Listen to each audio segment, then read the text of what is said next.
All my life I had to be patient. Like Meek Millie, I was dream chasing. Finger to the law when I see haters. Oh, the feeling when you tell your niggas we made it. Ooh, baby. Ooh, baby. Ooh, baby. Ooh, baby.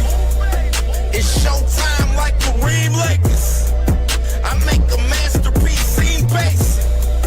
No Meek Millie, but I'm dream chasing. Took the shortcut like Anita Baker. I want the bright lights that you see in Vegas. I need a big house with like 3 basements. Drop an M on the whip, think I'm speed racing. Don't know if it's the Transformer or the Green Ranger. My nigga Mac got the beat banging. Young nigga selling crack as a teenager. Had fiends playing baseball out here free basing. Had me showing off the rings like a Freemason. My mama gone, but I keep pacing. Trying to keep it all together like I need braces. Family calling when they need favors. When I was broke, they was acting like complete strangers. All my life I had to be patient. Like Meek Millie, I was dream chasing. Finger to the law when I see haters. Oh, the feeling when you tell your niggas we made it. Ooh, baby. Ooh, baby. Ooh, baby. Ooh, baby. Rest in peace, the Nippy was the street savior. Got my credit right now, I need acres. Gotta turn your dirty money into clean paper. Trying to own a franchise without a key player. I go through hoes like I weave laces. Tree blazers, let they mama noodles be flavored.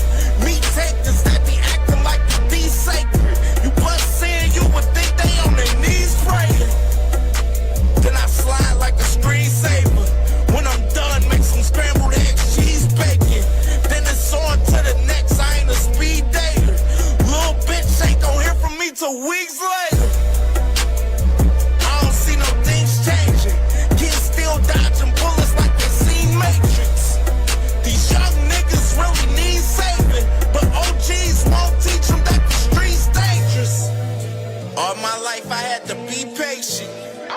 Like Meek Millie, I was dream chasing. Finger to the law when I see haters. Oh, the feeling when you tell your niggas we made it. Ooh, baby. Attention, all boxing fans. Have you ever been to a live fight event? Have you ever seen the leather fly live?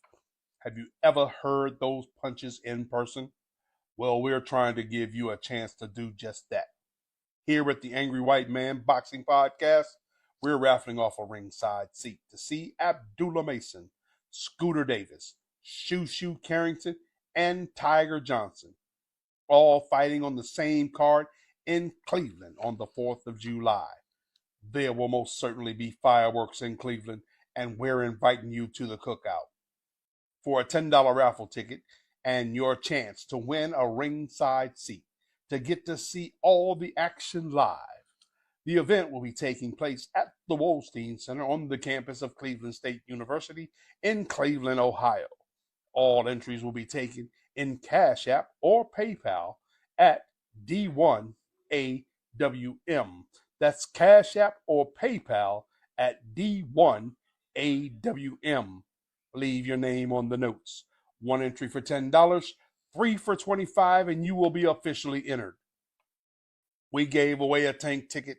Now we're giving away future superstars Abdullah Mason and Scooter Davis. Tap in with your boys Friday night at 8 Eastern Standard Time, and thank you so much for listening. You're only undefeated until you're not. There can only be one king.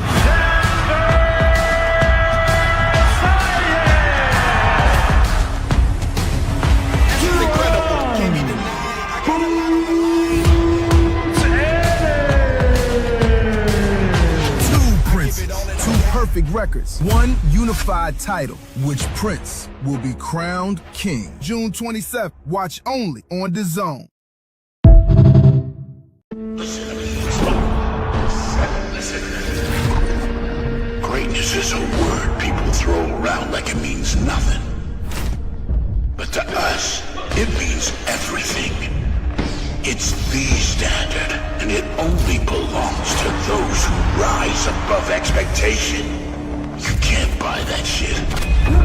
Greatness lives somewhere colder, and that destination is far. That road is long, that road is lonely, and the cost is real. If it was easy, shit, everybody be great. So I'm asking you, do you want it? Do you need it? Will you do what others won't so you become what others can't? Will you sacrifice everything to stand with the greats? Then remember this, greatness is never given. And the pursuit, well, the pursuit is all we have.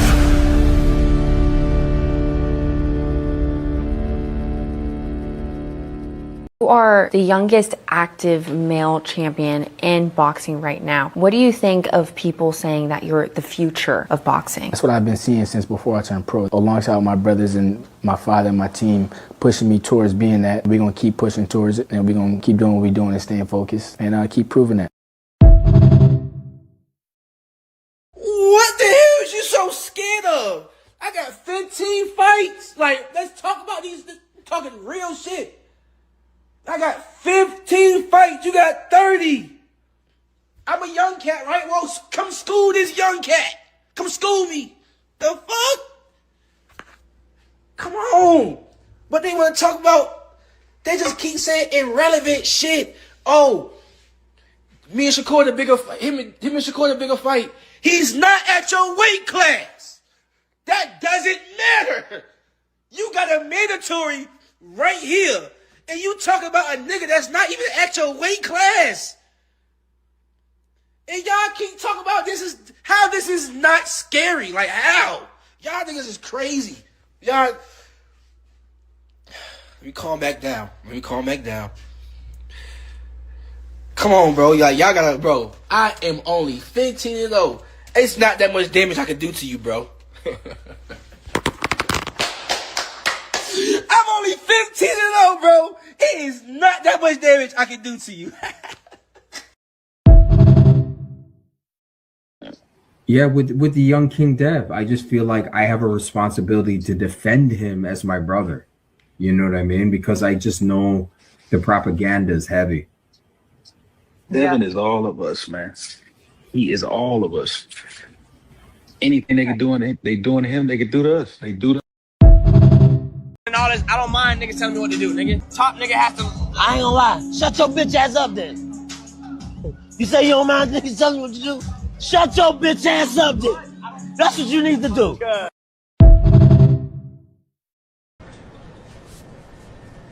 Man, what's up with this meeting? Why are we here? Guys, I have brought you here today to propose my plan. I don't like to lose. This is my plan to prevent all of us from losing. Let's pretend we are brothers. We won't have to fight each other. I made a contract to make sure we all agree to not fight each other. Each other. Yo, that's a good idea. Let's do it. But Shakur, we are in the same division. What will we do if we're forced to fight? Listen, I will get all of the belts for us. You tell everyone you don't care about the belts. That way, no one can force us to fight, brother. But Shaka, what if I outgrow my division and I have to move up to yours? Listen, little Ray Ray, when I move up, you move up. And come train at my gym so that we will never fight. What about us, Shakur? We are both champions at 140. Gary, tell him you want to fight me last. When the time comes, I will move divisions, little bro. Shakur, what about when you move up? I don't want to fight you, bro. Richardson, sign to Zuffa so that we won't fight. Before you sign, call me out so that it is not suspicious. Now sign the contract to be boxing brothers. Why they want me here so bad? We are not friends. Man, I'm going after all of y'all. There's no friends in boxing, clowns. Abdullah, no, please. I won't let these frauds ruin boxing. I'll go after all. You big dummy. You big dummy. You big dummy. You big cold-blooded dummy. You big dummy. See what you did? Oh, no, you big dummy. But let me tell you something, D. Yeah, brother? Why don't you come closer? I am not your damn brother. Does Tyson Fury's presence here confirm the fact that you've signed him? We'll make an announcement soon. So that's a yes, maybe? What's that? That's a yes, maybe? Listen, let me reiterate.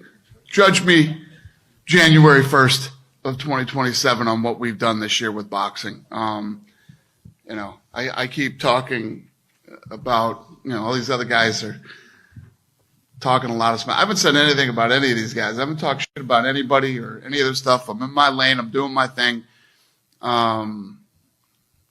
Just sit back and watch. We'll make an announcement soon.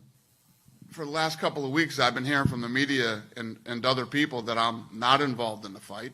I've been hearing that Tyson Fury couldn't get out of the country and couldn't get into the United States, and it just seems like everybody's always wrong. Yeah, all right. Shut that soft ass shit up. And the best man to win. That's some soft ass shit. Shut that soft ass shit up. All that soft talking. I know you can do it, man. You got to. Man, shut that soft ass shit up, man. You ain't with me.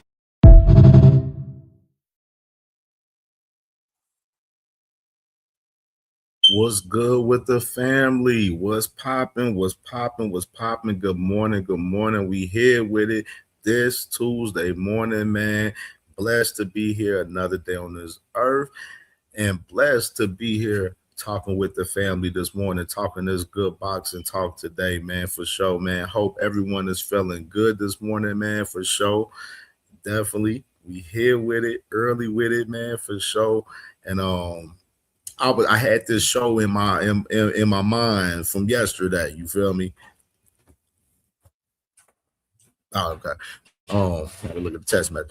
I had this show in mind, like right during the show. I'm like, oh yeah, we're gonna double on this a little bit more tomorrow. You know what I mean? For sure, because definitely had to, tap in and look at some different stuff as far as this White House situation a little bit more in depth a little bit, and definitely had to do so on that. And we here with it, man. We here with it. Tuesday morning cook up, man. Hope everyone is feeling well. We definitely got a lot to talk about. We got a lot. We're gonna react to a few things today. We definitely gonna react to a few things. Definitely gonna react. Abdullah Mason, Shushu Carrington, and Tiger Johnson on the Zone just dropped some content with them from their press conference. So definitely gonna react to that today. Xander Zayas has an interview with Last Stand podcast with Brian Custer.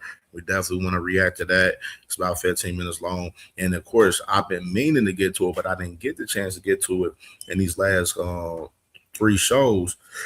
But Boost Ennis has an interview with Nightcap, which Shannon Sharp and Ocho Cinco, that I definitely want to react to today too, man. So we got a lot to cover today, man. This is going to be one of them lengthy shows once again today, man. So definitely, man, if y'all at work, definitely enjoy this show, man, because it's going to be a lengthy one. We're going to get you through the day for sure.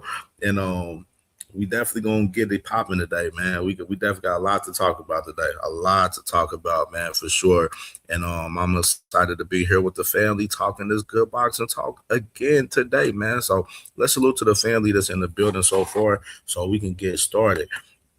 Salute to the family, man. My cousin, Ringwald Boxing Podcast. Make sure y'all hit the like button, man. Hit the like button. Hit the Cash App, man. $ CamJNetwork, any amount. Definitely appreciate it for sure, man. But definitely hit that like button, man. Share this content on all your socials, Facebook, Instagram, Twitter, Snapchat, Threads, TikTok. Let's get this content moving around all of the algorithm, man, so we can have another movie today, man, for sure. And make sure y'all subscribe to Ringwald Boxing Podcast live every Sunday, 6 p.m. Eastern time, man, for sure. Family just hit 1K subs, man. Salute to the family for helping him get to the 1K subs for sure. And definitely, man, subscribe to Cuzzo, man. If you're not subscribed, man, for sure. Y'all already know the vibes. My family, all things in the building, man. Make sure y'all smash that like button like my brother All Things said. You dig? My brother on a money line in the building, man. Was goody with my bro on a money line in the building. My brother Trey Skills in the building, man. Salute to my brody, man. Trey Skills in the building, man. Was good, bro. And salute to my boy P Hunter. P Hunter says, shout out the dude who said Key really should be fighting at 140, but he's not disciplined. Hey, boy. Yeah, we're going to talk about Keyshawn a little bit today for sure. Salute to my brother Juan in the building, man. Salute to my brother Juan, man. How you doing, my brother? And salute to Lee Jackson in the building, man. Salute to my brother Lee Jackson in the building. Jay Will in the building. Yeah, man. We was here with it yesterday, man. I ain't see you yesterday, Jay Will, man. Show was crazy yesterday, dog. Movie yesterday. We back at it again today. You know what I mean? We active, brother. We active. We were very active for sure. And I dropped crazy part today. Last night I dropped I dropped a few shorts last night from the show from yesterday. And I got a couple more shorts I gotta drop from the show. I'm gonna probably do it while I'm live today. And I dropped a couple videos from the show from last night too, man. So definitely, man. After the show, y'all tap into them videos, man. Tap in, watch the show from yesterday, watch the show from today.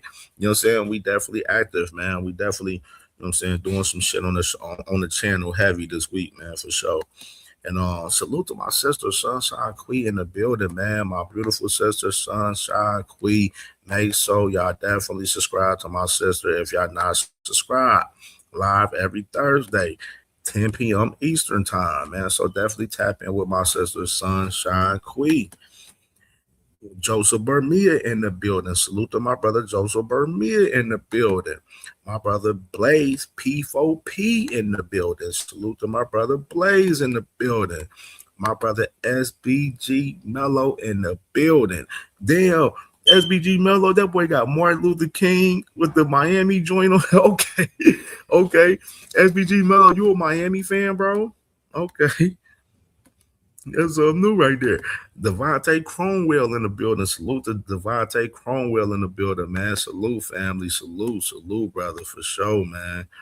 My brother Quadir in the building, man. Salute to my brody Quadir in the building. What's happening?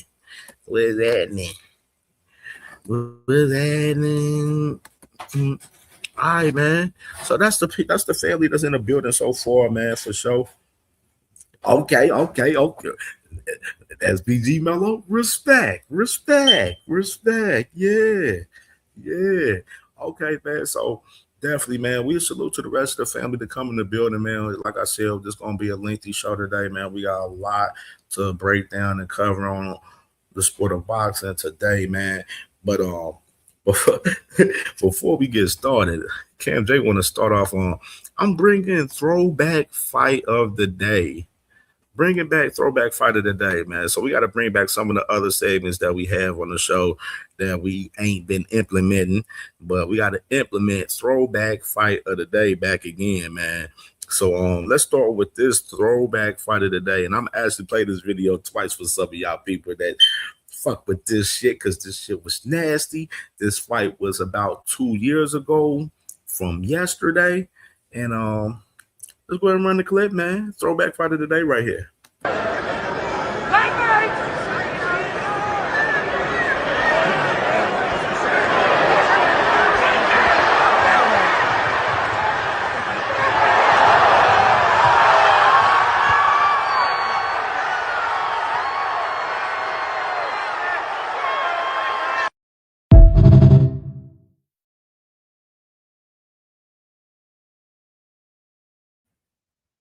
We're running back one more time, one more again.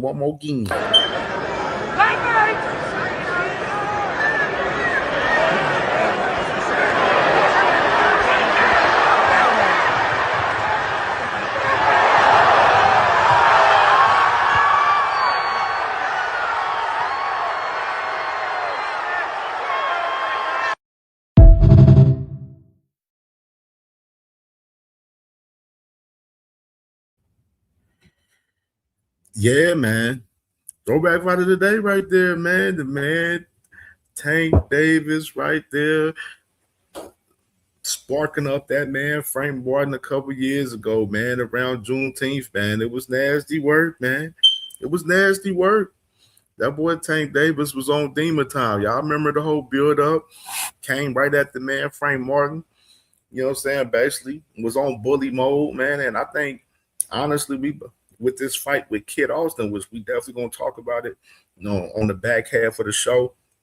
This fight with Kid Austin, man, we're gonna see a lot of savage bullying from the man Tank Davis, man, far as Kid Austin pertains, man, far as that for sure, man. So salute to Tank Davis.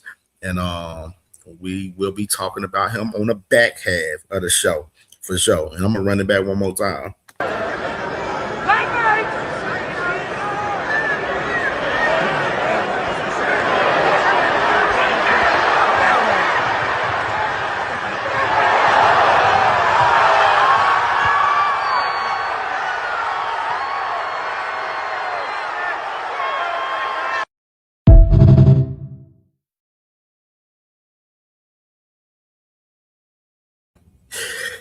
Yeah, man.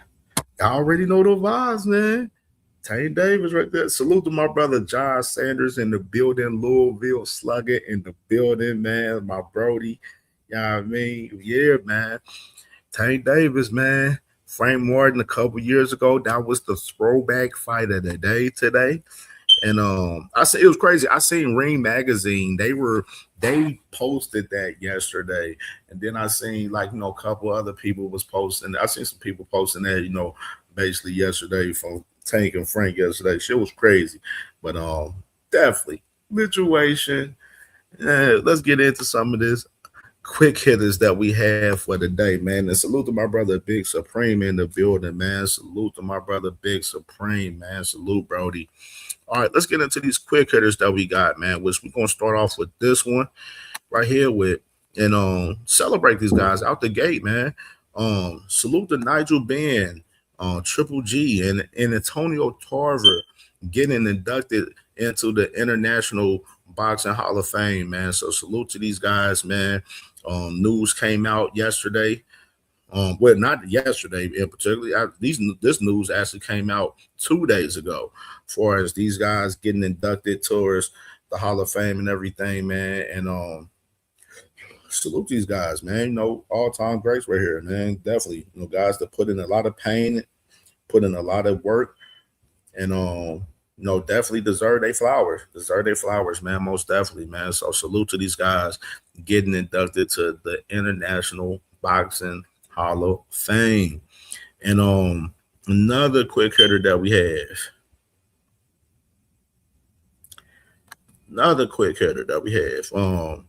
Which we talked about it, Sam Goodman. Sam Goodman was originally supposed to fight Ramon Cardenas.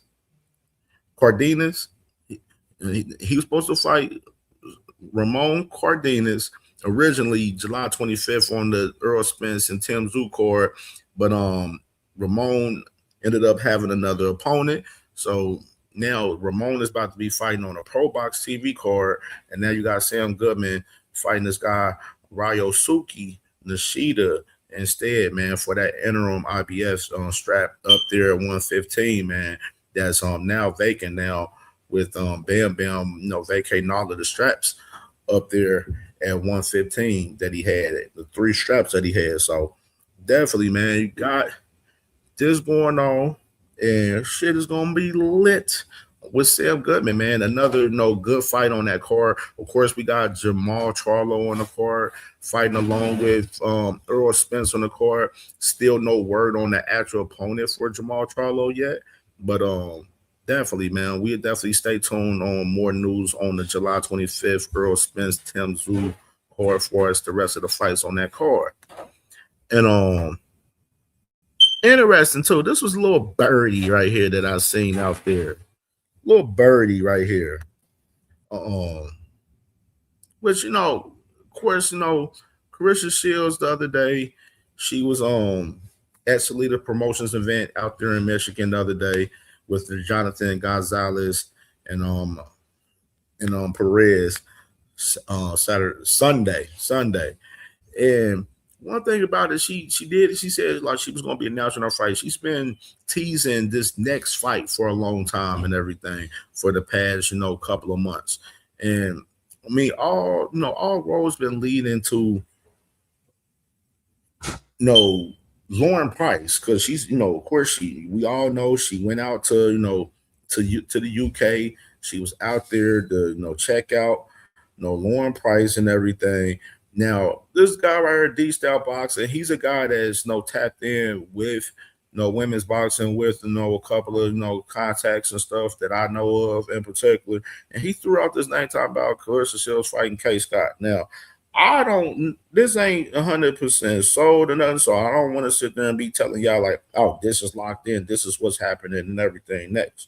But it is interesting that they threw this name out for this woman right here. I got to say that.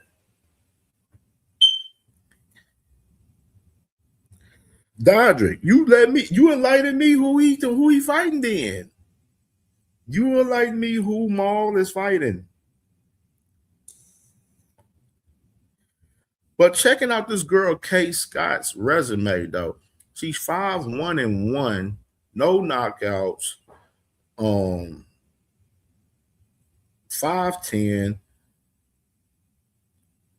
Looking at it, she's from Australia.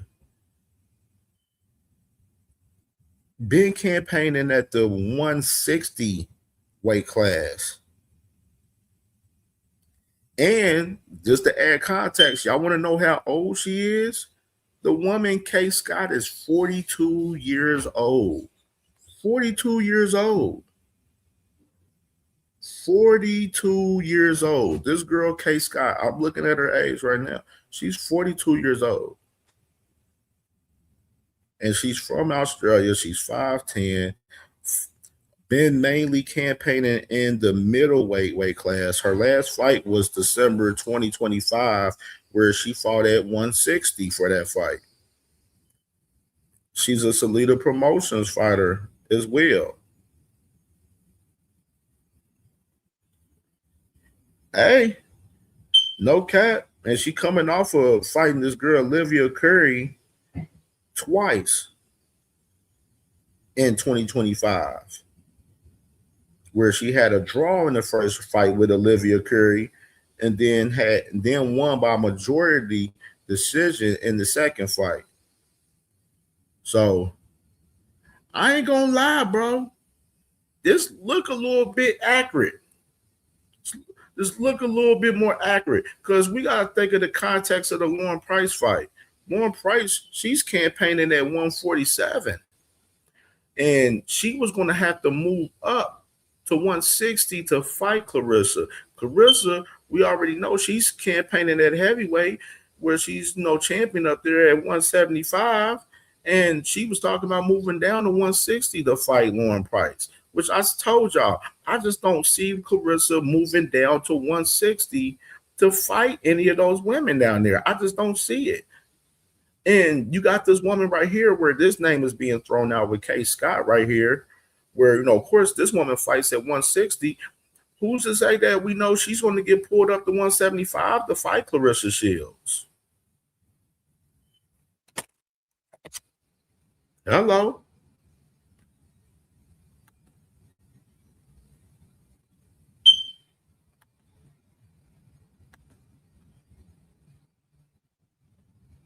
Like, no, like that's my thing about that.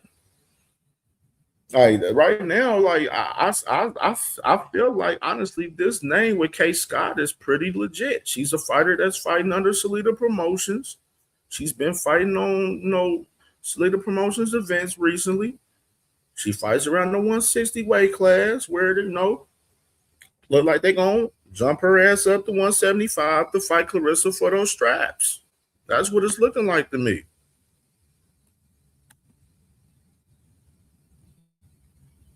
That's what it's looking like to me, dog. And we gonna stay tuned to it. we gonna stay tuned to it, but that's a name that's out there for Clarissa Shields for as her next fight is Kay Scott right there, man. For sure. And salute to my brother Sizzle in the building, man. Salute to my brother Sizzle, man. Dodger, you said Cohen Mazadir? Oh, shit, I might have to check him out. I'm going to have to check him out, bro. I'm going to have to check him out, Dodger. Tunnel Vision in the building, man. Salute about the boy. Tunnel Vision said trash. Damn. Salute to my beautiful sister, Sexy Kendra in the building. Salute to my sister. How you doing, sis? How you doing, sis? Hope you feeling well. Yeah, man, this girl's fighting at 160. So we're gonna see what's popping with this fight with Clarissa Shields and K Scott. If that fight ends up being the fight next for Clarissa Shields. And let's go with some more quick hitters we got. And matter of fact, I gotta actually go out and come back in. So I'm gonna be right back, y'all.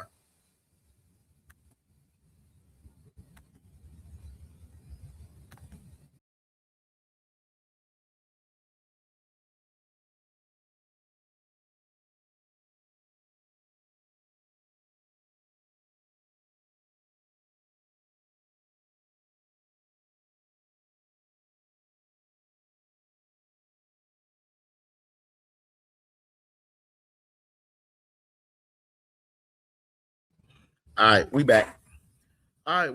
And shit, no, might as well. Shit, might as well have some fun and go ahead and play that song. On the bit.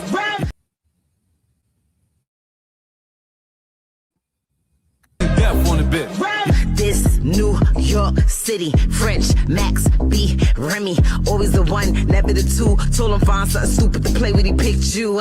Since I've been gone, it's so crazy. I put a do-rag on and got wavy. I'm that bitch, went orange with the black tips. I went Fox on a whack bitch, drunk off Dom, Poppy on E. Can't keep his rich baller hands off me. Both in the club, high singing off key like, come pick up your clothes. I went deaf on the bitch.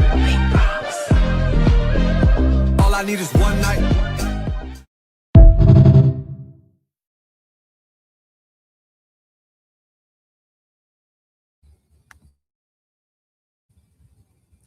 All I need is one night. All right, man. All right, so let's go to this next quick hitter that we got. Hey, Big Supreme, you said it was trash, man. He made this repping the BX, man. What are you talking about, Supreme? All right, man. All right, so I got another quick hitter, man, which since we talking about the ladies still, let's play this clip right here of Katie Taylor right here, man. Katie Taylor talking about her farewell fight coming up September 5th out there in Ireland, man, in her hometown, man. Run the clip. Never in my wildest dreams did I ever think that this was actually a possibility. A few months ago, it actually wasn't a possibility, and here we are. I got the phone call from Brian, my manager, a few days ago saying all the contracts are signed, it's actually happening, and I couldn't believe it. This is the icing on the cake for me to end my career in our most iconic arena. This is like the cathedral of Irish sport, Croke Park is. There's so much heritage and so much history attached to this stadium, and there's such a sense of pride to the stadium as well. I get a chance to end my career here and I have goosebumps. It's incredible.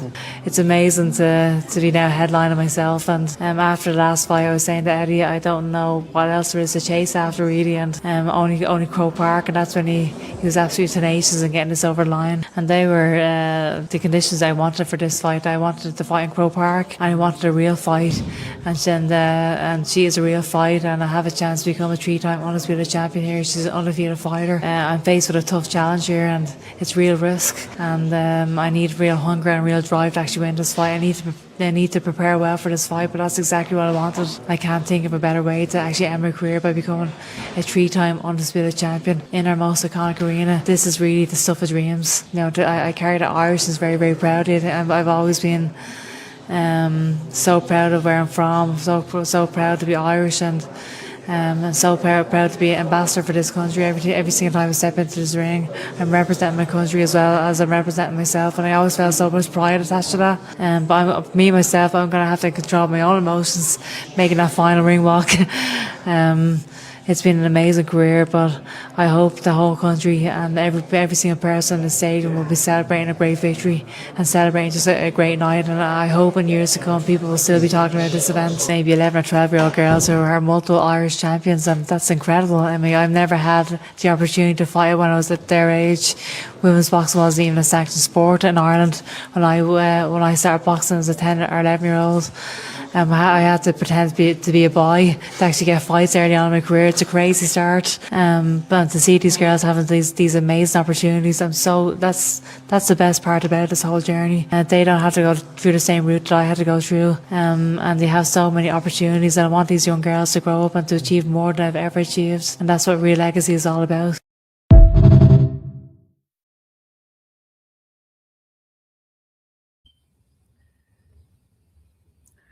Man, salute to Katie Taylor, man. That girl was talking fast as hell, wasn't she, y'all? Damn.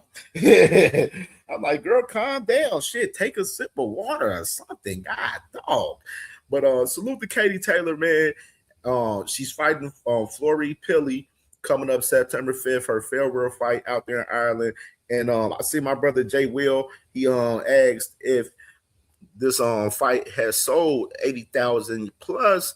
And yes, it has. This fight is up to 80,000 sold already, sold out, man, which is amazing, bro. That's amazing, bro, for women's boxing. As far as Katie Taylor, her farewell fight, having 80,000 plus in attendance for her farewell fight, her last fight of her career, man. That is some major shit for women's boxing, man. And you gotta, can't do nothing but salute Katie Taylor, man. 80,000 in attendance for women's boxing. That's some dope ass shit, man. That's some real dope ass shit for real, man. It truly is. And salute to my sister, 2 Cents Boxing in the building. Make sure y'all subscribe to my sister. If y'all not subscribed, man, love you, sis. Doing an amazing job. You was cooking up crazy yesterday. I was listening back, to the show and getting little content together, shorts and stuff from the show. I was like, man, sis was on demon time yesterday. She was cooking crazy, man. Salute to my sister, 2 Cents Boxing, and salute to my sister Angie Baby in the building. Angie Baby, salute to my sister. How you doing, sis? Good morning, and salute to my brother Poe Pounder in the building, man. Salute to my Brody, man, Poe Pounder, and my dog JJ in the building, man. Salute to JJ, man. Salute. Be cool, JJ. Be cool. I'm watching you. Be cool. All right, man. So Katie Taylor, September 5th versus Flora Pilley, man. Her last fight, 80,000 in attendance. That's big time. That's big time. Big time. Oh, Dodger, you said tell 2 Cents who she gonna fight. Yeah, sis. Yeah, sis. You missed the last topic. They threw a name out for Clarissa's next opponent, sis, and they threw out the lady Kay Scott. Kay Scott from Australia. She's 5-1-1 with no knockouts. She fights at the 160 weight class for the women's, and she's a fighter that's under Salida Promotions, and she's 42 years old. So this is a name that's thrown out for Clarissa Shields' next opponent.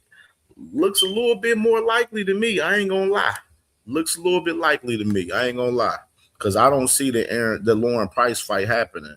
I don't see Clarissa moving down to 160 to fight Lauren Price, and that woman right there, Kay Scott right here, she's fighting at 160. I'm assuming that Clarissa's gonna move her up to 175 and fight for her heavyweight straps, and that be that. All right. Let's get to this next quick hitter that we got. The next quick hitter that we had.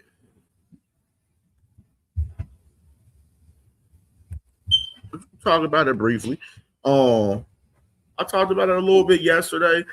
This a name that's being out for Bam now. Bam is targeting Chris Medina, which we talked about it briefly yesterday on the show. As far as Bam Rodriguez, as far as him at 118. Of course, he vacated the straps at 115 that I mentioned earlier to you guys.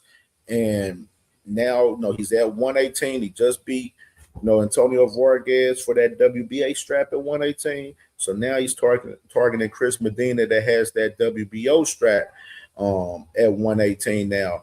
And hey, Bam trying to unify up and become undisputed at 118. Gotta love it. You know what I'm saying? He's targeting all the champions at 118.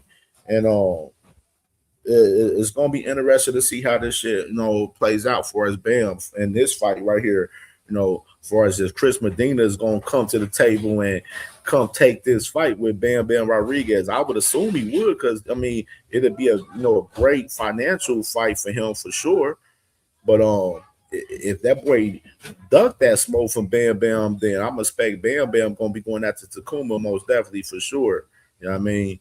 But Bam definitely on a mission to knock off all them guys at 118. That's what it looks like to me.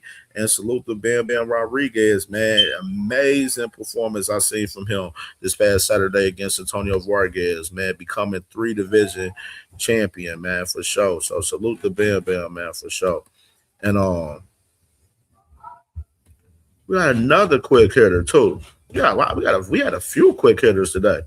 Quick hitter right here, man, was I want to run this clip, and this is interesting right here from Anthony Yardy right here.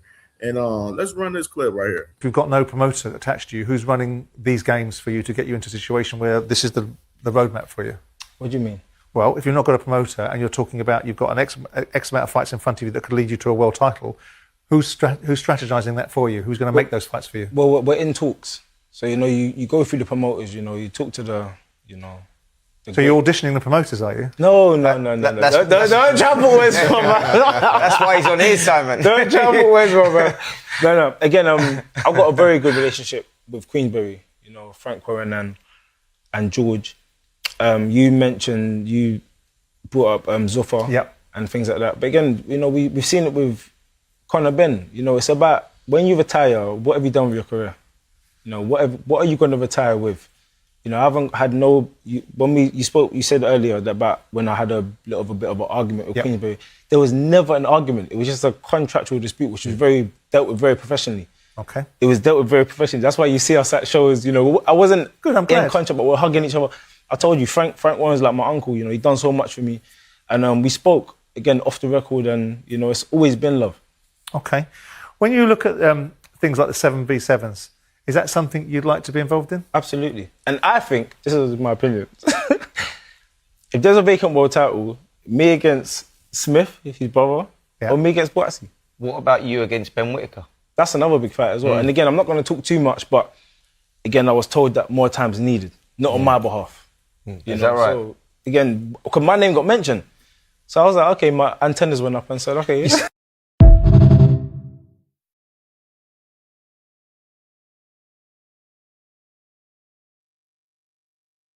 So you got Anthony Yardy right there, man, talking. They asked him about 7 versus 7 because Queensberry and Matchroom, they're planning another 7 versus 7 versus each other for later this year. And of course, he mentioned Boatsy and Colin Smith, which is, I believe Colin Smith is about to end up getting elevated to WBO champion, because I believe Dimitri Bivol is about to vacate that WBO strap at 175 so he can fight Artur Beterbiev in that fight in Russia. That's my personal opinion on that. And that would leave Colin Smith to fight Joshua Boatsy, which that's the plan. They were talking about having Joshua Boatsy and Colin Smith headline the 7 versus 7. That's been the talks lately. And you got Anthony Yardy saying that he would love to fight either of those guys. And of course, he mentioned the vacant shit as well, because basically, all the words with Bivol, like I mentioned, Bivol was going to be vacating that WBO strap, like I mentioned. And if Yardy's talking about it, then CamJ definitely got a point in what he's saying for us. That, but definitely Yardy mentioned Ben Whittaker, and which is Anthony Yardy. His name got brought up as far as Ben Whittaker for his next fight, because everybody's, as far as Ben Whittaker, he had this U.S. debut fight coming up next week on the Boots card, where he's fighting this guy, Revere, that's not ranked in any of the sanctioning bodies. So they want to make of a better fight for him in the next fight for him. I heard Eddie Hearn talking about Ben Whitaker main event on his next fight in the UK and everything, but now it may be a situation where you see Ben Whitaker and Anthony Yarde fight on the 7 versus 7. I would love to see Ben Whitaker and Anthony Yarde scrap. Don't get it twisted. I think Whitaker we need to see up and level, man. We need to see him with one of these names at 175, man. Like, it's time. It's time to take the training wheels, especially Ben Whitaker's ranked number 2 in the WBO at 175. You know what I'm saying? He's ranked very high in a couple of sanctioning bodies right now. I think he's number 2 in the WBC or the WBO, either one of them. Like, he's ranked very high. We need to see him fight contenders in the top 15. And I think Anthony Yarde is a great fight for Ben Whitaker if he gets past this guy Rivera June 27th. I would love to see that fight from Ben Whitaker and Anthony Yarde, for sure. Definitely. Dodrick, man. My God, Dodrick. All right, man. So we got that quick hitter, man, right there. We'll pay close attention if this, far as Ben Whitaker in this fight coming up June 27th with Rivera, far as what will be his next move, if his next move will be against Anthony Yarde next, man, most definitely. And I want to salute to my brother, man, TD in the building, man, my brother TD Sports Talk, man. Make sure y'all subscribe to my brother if y'all not subscribed, man, for sure. My brother Curtis Robinson in the building, man. Salute to my brother C. Rob in the building. And salute to my brother Shell in the building, man, my brother, man, and my brother No More Sleepwalking in the building, man. Salute to the family. And salute to my sister Steez in the building. Salute to my beautiful sister Steez. I ain't forget about you, sister. Salute to you, sister. Appreciate you. Glad you in the building, man. Hope you feeling well today, this morning, sister, for sure. Man, so we here with it. All right. I think that is it for the quick hitters that we have for today. Right now, matter of fact, we do this before. We'll play this real quick before we get into this first reaction that we got from the guys July 4th right here. You are the youngest active male champion in boxing right now. What do you think of people saying that you're the future of boxing? That's what I've been seeing since before I turned pro. Alongside my brothers and my father and my team pushing me towards being that. We're going to keep pushing towards it, and we're going to keep doing what we're doing and staying focused and keep proving that.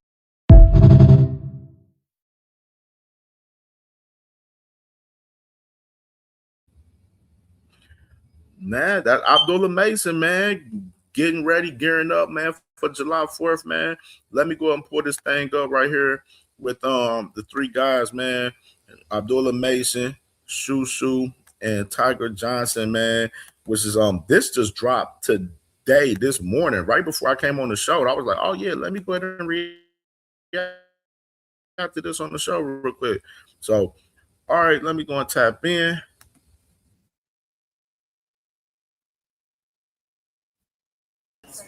Yeah, I want to. I'm leaving from the press. Yeah, I am.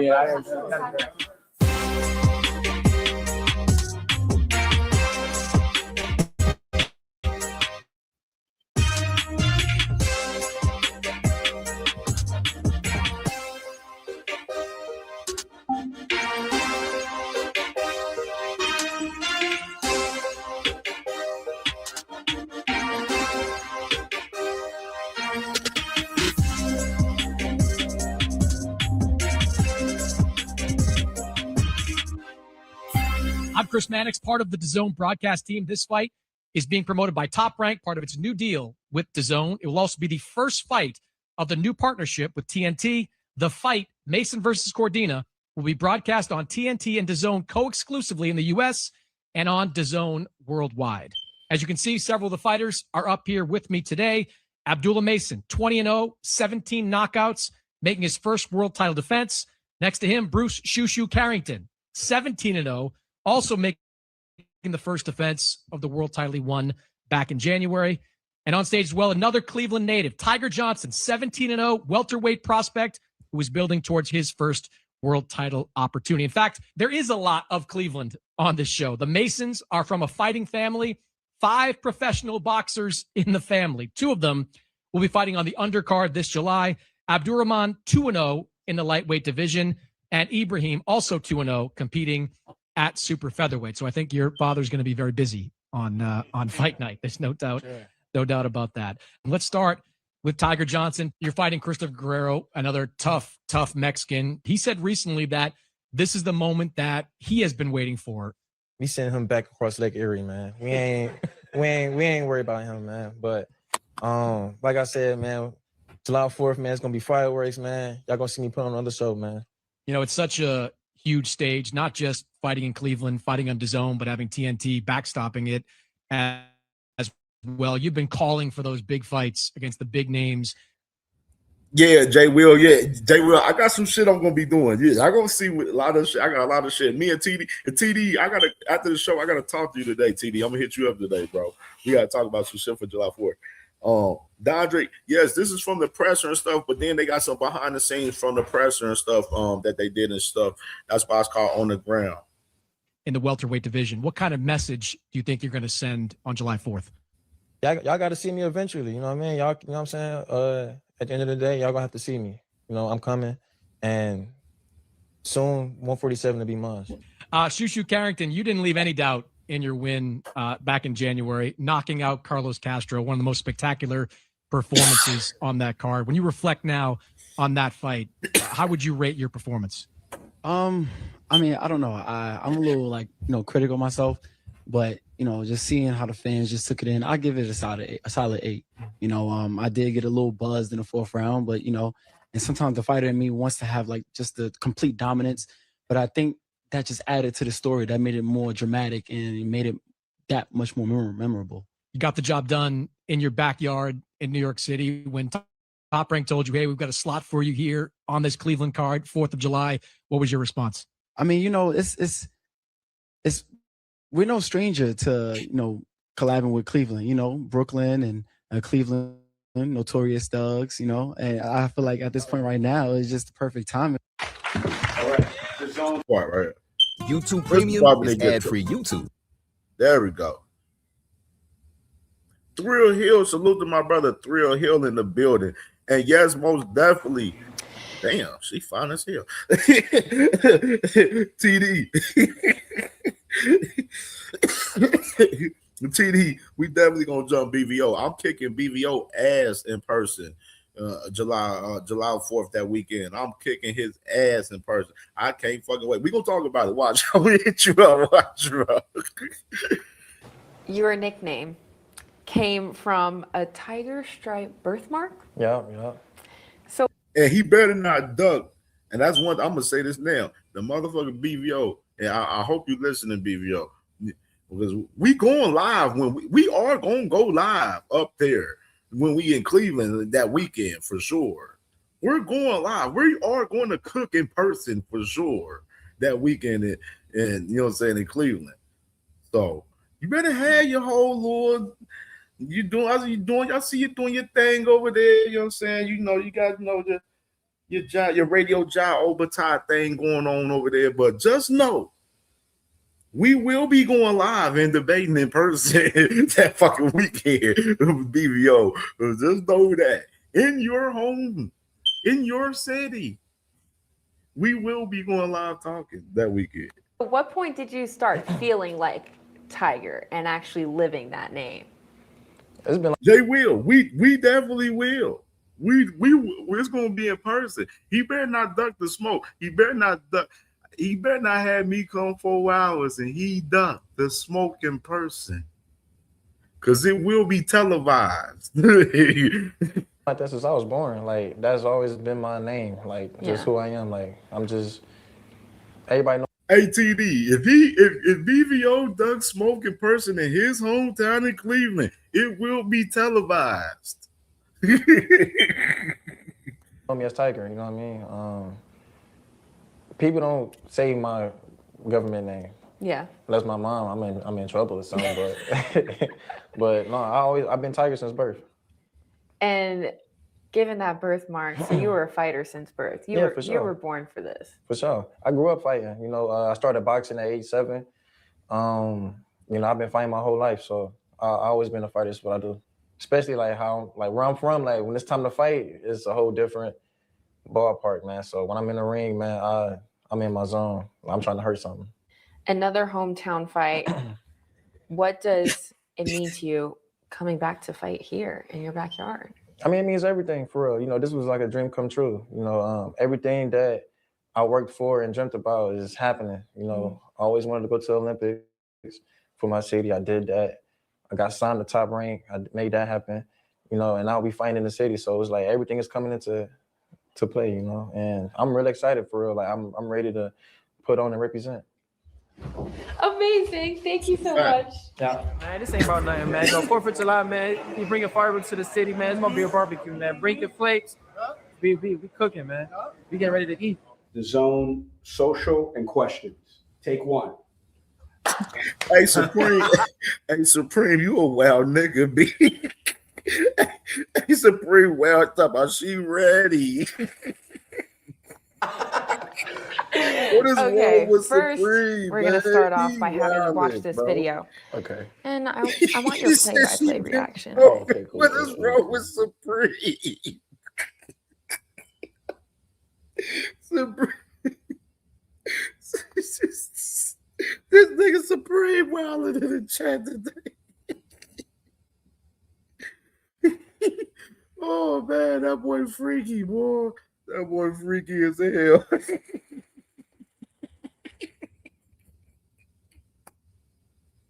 Damn. Hey, she is a bad motherfucker, no cap tonight. We ain't gonna lie. Miss Joette, man. Salute to my sister, Miss Joette, man. Good morning, sis. You came in at a crazy time just Damn. Oh yeah, so that jab right there, I set him up with that jab. There was a little moment before I threw that jab where he did something that I did. And I noticed like when a fighter starts to follow doing what you do, you kind of got them psychologically beat and ready in the fight. So when I threw the jab, I knew he was going to throw a jab back, and then I just slipped. Run that back, bro. That's when I just really sat on. I threw the jab, I knew he was going to throw a jab back, and then I just slipped. You kind of got. I threw that jab where. Oh yeah, so that jab right there, I set him up with that jab. There was a little moment before I threw that jab where he did something that I did. And I noticed like when a fighter starts to follow doing what you do, you kind of got them psychologically beat and ready in the fight. So when I threw the jab, I knew he was going to throw a jab back, and then I just slipped his jab. And then that's when I just really sat on the right hand just because I was just so prepared for that moment. You had that slight quick read on it. Yeah, real quick read. And you're then, like, you're not going to pick up on this. No, right. Not at all. Because I'm noticing he's doing what I'm doing. I'm like, okay, so if I throw a jab, you're going to throw a jab. I did that. He threw the jab, and I just slipped it, counter right hand. Now, I didn't think that I hurt him that bad up until his arm fell limp on my back. And then and that's when I was like, oh. Hey, salute the face. Face said he talking too much for her. What? This niggas is crazy. Y'all wild into the chat today. Hey, salute to EB Music TV. Salute, bro. All right, let me help you down. And that's when I just followed up with the 4-piece combo. You're like, oh yeah, say less. Did you even think about that combo, or you just let your hands fly? No, I just let my hands fly. It was just kind of like one of those just in the moment kind of things. I don't really think about too many combinations. Yeah. Like when I'm doing it, I just look at whatever is open in the moment and I just go. It's just kind of automatic. You know, one more thing. I know you're a Michael Jackson fan. Of course. The movie came out. Facts. I had a surprise for you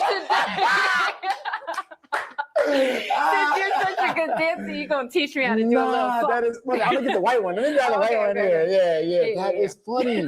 What? Nah, hey, you give me my element. Excuse me. You feel me? I got to hit you. Wait, I'm not even done, though. Oh, you got the glove too, girl? Give me the glove. Give me the gloves. Hold on. I got to put the, you got to. Okay.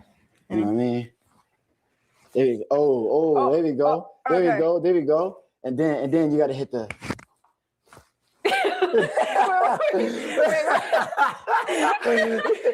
hit the cross grab. Hit the cross grab. Okay. Hit the cross grab, and then this hand goes like this right there, and you there you go.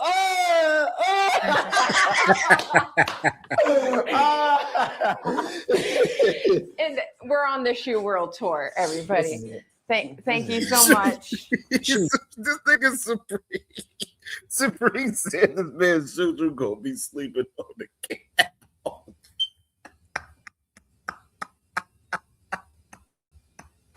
Jackson.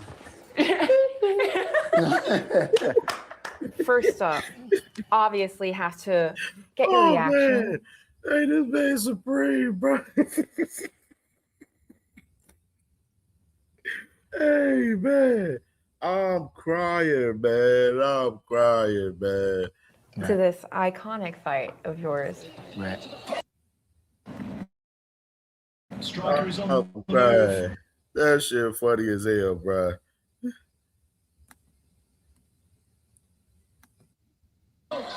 twice. Yeah. Yeah.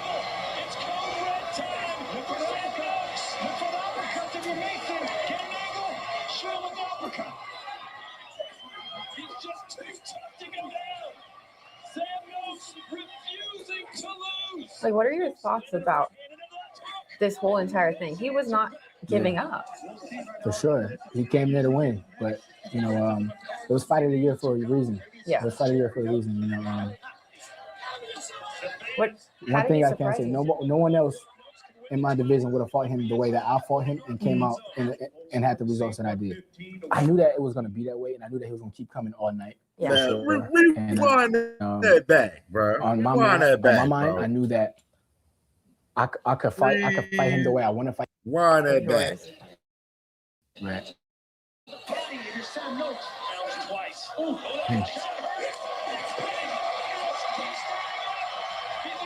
Yeah.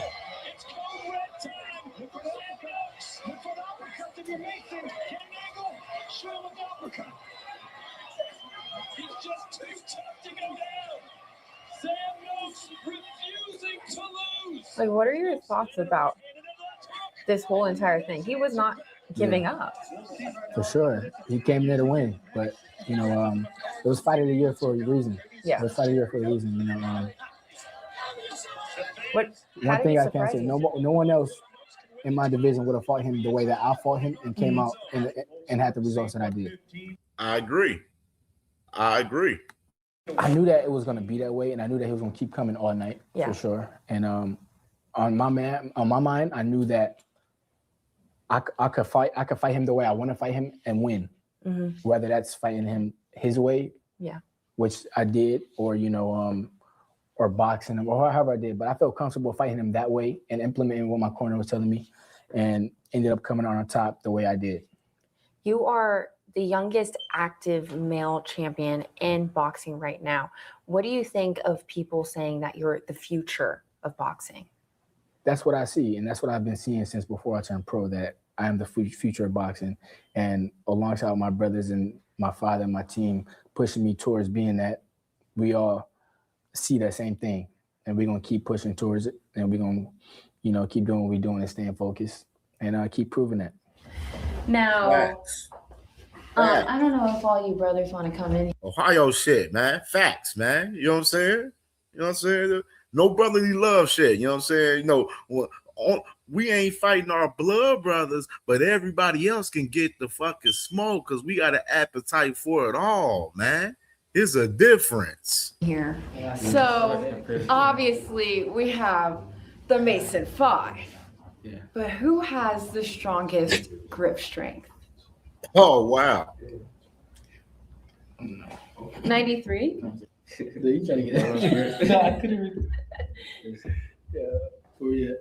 Okay. 91? Okay.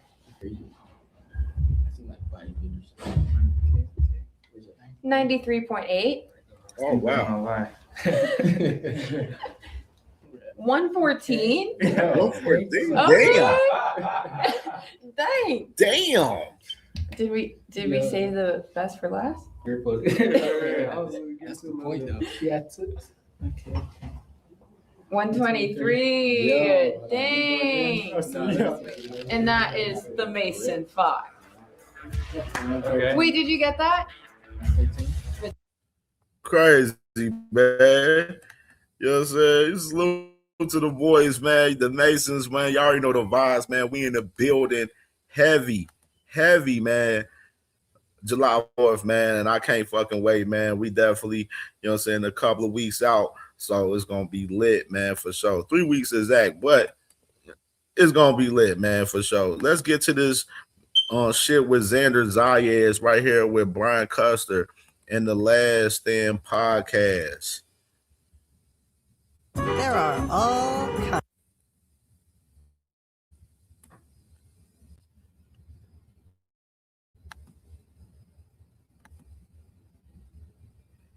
It is The Last Stand. I'm Brian Custer. We bring you the biggest names in the sport, and joining me is the biggest at 154 pounds.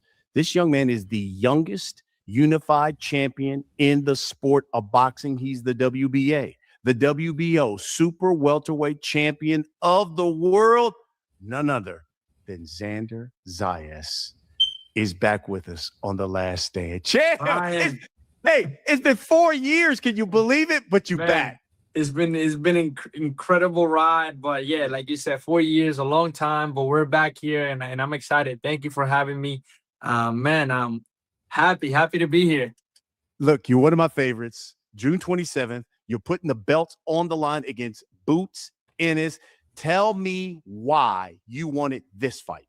Man, the biggest fights, that's what fighters do. I feel like it's easy to call yourself the best and not fight the best, or wait for the best at the time to be out of their prime. I feel like, we catch them now, we catch them early. There's no excuses. There's two guys that are hungry for success, two guys that are hungry to be the best. And this is what happens when you have two fighters that want to fight and are willing to fight. Xander, does it upset you when I look at it in Vegas? You're the unified champ, but they've got Boots Ennis as the favorite. I don't bet, so I don't know anything about the odds or anything. So I don't pay attention to that. Numbers are numbers. How many times have number failed? They always fail. So it doesn't matter. At the end of the day, I have to go out there and do what I do best, and I'm prepared to do that June 27th. Some people have compared this fight to Canelo fighting Floyd, and they said, man, he's taking it too early in his career. What's your response to that? Well, I'm a unified world champion. For some people, I might be too early. For some others, I haven't fought nobody. I mean, I can make everybody happy. At the end of the day, I got to do what makes me happy, what I know is going to bring the best out of me, and fighting Boots Ennis was the best option for me, and that's why I took it. Yeah, tell me what went into your thinking when it came to Boots Ennis, because at one point it was like him and Virgil, and then all of a sudden that fell apart. What was it when you said? I want to stop the presses too, real quick. That's the thing I thought about too with that, because I've been seeing people, they like, oh yeah, it's too early. Yeah, I mean we don't know 100% if it's too early on fight night. But my thing is, if Xander didn't fight Boots, where will we be at as far as Boots Ennis? That's the question I gotta ask y'all in that case. If Xander wasn't willing to take upon the fight with Boots Ennis, where would Boots Ennis be at that point? Where would he be fighting? Who would he be fighting in that case right there? It would have been tough, because we know it damn sure wouldn't have been Josh Kelly. We know it wouldn't have been him. You know what I mean? It would have been a whole bunch of, a lot of bullshit, because if Virgil already then dug into being in arbitration with fucking Golden Boy and shit, and if Xander wasn't taking upon the opportunity, then it would have been looking real cloudy for Boots on that next fight for him. So that's why I say you got to give all respect to Xander, bro, because he didn't have to take the fight.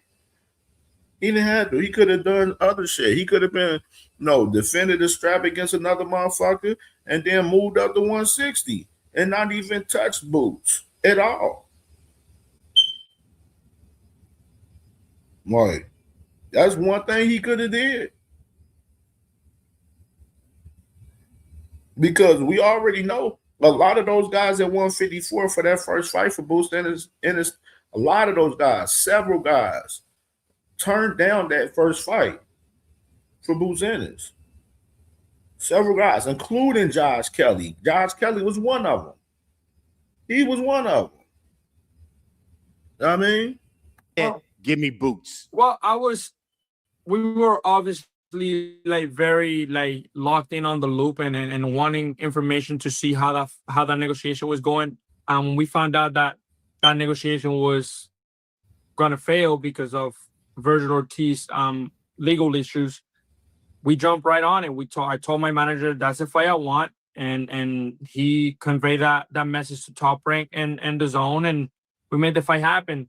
I feel like I've always wanted the big fights. I was before that I was talking to Matchroom to see if I can make the Josh Kelly fight. Obviously that didn't happen. So I was always on the. And I like that he mentioned that, because y'all remember we reported that as far as Josh Kelly and Xander. When you remember, Josh Kelly was trying to big dog motherfucking Xander in the negotiations, talking about that Xander ain't trying to fight and all of that extra bullshit. Josh Kelly wasn't trying to fight Xander Zayas right there at that time, bro. He was capping on that fight. And even with the Fundora shit, Josh Kelly is the weakest link out of the 154 champions. And he is not moving like he wants to contend and unify with any of those other champions right now. Now, the crazy part, Boots Ennis beat Xander Zayas June 27. You know what I'm saying? And then, of course, Josh Kelly has his fight with at Yarko on that July 25th AJ versus Pringa card. He wins that fight. Shit, motherfucking Eddie. Shit, Eddie. I would be on Eddie's helmet to make that fight happen with Boots and Josh Kelly. I would be on his helmet. The pressure's going to be on Eddie. As far as if Boots was to beat Xander Zayas and that man Josh Kelly wins July 25th versus that guy Yarko, the pressure's going to be on Eddie Hearn to deliver Josh Kelly to Boots Ennis. Thrill Hill, exactly, bro. Josh Kelly is literally babysitting the fucking belt, bro. He literally is. He don't want to fight Fundora. He don't want to fight Xander. Like, you know what I mean? Like, and I know, you know what I'm saying? Like, if Boots beats Xander, we know he's already then fucking denied Boots twice. Shit. After he won the title against Bakram, he was contracted to fight Boots if he was to beat motherfucking Bakram, and if Boots wasn't to fight Virgil, and then them boys said, no, we got options now that we got the title now, and they start moving around and shit. Like, went from Xander to Fundora to motherfucker at Yarko now. You know what I'm saying? Like, nasty fucking work, bro. Real shit. Look out for a big fight. I knew that a big fight was going to be next in my career. We just didn't know at the time who. So obviously, Virgil Boots fell out, and we were able to make that fight happen. Do you believe the winner of this fight is the next big star of boxing? I believe the winner of this fight will separate themselves from everybody at the division. It could be I agree, and that's a fact. The winner in this fight will separate themselves in the division, and the person that wins this fight is going to be the one that's going to be calling the shots at 154. That's the fact of the matter. People can make it or make a nice argument about the next big star of boxing, but to be honest, I don't worry about that. I have one job to do, and that's to go in there June 27th and win. Whatever that does, whatever that puts me, I will be happy with it. I just gotta do what I do best. I was listening to some of the interviews of Boots Ennis, and I want to quote him. He says he doesn't even believe half of the stuff that he's saying. And look at him. Look how big he is. He's been enjoying being a champion. He's so big right now. He's going to have to drain himself to get down to weight. And then you put all the media stuff that he's got to deal with. I'm used to this kind of stuff. By the time we get the fight week, he's going to be drained. And fight night, he's going to be drained because he's not used to it. Your response? Brian, I've been doing this since I'm 16 years old. I was literally in high school doing interviews. There's nothing new to me. I mean, I've been doing this my whole life and enjoying my life as a champion. I literally fought in January. What life did I get to? Like, I didn't get to enjoy not even 2 months. I was already in camp right after. Like, you know, it's funny. I mean, it's funny. Some guys, they gotta paint this picture in their head to help them believe what they're trying to accomplish and what they're trying. And if that's the picture that is gonna help them come fight night, be prepared. Well, let it be. At the end, I know what I'm doing. I know how I work. I know the work ethic I put in. I know what I bring to the table. And come June 27th, I will be ready to do what I do and come out victorious. I was reading one interview that you did, and you said, let him keep talking. He's underestimating me. In what way, you think? In every way necessary, every way of the word. I feel like he feels that I'm not at his level. That might be his feeling, but that's good. Let him think that way. Everybody that has stepped in the ring with me before have thought that way too. And 23 have tried, and 23 has failed, and he's going to be 24. You know, Boots said the same thing, and I've heard some other people say this. Xander popping it in his interview. He popping it. Okay, I'm liking it. I'm jacking it. Yeah. They said, man, I love both of these fighters, but I think Booth has too much athleticism and too strong for Xander Zayas. Your response to that? Athleticism, well, hey man, we got 47 in a bit. Hey yo, get the lights, but hey, we got 10 lights that we need right now, man. 47 in the chat, 37 likes. Hey, if y'all ain't hit the like button yet, hit the like button, man. Hit the like button, hit the cash app, man. Support the grind. We reacting to Xander right now. Then we gonna react to Boots Ennis on Nightcap with Shannon Sharp and Ocho Cinco next. Then we're gonna get into the nitty gritty with, you know what I'm saying, the main topics that we got right there. I do the same things he does. I take angles. The only thing I don't do that he does is 50. But other than that, I take angles. I'm way better than him movement wise. My jab is good. My combinations, my counter punching. I mean, what else can you? I mean, there's athleticism there. You know, you don't just do that fluidly by not being athletic. I love it. Give me the biggest advantage you believe you have in this fight over dryness.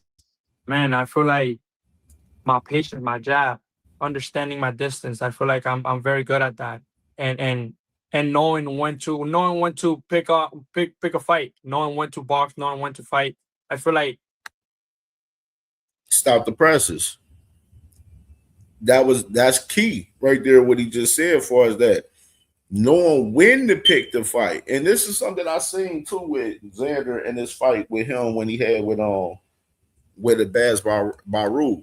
Like, he knew how to pick the fight, as far as pick spots when, you know, to fight on the inside and when not to fight on the inside, which is interesting to see how he's going to do that with Boots Ennis June 27 for sure, right there. He's very good at, you know, with chaos, when the crowd is erupting, when the crowd is going crazy. He's very good at that. He lived for those moments. When you don't give him that, it's hard for him. It's hard for him. Biggest weakness you think in this fight for Boots Ennis? Man, his feet. He's flat-footed. He's flat-footed. Whoa, stop the presses. Stop the presses. Boots Ennis flat-footed? Nah, bro. Come on, Xander. That's cap. That's cap, Xander. That's cap. That's cap. I seen this clip circulating too, right here with Xander too, saying that Boots is flat-footed. I'm like, huh? Okay. And body, he doesn't like the body that much. So we'll see how that goes. And he said Boots don't like body punches. Okay. You know, when you look at the 154-pound division, obviously you're the unified champ. There's another champion in Sebastian Fundora. Some have said, I think Fundora, best fighter at 154 because he's the most difficult matchup. You were supposed to be his mandatory at one point. Yeah. Do you believe that you two will fight in the future? I hope so. I mean, that's the only thing I could say. I don't know. I mean, I will. As a champion, I want to fight everybody. As a champion, I want to fight the best of the best. But you need a dancing partner to be able to dance. And if he's not willing to dance, there's nothing I can do about it. You know. That's a fact. What do you think about Sebastian Fundora as a fighter? Good fighter. He's come a long way. He has made a lot of good adjustments in his last couple fights. Started using his distance finally. So I feel like he's with experience, he's getting that experience, and then you can only get it inside that ring. I feel like I didn't understand that at the beginning of my career, but now as a world champion, I understand you only get experience going into it, living through your own eyes. So I feel like he has gotten that little by little. So he's becoming a way better fighter than he was maybe 3-4 fights ago. Mm-hmm. Who do you want next? You did this victory. What's next, Brian? There's nothing more I want more in this life than winning June 27. I'm not looking forward anybody. I'm not looking forward past Jared Buchanan. I gotta win. I gotta go out there, be focused, have fun, and come out victorious. After that, we can have another nice episode and sit down and talk about what's next. I like it. Kid Austin, Floyd Schofield was on The Last Stand just last week. He said, Xander Zayas is my guy. I'm rolling with Xander Zayas to beat Boots Ennis. The WBA has ordered Tank Davis to fight him. Yeah. Tell me, and he even said, I will stop Tank Davis. That's how. Hold on. You said Kid Austin said he got Xander beating Boots? Oh, let me wind up.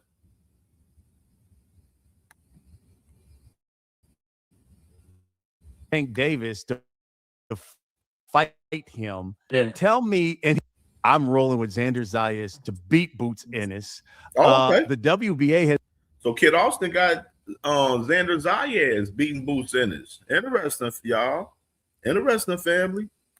Has ordered Tank Davis to fight him. Yeah. Tell me, and he even said, I will stop Tank Davis. That's how talented I am. What do you think about that fight? Man, Floyd is a good guy, man. Floyd's a good guy. We came up from the amateur programs together. So obviously I appreciate him saying those words and rooting for me. I'm also rooting for him. He's doing also like great things with in the sport.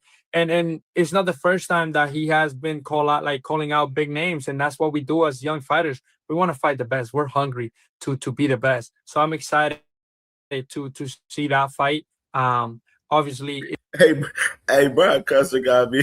Hey, he got me weak. He put that big emphasis talking about. Kid Austin said he will stop Tank Davis. I'm like, bro, like get the fuck out somewhere. It's going to be a very tough matchup for both. He said he will stop Tank Davis. Fighters, but Kid Austin is very athletic too, and he does very good things inside that ring. 154 is so good right now. I mean, y'all know Xander ain't confident in that boy. Y'all heard him. That boy ain't confident in that boy Kid Austin being Tank for real, man. He would try to be friendly just because the man Kid Austin said he got Xander being Boots, man. Xander ain't confident in no Kid Austin with Tank, bro. Virgil, I mean, Kelly, Fundora, and then you got some of the older guard in there. Hey, Shell, you truly know, Brody. He truly know, bro. do you think about Josh 803? Salute to my brother Josh 803, man. Salute, Brody. Errol Spence and Tim Tszyu fighting, and what do you think about that fight? Who wins that fight? Well, I don't know. I mean, I don't know. We have to really see Errol Spence, what Errol Spence is gonna show up. You know, I don't know. I mean, Tim Tszyu has been a little bit more active, but it's not impressive. I feel like the loser, I think, should call it a career, should call it a day. That's for sure. But Yeah, I've seen this clip too. I want to get y'all perspective too. What y'all think about Xander saying that? Xander says that the loser between Errol Spence Jr. and Tim Tszyu should retire. What do y'all think about that? Y'all let me know in the comments. Give me some engagement in the comments. Let's see some engagement in the comments from the family, man. Let me know. Do y'all feel the loser of Errol Spence Jr. versus Tim Tszyu should retire? Let me know. Let me know. I wouldn't be able to pick a winner. I mean, both guys are just not as impressive as they were maybe 4 years ago.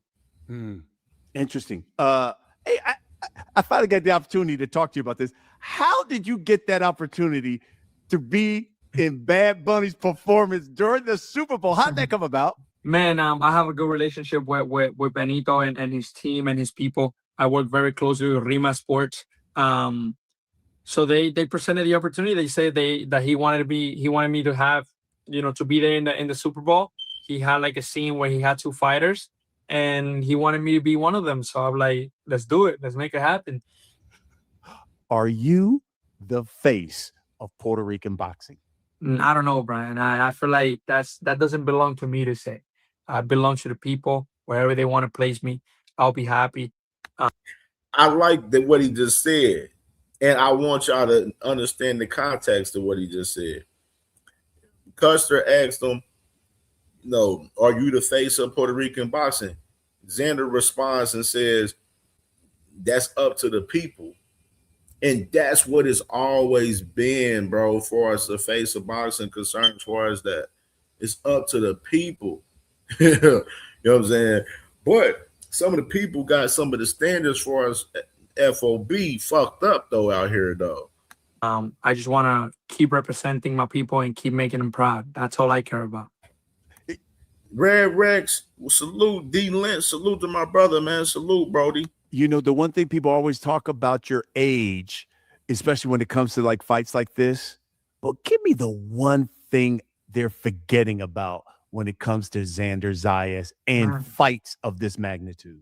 That I've been hungry my whole life. You guys have seen my progress since I'm 16 years old, now 23, sitting as a world champion. You guys seen what I've done in there, and not even that's not even halfway to what I know I'm gonna be. So come June 27th, I feel like you guys are gonna see the first version of Xander Zayas. We'll wrap it up here real quick. But let me ask you, give me the one thing, because that press conference was something. Give me the one thing that he said that really irked you, that you said, I don't think this guy respects me, and he's disillusioned. Man, to be honest, I was just having fun that night. I didn't care about what he said. I'm not gonna care about what he says moving forward. I don't know. Again, I don't know the guy. That was my first time seeing him. That was the first time meeting him. There's no animosity outside of the ring, but again, nothing that he said can hurt me or bother me because I don't care for him. I don't know who he is. Yeah. Lastly here, June 27th, let the people know what's going to happen at Barclays Center and what the fans need to know about Xander Zayas. June 27th, Xander Zayas is going to do what he does, and he's going to instill world champion at 154. And he's going to, for some people, shock the world. For me, prove myself right. Word. I love it. My brother, listen, I've been wanting to talk to you for the longest. I'm so happy you had the time to spend. I wish you nothing but the best of luck, my man. Okay. Thank you, my guy. Thank you. Have a good one, brother. Hey, look, that's what we do here on The Last Stand, folks. We bring you the biggest names in the sport. All right, man. So salute to Xander right there, man. For sure. Let me like this real quick with them boys right there. And let's go to Boots, man. Let's go to Boots real quick with Nightcat.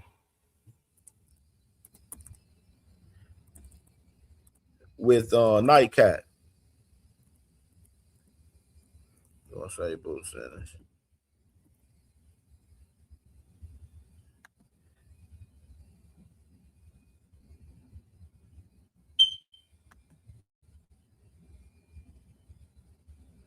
For you getting the fights that you want, because people Right.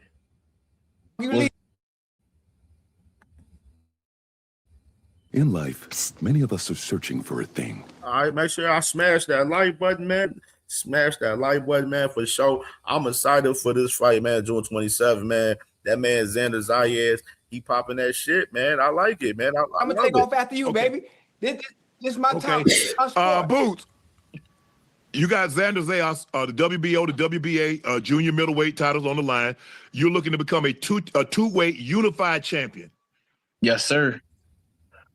And you, this moment, you understand these moments are fleeting, and this is how you try to make your name. You try to, like, when they talk about 154s and they talk about these great fighters of years past, I want them to talk about Boots Ennis moving forward 10, 15 years from now, like they talk about the 154s and the guys in the past. Is that your mindset when you're going into this fight, because you know what's at stake? No, for sure. You know, it's this a legacy, you know, defining moment for me, you know, and then this what it's all about. And I'm going to show the world, you know, start at June 27th while I'm the best in the world. And we're going to start right here and knock them all down one by one.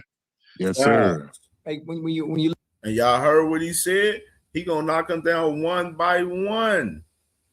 Read the context and understand what I said the other day. I said, I would like Boots Ennis, if he beats Xander Zayas, I would like him to push the button on motherfucking Sebastian Fundora and press his ass. That's what I want. I want to see Boots Ennis press Sebastian Fundora on a fucking fight next if he happens to get past Xander Zayas June 27th. That's my personal opinion. look at it, right? I think about us. I think about Unc, myself, also ISO as well. When we watch film based on our opponents. Have you seen anything from Xander in the fight that he's had? I'm sure you've done your homework. Have you seen anything that you think you might have to worry about when you have this fight, some things that he might be good at, you know, some strengths of his and some weaknesses that you may be able to expose fight night? All I'm gonna say is buckle up, put your seatbelt on fight night, man. Y'all gonna see it all on fight night, man. I can't wait. You know, I'm gonna show out and show, and I'm gonna show y'all. I'm gonna show y'all. I really don't want, spill too many beans, but I'm gonna show y'all. Yes, sir. That's what's up. Hey, Boots, what's up, bro? It's ISO. What's going on? Hey, big fan here, bro. I love watching you play. I know Philly has a legendary boxing history, deeply rooted in grit, toughness. What really got you into boxing, and what's some of your favorite boxers out of Philly?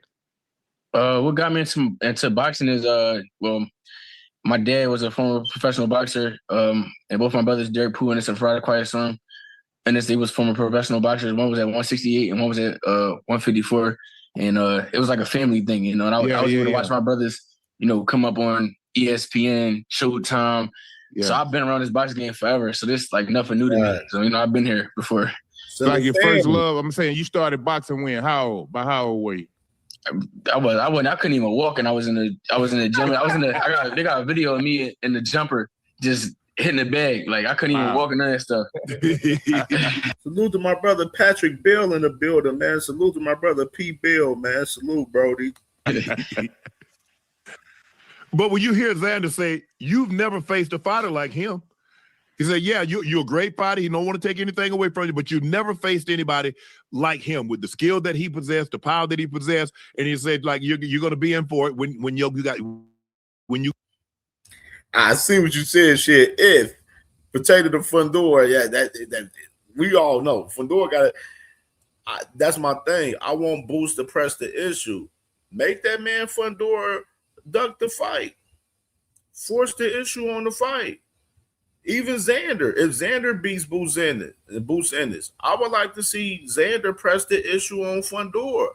Make that man Fundora duck the fight next, bro. Fundora, he can't sit around and not fight those guys if they're approaching him to fight him.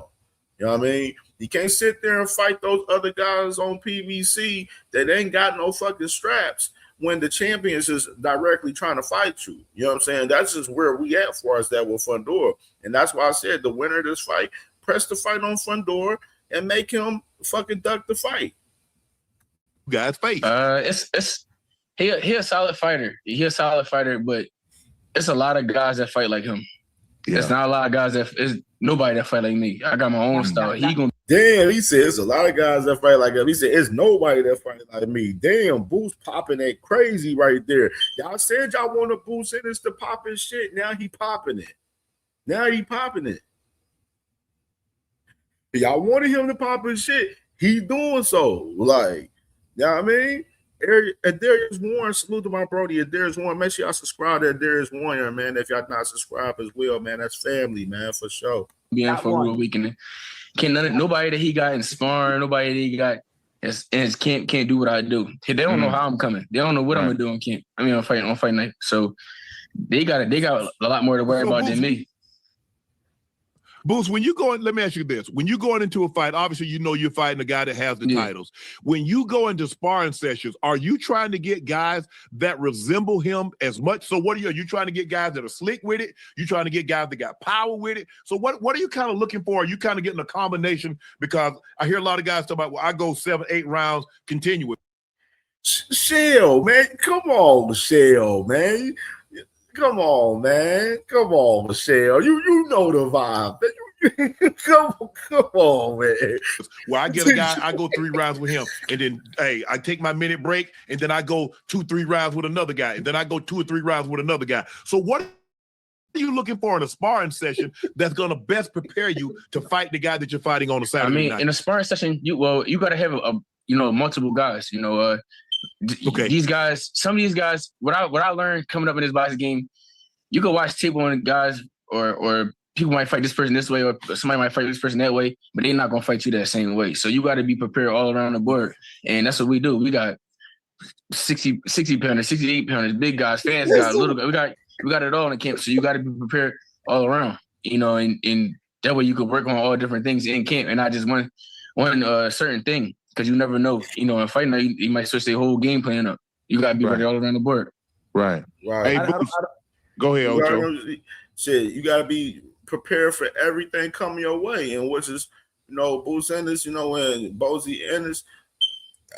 That it was a reason why he didn't do the Jack Catterall shit. Bozy, they wanted to tap in, and he focused on this fight with Boost Ennis right now. You know what I'm saying? So I'm pretty sure them boys is game planning for Xander in every possible way, for every possible sequence in the fight. You know what I'm saying? Which is I'm pretty sure Xander is as well, man. That's why I said this what makes this fight June 27th a fucking amazing fight, man. It's gonna be lit, bro.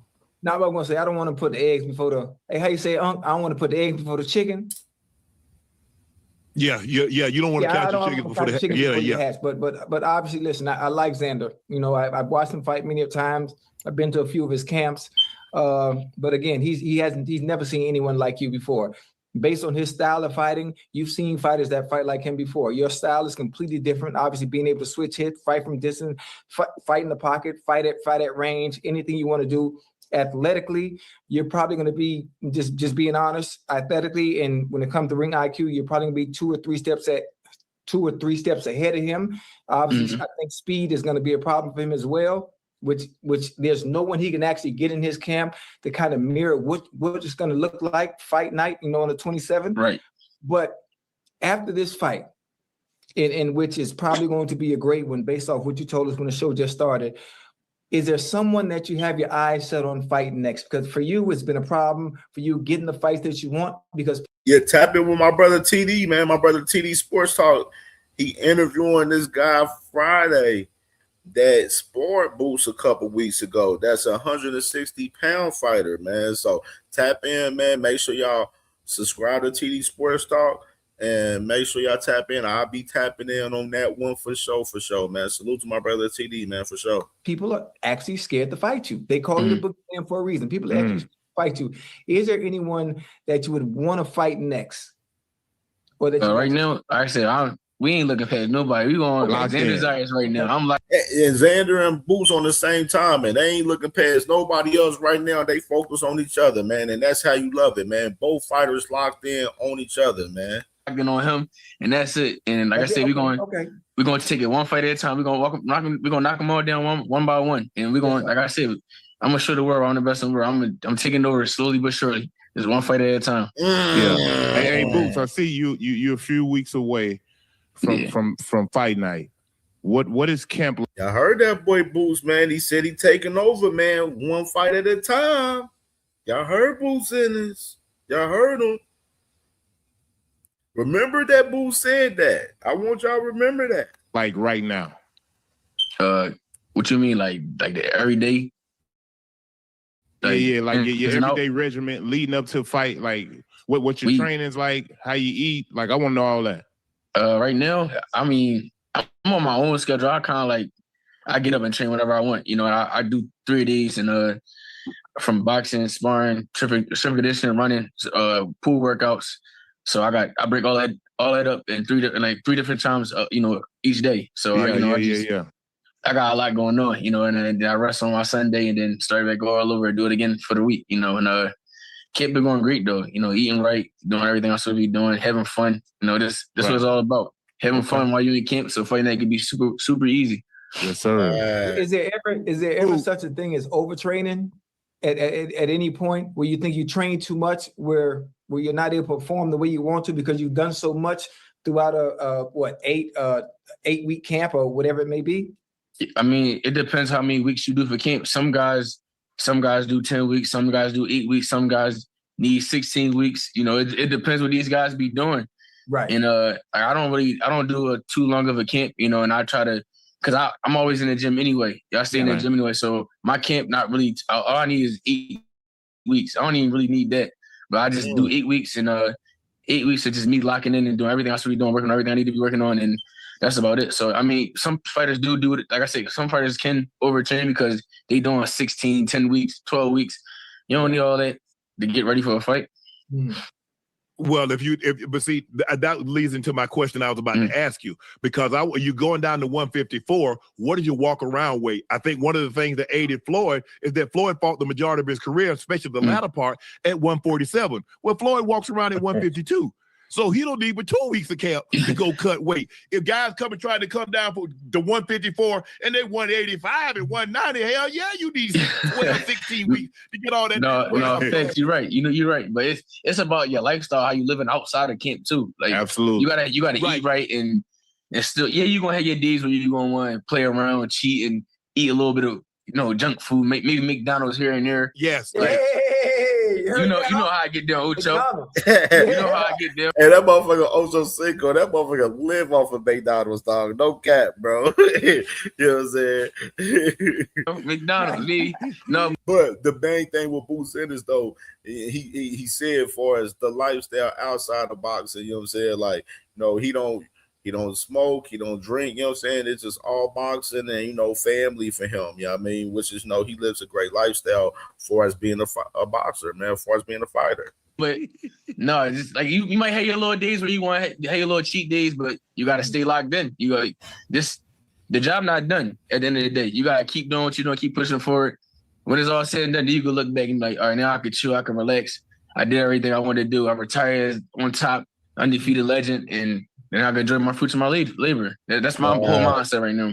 Yeah, that's what's up. The funny thing about it is you moved up at the welterweight. You took those belts, and you automatically started talking 54 and 68. Yeah. So you trying to pull a Bud. I mean, Bud 47.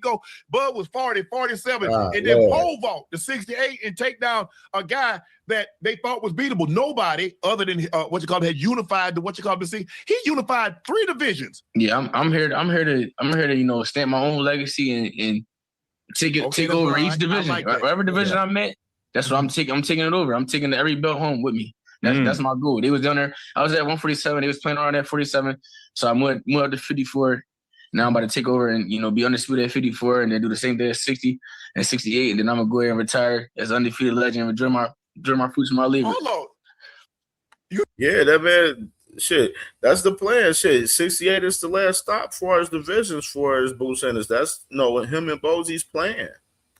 You try to do 47, 54, 60, and 68? I did 47 already. I was WBA, Super WBA champ, and IBF and Ring Magazine champ at 147. IBF. And now I'm about to fight for the WBO and WBA. About to be unified here, and then two more. I need 2 more belts, and then I move up and I do 60, 68. Yep, I'm trying. This was all about. What? Salute to my Brody D1, man, with the $3 banger in the Cash App, man. I know my brother busy working, man. He can't chat, man, but salute to you, Brody, man. Fire show last night, man.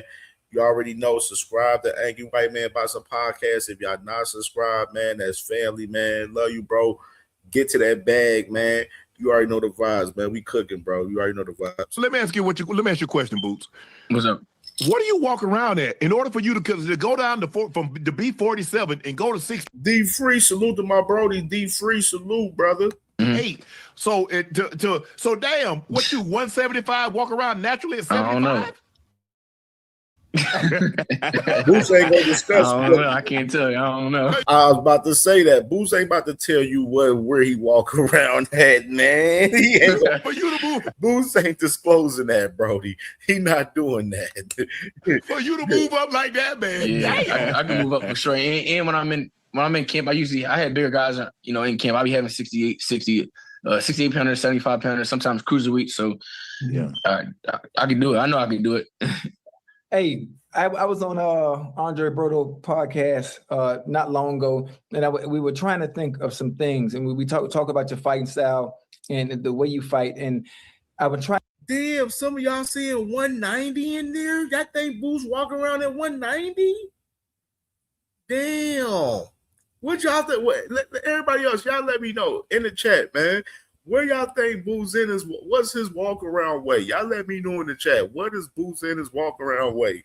Y'all believe? Trying to think. I don't believe he know 190. I'm gonna tell you right now. I don't believe no 190. I'm gonna say that. That's too much, bro. I don't believe 190. I say about a good 175 type shit. OTB. Salute to my brother OTB. You know what I'm saying? OTB said 175. That's where I'm at. I'm thinking about 175, 170 type shit. You know what I'm saying? About 171 type shit. That's just me. You know what I mean? Flaws. It's just something to have a conversation. Like 170, 180 type shit. Like, between that 75, 80 type shit. You know what I'm saying? You wouldn't say as far as that. 190, that's a stretch, though. I don't think he walk around in no 190, bro. And really the only thing, obviously watching you, over the years, obviously being in camp with you, training with you, for 2-3 months as well. I was trying to find anything negative, and it was hard to find anything negative based on your fighting style. And the only thing I could think of was, well, maybe sometimes you get hits, sometime maybe too clean. And then I also thought about, well, hell, he rolls with most of the punches that he gets hit with. And obviously he's not fighting people where he respects their power. Sizzle, oh man, you about to make me go find that shit real quick now. When it comes to that, for those that say you get hit too much, what do you have to say to those critics? Come on, oh Joe, man, you acting like casual, bro. I'm not acting like casual, bro. He said Ocho acting like a casual. I'm crying. I just to shut them. I already know. Yeah, I know what I'm watching. Yeah. I get it. I don't know where they got this. They got this crazy narrative from. I don't know where it came from. Yeah, but it's the only narrative that they keep saying. Like, I get hit too much, bro.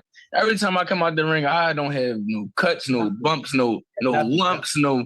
Mm-hmm. Yeah, I might get hit. It's boxing. Everybody get hit, but it's a certain way you get hit. I know how to roll with the punches. I know how to. Right. Yeah, if I do get hit, I'm not gonna get hit with it again. Like it's like people gotta look at stuff like that. People gotta sit back and really watch my fights and really like then he did get hit with that shot, but he didn't get hit with it again. Or he got hit with that shot that time, but this time he rolled with it. Sometimes you gotta roll with it because it'd be too late to bring your hand up, so you just roll it. So it might look like you get hit, but you're not. But yeah, people, I don't know where they get this narrative from. But like I said before, I just take it as a compliment. They got to find something, you know, when you greet. So you got to find something to talk bad about. So it is what it is. The defense is phenomenal. Your defense is phenomenal. I've seen it with my own eyes. I witnessed it. I was in there with you, even though I beat you up, but I was still in there and witnessed it. But I mean, I know you still hurt from them body shots. You ain't do no body shot at Boots? You ain't even touch him up top. You just hit him in the body. I was ripping his body up. I wanted some ribs that day. damn. Oh, man. Bruce Gas, salute to Bruce Gas in the building. Subscribe to Bruce Gas if you're not subscribed. YouTube legend in the building. Salute to Bruce Gas. Hey. Boots, who's some of the, like, obviously at 147, there have been some great, I'm talking about historically great fighters. You got Hearns, and you got Sugar Ray, and you got Floyd. You've got a lot of fighters at that 147. That boy Sizzle said a McRib. I'm crying. Roy started at 54. Roy is mainly known as a 60, 68. More than 68. Hey. You just hit him in the body. I was ripping his body up. So you got to find something to talk bad about. So it is what it is. The defense is phenomenal. Your defense is phenomenal. I've seen it with my own eyes. I witnessed it. I was in there with you, even though I beat you up, but I was still in there and witnessed it. But I mean, I know you still hurt from them body shots. You ain't do no body shot at Boots? You ain't even touch him up top. You just hit him in the body. I was ripping his body up. I wanted some ribs that day. Oh, man. Hey. Boots, who's some of the, like, obviously at 147, there have been some great, I'm talking about historically great. Yeah, man. I see Quadir. He said, you can ask why he keep talking about 147. Because they casuals. They got to understand that he's campaigning at 154. You know what I'm saying? Like, they're coming from the casual perspective. The questions is from the casual perspective right here. That's why sometimes I like to react to some of the casuals that interview some of the fighters at times. You know what I mean? To show y'all some of their perspectives. You know what I mean? Fighters. You got Hearns, and you got Sugar Ray, and you got Floyd. You've got a lot of fighters at that 147. Roy started at 54. Roy is mainly known as a 60, 68, mainly 68, and then he moved from there to light heavy and ended up winning the heavyweight championship. But who are some of the fighters when you were growing up say, you know what, I kind of like him? Growing up, I always, besides watching my dad and my brothers, I always watch Floyd. That was my Floyd, Roy, Sweet Pea. Sweet Pea had defense. He didn't have the greatest power, but you talk about, talk about slip, I'm talking about actually. Yeah. And Prince Nassim. They was my fourth favorite fighter. That's all I used to watch. Like, and I feel like coming up in the amateurs and then like eventually turning pro and all that stuff, I feel like I just meshed my dad, my brothers, and then I took pieces from Floyd and Roy and Pernell and Prince Nassim and like now I started watching like James Toney and Sugar Ray Leonard. Like I'm just trying like still all different things. You know, that's how you get better. That's how you learn and get better. And that's what I've been doing. You know, I'm just still little different things from different people. And stop the presses. I want to touch on something that Jay Will said. Said we need boxers on casual channels for global appeal, and I agree. Now, as far as this perspective, this interview for us Boots on Nightcap reasonable as fuck because the Nightcap got million-something subscribers, and they're a platform that's live every night, giving content for our sports, every night. You know what I'm saying? And it's one of the biggest platforms in the world for us content-wise. Very fucking reasonable. Now, when I see these fighters be on these no-name ass motherfucking guys that's casuals that we don't know of, that's when I have an issue with it. You know what I'm saying? Like it's cool if you do an interview, like Shakur did an interview with Juvie and Manny Fresh.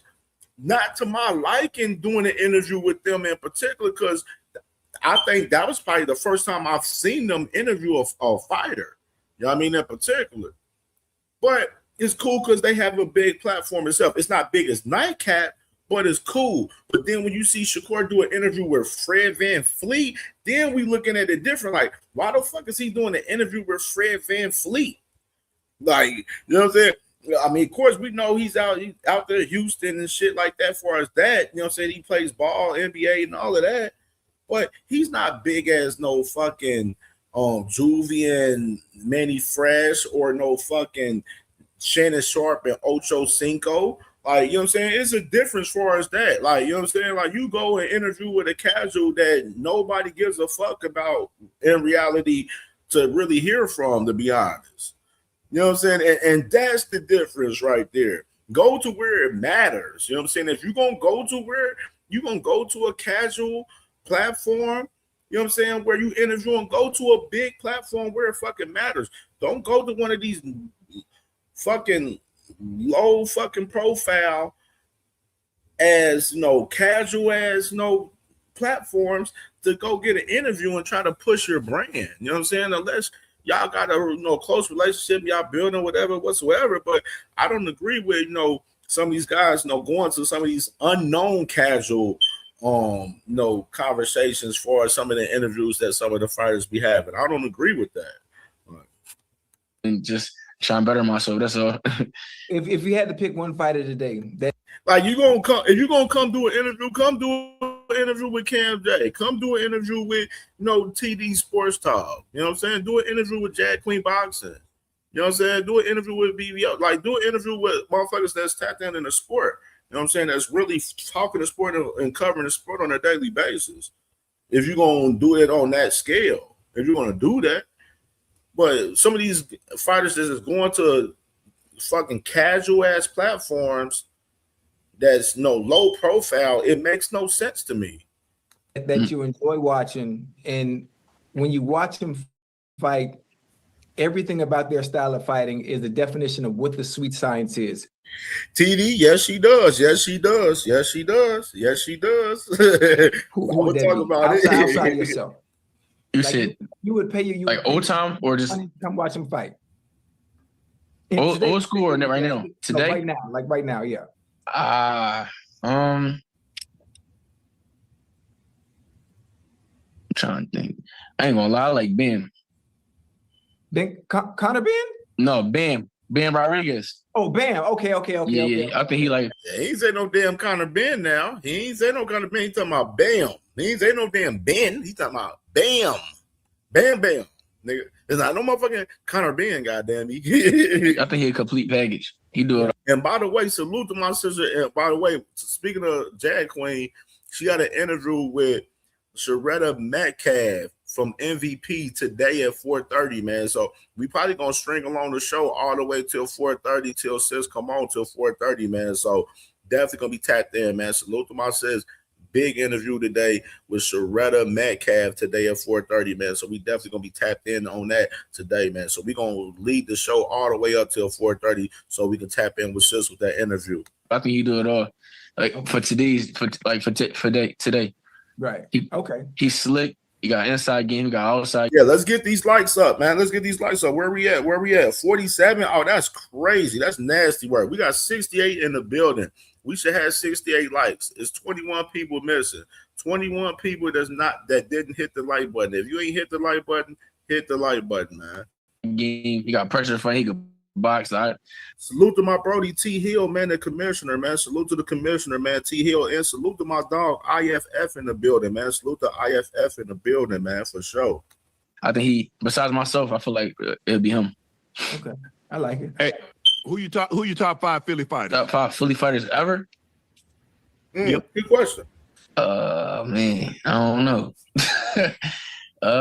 Well, Smoking Joe got to be first. Joe first for sure. Smoking Joe. B-Hop got to be in there.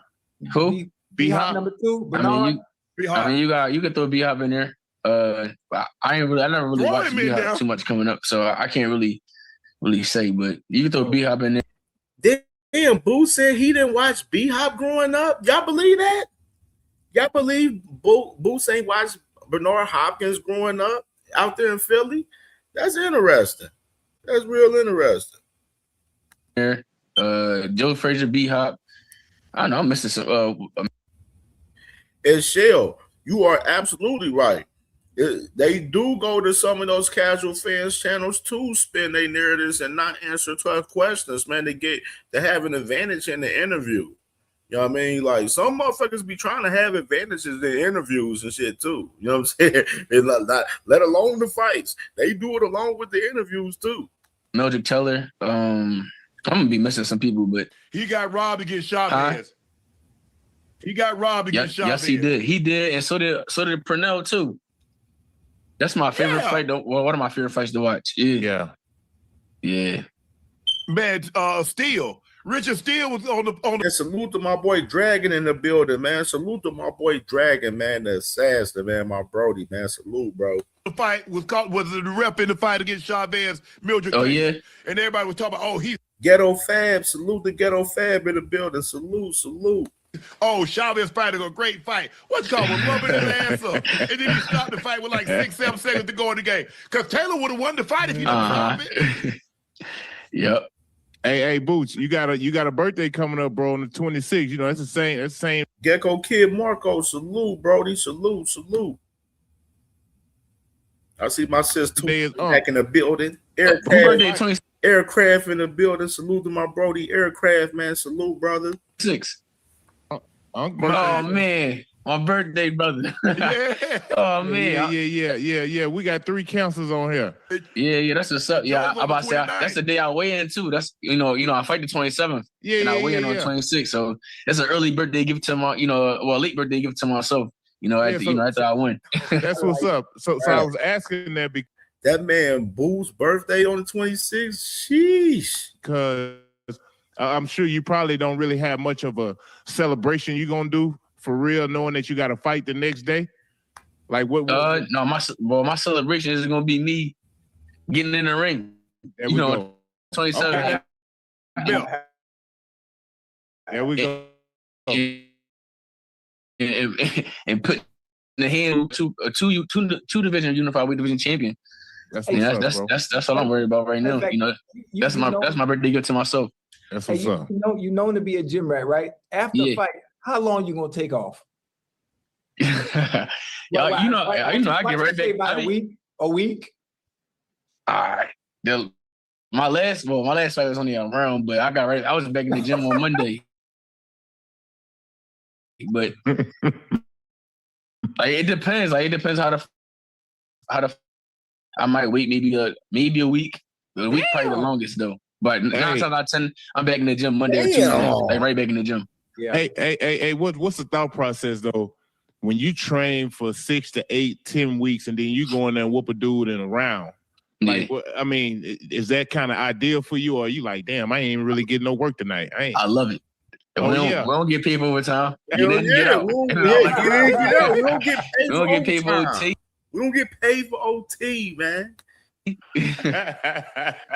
Hey, if I get in this thing in the first round, I'm trying to get him up out of there. I mean, at the end of the day, fans want to see a little bit of boxing. You hear the boy Shed, he said, if I get in this thing in the first round, I'm trying to get that man up out of there. Anyone see a knockout, but if you can get a knockout early, go get it. And that's what I be on. Yeah. I love bringing home the knockouts. Boots, we're gonna get you out here on this. Obviously, AJ Brown is no longer in Philly. What are your thoughts on that? And what do you think your Eagles gonna do? Oh man, I mean, AJ Brown, he was a cool dude. He came to our gym. He was chilling with us and all that and working out and stuff like that. He cool dude. I think the Eagles gonna be all right this year though. They got Lemons.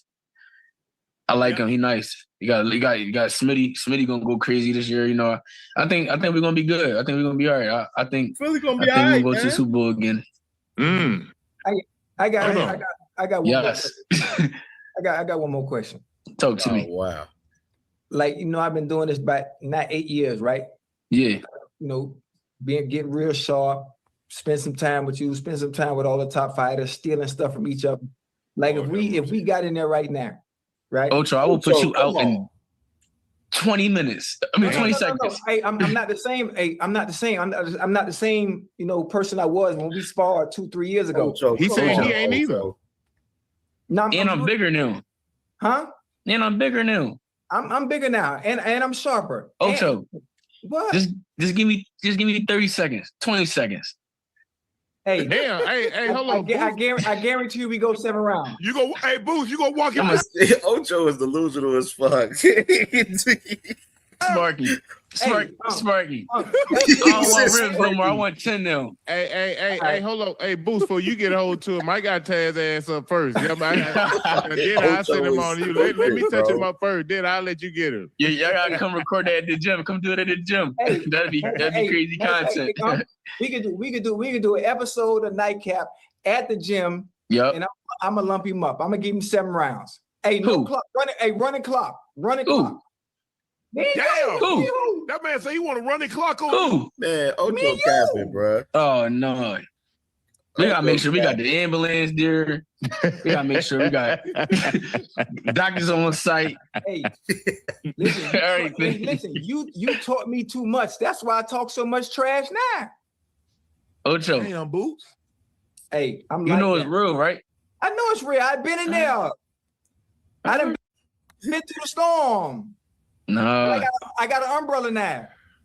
They ain't gonna work. This one blow rule too hard for that, man. Yeah. Hey, Boots, my hands register, man. These hands you register. crazy, man. Something wrong with you, man.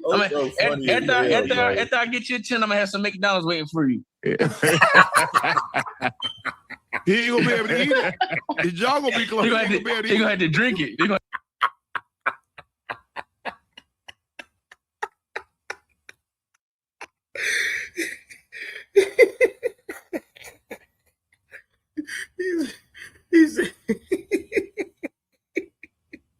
He said, after I hit your chin, I'm gonna have some McDonald's waiting on you.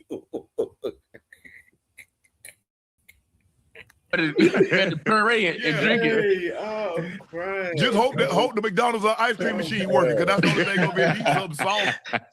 Yeah. Hey, Boots, best of luck on the fight, man. Hey, when you win this fight, come back and tell us how you did it. For man. sure. That's Jerron. Most Boots, definitely coming back with them two brand new brothers. Appreciate y'all, man. Yeah, man. That was a good interview right there, man. Good interview right there with Boots and Nightcap, man. Right there, man. You know what I'm saying? Good interview right there. I'll fuck with it, man. Salute the Boots, man. Hey, it's going down, man. June 27th, man. It's going down, man. I can't wait. And let me go ahead and play a little commercial for that joint. You're only undefeated until you're not. There can only be one king.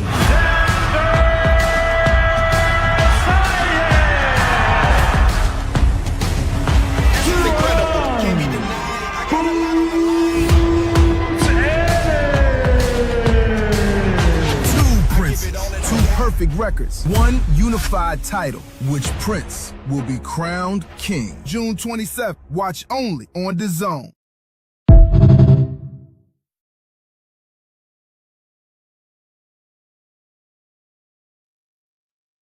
All right, man.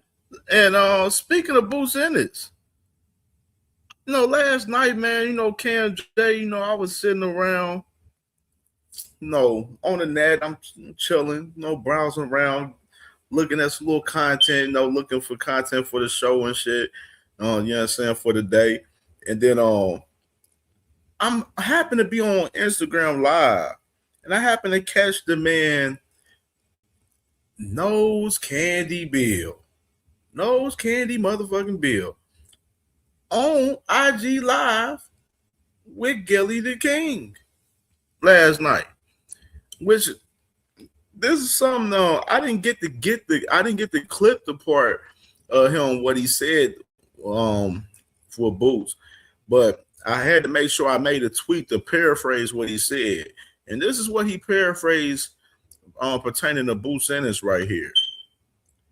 And he said Boots Ennis is the most difficult fighter on the Devin Haney hit list. And also says that Boots Ennis' style, being a switch hitter, is more difficult than Shakur Stevenson's style. So Bill Haney right here basically saying that Boots Ennis is the most difficult fighter on the hit list, right here, and that the style is more difficult than Shakur Stevenson's style from Boo Sanders right there, which is, I can 100% agree with that. And I think a lot of us agree with that. And I posted this last night to you guys on the community post last night. You know what I mean? That I see Sis too, says she was like, is that boy chatting this shit? Like, Bill always chatting, says he always fucking chatting. But in this case, he's fucking absolutely right, though. He's absolutely right. Yes. And this is facts for the first time in fucking Nose Candy Bill's fucking life right here. But I wanted to take notice in that right there as far as that concerned. And speaking of this IG Live, I did get a clip of this IG Live. I got 2 clips and I just combined them together into one. So did get a clip from this IG Live, man, and I posted it yesterday on my IG and on my TikTok and on Facebook and on Twitter. If y'all ain't follow me, man, and follow me on the socials, man. Follow me, CamJNetwork, on all socials, bro. Like, you know what I mean? Like, I'm tapped in with a lot of the family, you know what I'm saying, that we be chopping it up outside of the shows and everything. So, man, tap in with your boy, man, for sure. But I'll be dropping a lot of content, on my socials and stuff as well, too. So you gotta follow the brand, man, for sure. But this right here, this is something caught my eye right here with Mr. Nose Candy Bill last night, man. With this IG Live with Gilly the King right here, man. Well, I don't know if you can see the comments or not, but they adding the shit out them niggas. No, they I got adding the shit out my young. I can't concentrate on so many people. I just have to concentrate on a conversation I'm having with you. You know what I mean? And I tell you one thing. They concentrating on this. They talk about Gilly Call J Prince. They want to see this shit go down. Well, being that I've been yelling off the balcony, you know what I mean, up on the 72nd floor, I've been calling for everybody. It was only right that Gilly came in. So let me ask you a question, right, Bill? Yes, sir, King. If Shakur or Keyshawn ain't next, who you want after that? Well, I mean, the pulse of the people and the energy of the people right now, I would hate to let go and to give them an alternative, you know what I mean, when they gave us such a sweet proposition. I'm just trying to figure out who's all the people on Debo's list. Oh, you haven't got to know the list yet, huh, Gil? No, I know most of the list, but the people on here might not know the list. Okay. Well, listen. I don't want to confuse them. I just want to say that the best person that's available, right, on the list happens to be a pound for pound guy on everybody's list. You know what I mean? And when it takes a fighter like that, you need a certain kind of concentration and preparation that we've been doing for quite some time. This fight is being built up over a long period of time. Even Jay has said it. I think it was only right that we got together on the platform and discussed it. You know what I mean? Now, everybody know what we're going through. Let me ask you this question. Somebody asked this question in the comments. They said, is Dev going to vacate the belt or fight Keyshawn? Is Shakur going to vacate the position or fight Devin?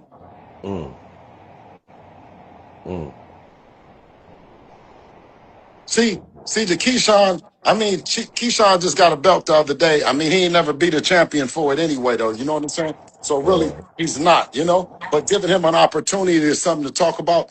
You know what I mean? He's on the list. But when you talk about Devin and Shakur, you talk about one with a 4-division champion, one a 3-division champion, youngest in the students. You talk about a whole lot of things that have happened. Right. Not a whole lot of things that's going to happen, could happen, or should happen. You know what I mean? And when we talk about a history. Yeah, but when we talk about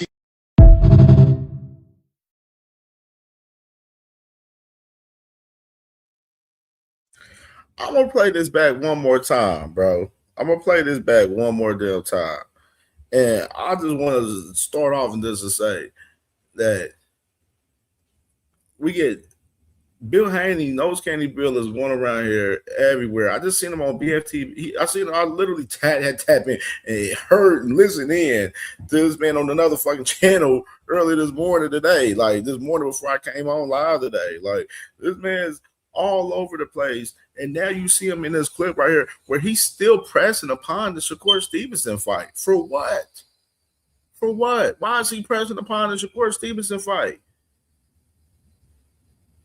Didn't that man, Devin Haney, say the other day that he was on the Keyshawn? Didn't himself say that he was on the Keyshawn the other day? I mean, did he tweet this out the other day? This is what Devin Haney tweeted out the other day. Why is this man pressing upon Shakur Stevenson still? Didn't we get this the other day? You know what I'm saying? Where all the information is coming out where the WBO is about to order the fight with Keyshawn and Devin right now. All the focus should be on this right now. Why is this man still focusing on talking about Shakur Stevenson still? Like, I'm trying to really understand that. Let's run this clip back again. Well, I don't know if you can see the comments or not, but they adding the shit out them niggas. No, I got to shit out my young. I can't concentrate on so many people. I just have to concentrate on a conversation I'm having with you. You know what I mean? And I'll tell you one thing. They concentrating on this. They talk about Gilly Call J Prince. They want to see this shit go down. Well, being that I've been yelling off the balcony, you know what I mean, up on the 72nd floor, I've been calling for everybody. It was only right that Gilly came in. So let me ask you a question. Right, Bill? Yes, sir, King. If Shakur or Keyshawn ain't next, who you want after that? Well, I mean, the pulse of the people and the energy of the people right now, I would hate to let go and to give them an alternative, you know what I mean, when they gave us such a sweet proposition. I'm just trying to figure out who's all the people on Debo's list. Oh, you haven't got to know the list yet, huh, Gil? No, I know most of the list, but the who would you like? On here might not know the list. Okay. Well, listen. I don't want to confuse them. I just want to say that the best person that's available, right, on the list happens to be a pound for pound guy on everybody's list. You know what I mean? And when it takes a fighter like that, you need a certain kind of concentration and preparation that we've been doing for quite some time. This fight is being built up over a long period of time. Even Jay has said it. I think it was only right that we got together on the platform and discussed it. You know what I mean? Now, everybody know what we're going through. Let me ask you this question. Somebody asked this question in the comments. They said, is Dev going to vacate the belt or fight Keyshawn? Is Shakur going to vacate the position or fight Devin?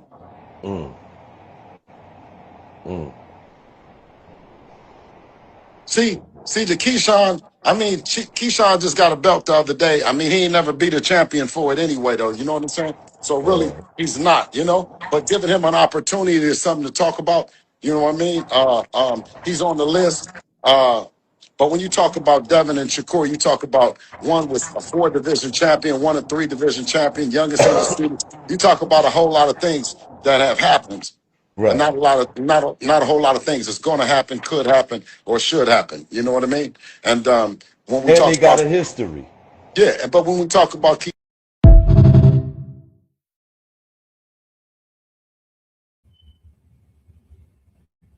Now, this is my thing about this.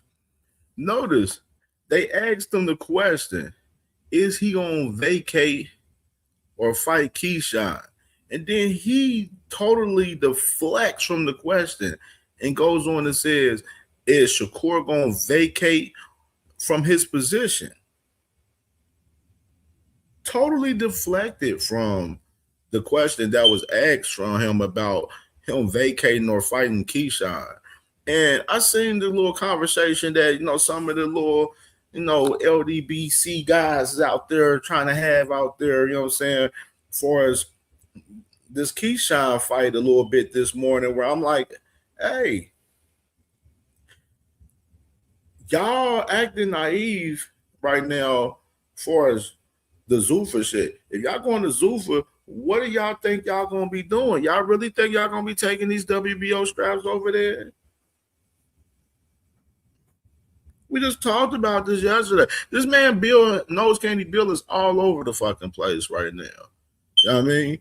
And they still pushing upon the Shakur Stevenson fight when obviously the shit looked like it's dead, which I already told y'all that I don't see Shakur Stevenson in the ring in 2026 with Ryan Garcia or Devin Haney. I don't see it happening. And then we're continuing to see that in fucking AK as far as that concerns. Now you got the whole situation with the mandatory with Devin Haney and Keyshawn right here. And it's like, bro, make the fight happen. Like, for real, honestly, like I said, the Zuffa shit, yes, we're hearing all the rumors with Devin and Shakur, but I'm saying, what's holding them up from announcing this move? Yes, we had the report from Sean Zattel where he's saying that Zuffa wants both guys to fight each other, but obviously both guys isn't going to fight each other. So what are they going to do as far as those guys going to Zuffa if they're not fighting each other first? And that's what Zuffa wants. If that's the plan, that's what you got to ask yourself as far as that. But Nose Candy Bill, like I said, he all over the place. He's still pushing upon this Shakur fight when it looked like Shakur doesn't want to fight Devin Haney. He's denied the fight a couple of times when they talked about the negotiations and all of that shit. We already been cooked up and got content on that shit, from the past month. You know what I mean? So we didn't already run down that timeline. So this fight with Shakur and Devin is not happening. So it need to be Keyshawn. And then if it's not Keyshawn, who is it? Who is it going to be if it's not Keyshawn? Who would they fight if they're going to Zuffa? If they're not fighting Keyshawn, if they're going to Zuffa, who will they fight if they're on their first fight at Zuffa? If it won't be Keyshawn, because if it ain't Keyshawn, they're not going to have that fucking strap. I'll tell you that. Top Rank has placed both of their guys in position. Emiliano Vargas and Keyshawn right there at the top spots at 140 and 147 for the WBO. In the loop for Shakur and Devin, for both of those guys, if they go to Zuffa and them titles ain't going with them going to Zuffa, them boys is right in line for those titles right away. Right away. That's what I said, man. Everybody got to read the room in some of this context right there, bro. Got to read the room with some of the context right there for sure, man. Salute to Southern T, man. Salute, Brody. Salute, salute, salute. And let's get to this next topic right here with funny, man. Let's talk about this man Tank Davis. Of course, we got the whole conversation with Tank Davis and Kid Austin right now as far as the conversation with that fight with those two guys. And I see this man Tank on Twitter, man, being on this bully shit, bro. Already with this guy, Kid Austin, saying, y'all throwing that little boy in the deep end. And then you see this guy. I had to make the full screenshot on his tweet with the comment right there below, right there from the guy right there, the Kareem Gotti guy. He posted the Kid Austin picture of him in the hospital, bro. Like, which was fucking crazy, bro. Crazy right here. And as you see, man, the man Tank Davis on this bully, man, as far as the man Kid Austin, man, I see this shit being just like on some Frank Martin shit. You know what I'm saying? I question if the man Kid Austin is going to make it to the finish line on the fight. That's just me. Because I don't trust the little boy. I don't trust him. That's just me. I don't trust the little boy. That's just me. But that's it for that. And let's get to the main topic, which is going back to Sunday night a little bit, man. Which is I said yesterday I wanted to go over the Daniel Kinahan shit. I ain't gonna go over that today, so we're gonna say that for another time.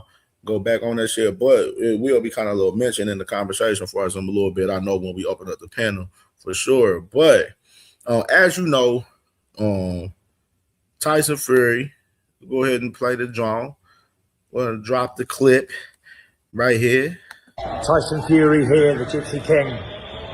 Just stepped foot on US soil. It's been 5.5 years since I knocked out that big bum dosser Deontay Wilder, and I'm back. The smell of freedom is in the air. Big shout out to Turkey Al Sheikh for making this happen. Get up. God bless you all. Come on.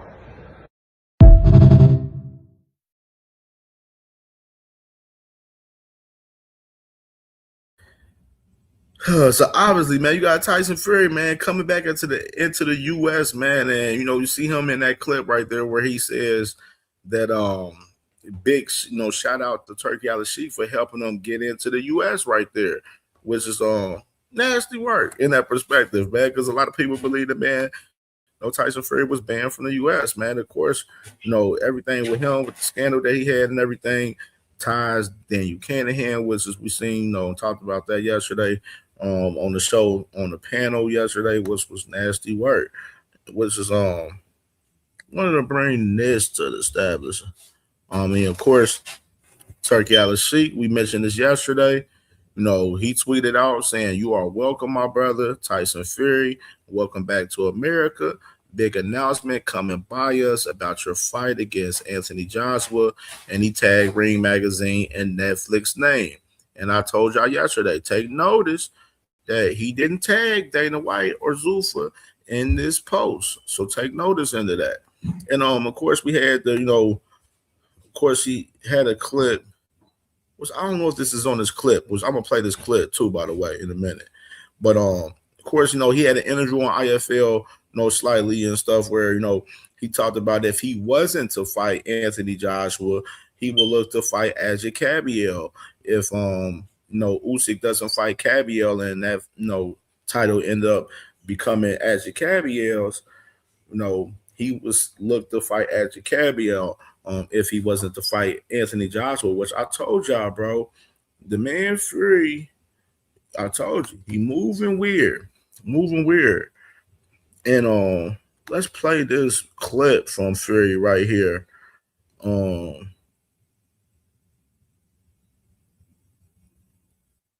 Right here. And let me ask you, obviously there's been a lot of talk and a lot of it's gone through kind of Hearn and Dana White, etc., about who's promoting this fight, etc. Dana's claiming that he negotiated the contract. Dana's claiming also that he will have involvement in promoting this fight. I mean, we've got Frank Warren there, we've got Spencer there, we've got Eddie Hearn there, who've got direct involvement with you guys. What can you tell us about that? Honestly, I don't care who's promoting the fight. I heard Donald Trump's promoting it, to be honest. I think it's going to be like a White House lawn job. That's what I've heard. So, again, it's like, who, what. It'll all come out in the wash, won't it? As far as we're concerned, though, it doesn't matter who promotes it. To you, it doesn't matter. To me, it doesn't matter, but it's more of an ego thing for the promoters, isn't it? Like, who's got the longest dick type of thing. Do you know what I mean? Like, to me, I just fucking turn up, give me my money, and I'll put on a show. That type of thing. So I don't really care who promotes the show. Whoever wants to put the biggest check up, whoever wants to put the biggest event on, that's who can be my promoter. Challenge is down there. The gauntlet has been set. If you want to put the biggest check up, or if you want to be the biggest time promoter, come see me, baby. The second biggest question to this is the location of this, because there was obviously strong indication this could go to the US. Eddie Hearn said to me 2 days ago, contractually, the current contract from their side, this flight has to happen in the UK. Two questions. Could it go to the US? Where do you want it to go? Again, I'm going to say what I always say. I don't care where it is. Doesn't really matter to me as long as the fight happens. It can happen in any of our back gardens or in Japan. It doesn't really matter. We are proud sponsors of IFL TV. Sponsors.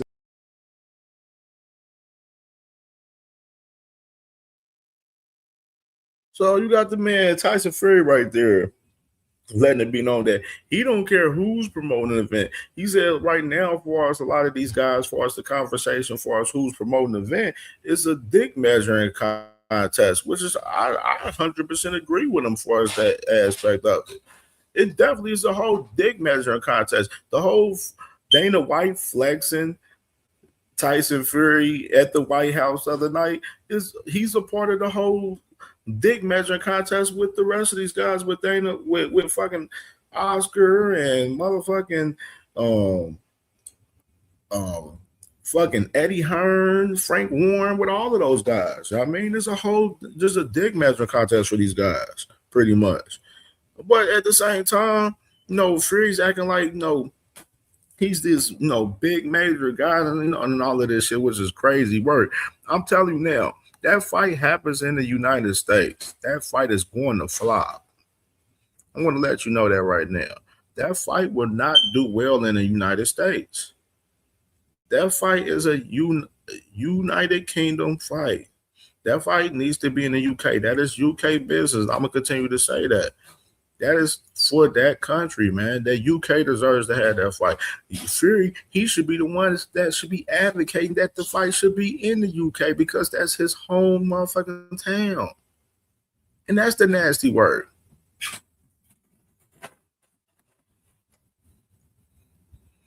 But but sis, it's an ego thing with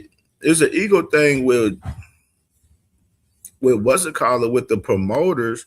Because far as Dana White aspect, I could say from Dana White, not more so from the other ones, but from Dana White's aspect, he's trying to have a dick measuring contest with the other promoters, pretty much, with trying to do all of this weak ass flexing. You know what I'm saying? What I said, that flex, that shit, him flexing, that him flexing Tyson Fury, they didn't give us no information, nothing new that we knew from that shit, besides knowing that how corrupted this shit is. Y'all see the thumbnail, motherfucker dapping up with Trump and up there with Dana and all of that shit. Y'all see that shit. And wanted to take notice in this right here too. Let me get that tweet. Oh, this happened too right here. A lot of shit happened up here as far as the White House event. You know what I mean? They said federal officials arrested multiple people who claimed to discuss plots to attack the White House UFC fight on Sunday.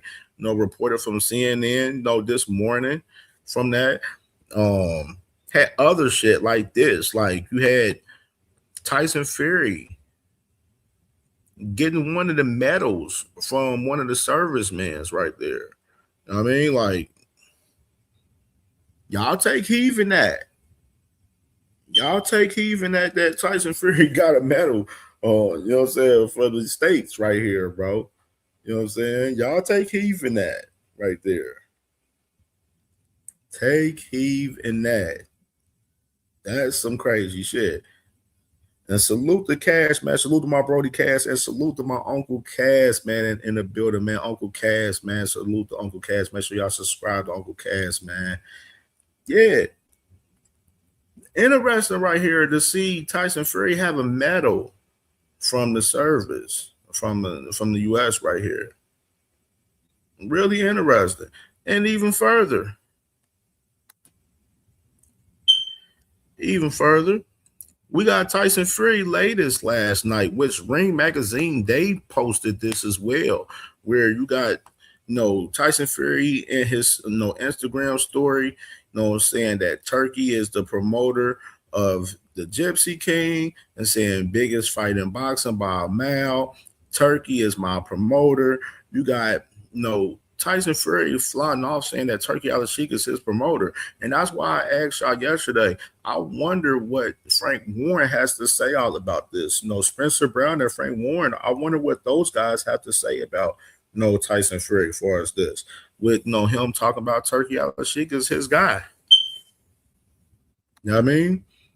And even further context,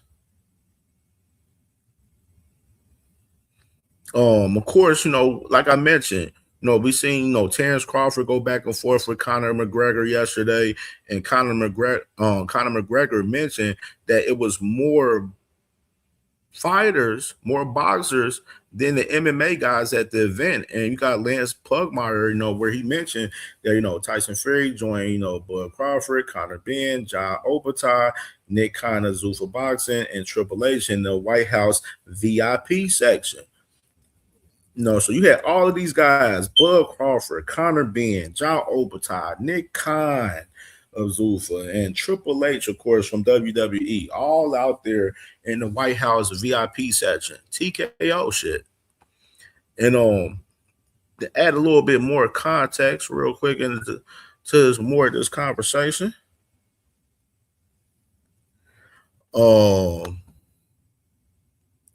Starting off, salute to my brother, man, Sugar Sheed, man, out of the DMV area, man. I know Big Dre, a lot of my guys from the DMV area tapped in with Sugar Sheed.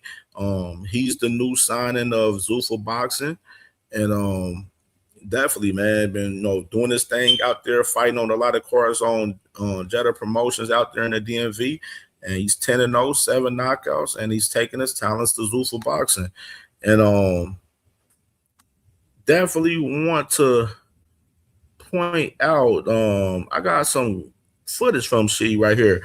Let me go and run this clip from Sugar She, because they did a press conference with John Obertai,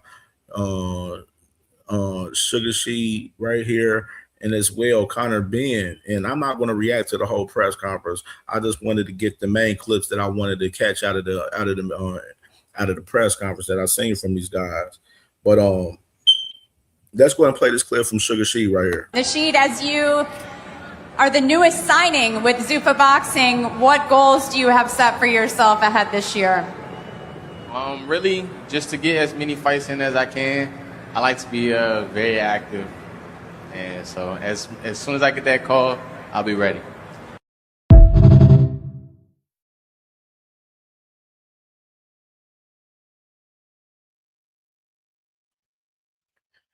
Yeah, man. Yeah.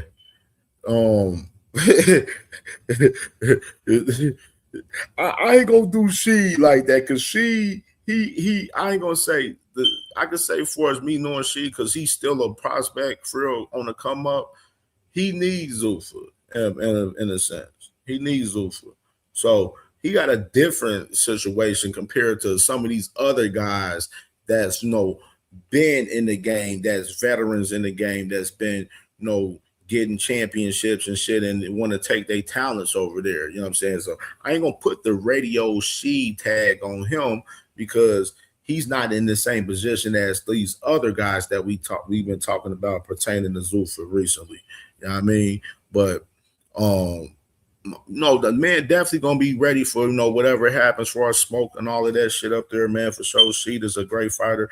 It's interesting to see how he does up there at 175 with those guys there, and that's the interesting perspective for us that. But I'm interested to see how that shit plays out with She being over here with Zuffa, man, and being a new fighter over there for sure.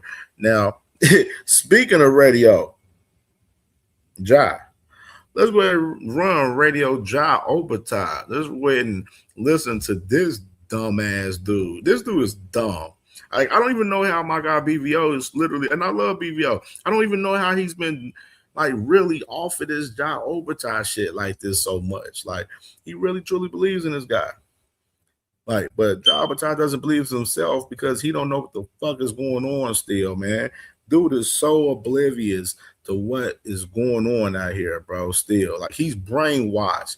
Dana White has fucking Radio John Obertai brainwashed over there at Zuffa, bro. He's fucked up. I actually had a good sit down with some of the team today. We're hoping to make that dream possible by the end of the year. We got that's a perfect plan. But early next year would be good. But undisputed is what I want. Any of these other belt holders want it, but I'm telling you, it's an easy fight to make. All they got to do is reach out.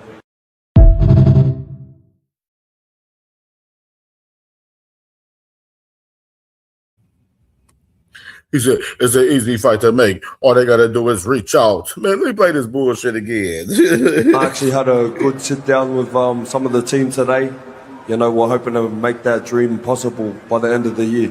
We got that's a perfect plan. But early next year would be good. But undisputed is what I want. Any of these other belt holders want it, but I'm telling you, it's an easy fight to make. All they got to do is reach out.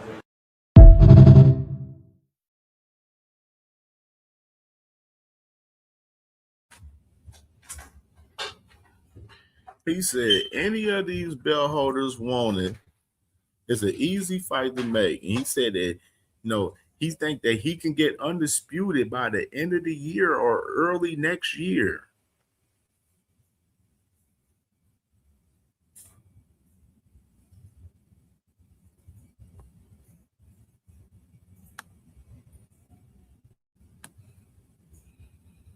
You hear this, man? I actually had a good sit down with some of the team today. We're hoping to make that dream possible by the end of the year.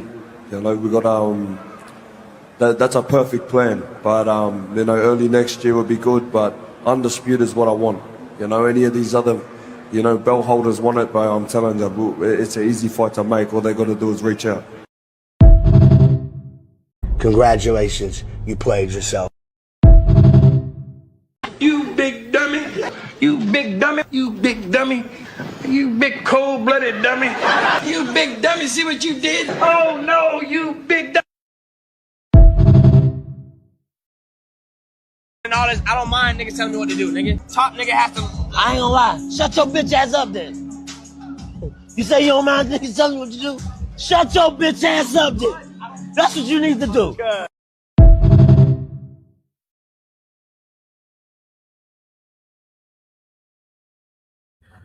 Yeah, man. Nasty work, bro. Like, we gotta understand this with Radio Job Overtime, bro. He's talking about undisputed and don't have no titles to fucking show for undisputed to even unify up with any of the guys that has the belts at cruiserweight. Which, by the way, there's only two guys that has belts at cruiserweight division. The IBF belt that he used to have that got stripped from him is vacant right now. And that's the fact of the matter of that. You got that. And then on top of that, you got Noel McKillian, that was the fight that the man, Ja Obertai, he was trying to, and this is what blows my mind with y'all guys too. And this is the context right here too, what blows my mind. Y'all guys are enamored by the man Ja Obertai calling out David Benavidez when the whole process, the man is trying to fight Noel McKillian in the whole time. And then we already played the clip with Ja Obertai where the man was talking about fighting the winner, Ryan Rozicki and Chris Billiam-Smith, which we already done ran down that whole timeline for us that. This man already planning fights while he's talking about, the fight with David Benavidez is easy to make. He just got to reach out. While your team is over there reaching out to Noel McKillian about fighting him right now, which is not even happening now due to the fact that David Benavidez pulled a fast one on his dumb ass. No, you think you can get the Noel fight? No, I'm champion at 175. I'm going to put my position for that Noel fight, for that strap. And we know with the WBC, they're going to give me that fight before you any day because they don't give a fuck about you. And that's exactly what the fuck happened. Radio Ja Obertai boxed himself out from the cruiserweight division for us undisputed with his ass taking his ass over to Zuffa boxing. That's what he did. He's the problem. His team's the problem. He need to blame himself. That's why when people talk about, man, y'all don't feel bad. Y'all don't feel bad for Ja Obertai. No, the fuck I don't feel bad for Ja Obertai. No, the fuck I don't. Sorry, but not sorry, no. Like, we do not feel sorry for Radio Ja Obertai. Radio Ja Obertai over there, dumbass signed with Zuffa, where all of the smoke for us undisputed as far as what he want wasn't that. Zerto wasn't signed to Zuffa boxing when he had the two straps before he fought David Benavidez. He was with Golden Boy. Noel McKillian, he's over there with Don King. Now, DB got the straps. He's at PBC. Noel McKillian, Don King, Yo strap, IBF, stripped, vacated. You number 4 in the division. They ain't even planning on you even contending or fighting for your strap again. Like, we just got to make this make sense. Like, you gotta have the context as far as some of that shit, bro. Like, the man Radio Job Overtime made a dumbass decision about signing the Zuffa because his whole dreams was becoming undisputed, and Dana White is not going to allow that man to become undisputed while he's over there. He don't give a fuck about him. He made him the test dummy. He got that man with that Zuffa strap over there, and he want him to defend that damn Zuffa strap. That's why Dana White over there signing fighters in the cruiserweight division for Job Overtime. We just seen Chris Billiam Smith fight Ron Rizicki. You know what they planning next. They're going to try to get him to fight Chris Billiam Smith next. That's the move. That's the move. We about to see Radio Job Overtime defend that Zuffa strap versus Chris Billiam Smith next. That's what we about to see. Watch. And continuing on to another dumb motherfucker. Look at this dumb motherfucker right here. Let's play this clip right here. Yeah, I mean, the goal for me is to get a WBC world title. It's a belt that I've dreamed of achieving since I was a kid. It's the belt my dad won. That belt's mine. And Ryan, I'm taking it. And there's nothing you can do about it, bro.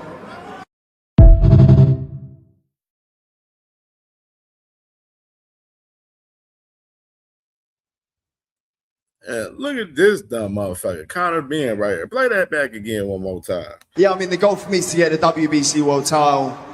It's a belt that I've dreamed of achieving since I was a kid. It's the belt my dad won. That belt's mine. And Ryan, I'm taking it. And there's nothing you can do about it, bro.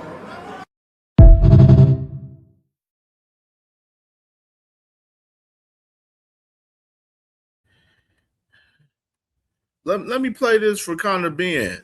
You know what I'm saying? So if Conor Benn, if you're watching, you need to watch this. I don't know if you watched this. I don't know if Dana White watched this or whatsoever and know what's going on. Because one thing about this, I didn't hear no questions for Dana White for this, as far as the fight with Conor Benn and Ryan Garcia, as far as the zone putting the season to this. But I think they need to see this. And say, but I'm going to say it anyway, because actually, he didn't just receive a cease and desist from Golden Boy yesterday. About 3 or 4 days ago, he received a cease and desist from DAZN saying, excuse me, you need to understand, Ryan Garcia is exclusive to DAZN.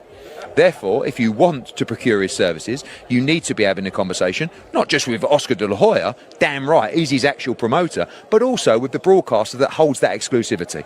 But they think they can just walk in. And right now, it's a really interesting situation, because if that doesn't get resolved, there will be no Ryan Garcia-Conor Benn fight. And DAZN kind of hold the keys to that. And Dana hates it.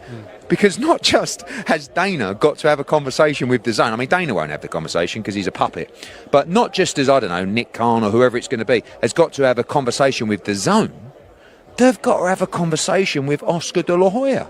And the one thing that's going to infuriate these people more than ever is that if Dana White is standing up there talking about the fight, Oscar De La Hoya is going to have to be right next to him.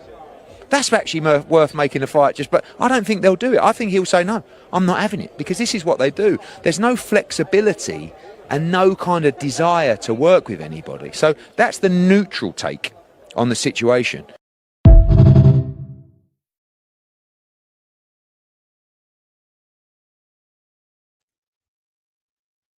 You got Eddie Hearn right there letting us know that the zone, you know what I'm saying, they got a season assist on Zuffa, as far as that Conor Benn and Ryan Garcia fight, along with Golden Boy Promotions. And I said, it's interesting to see how Dana White is going to work with the promotional companies. That's one thing that, you know, when I had the little dumbass debate with the little dummy a while back, a little couple weeks ago, when he was kind of reading talking about, oh, he's willing to work with Ring Magazine.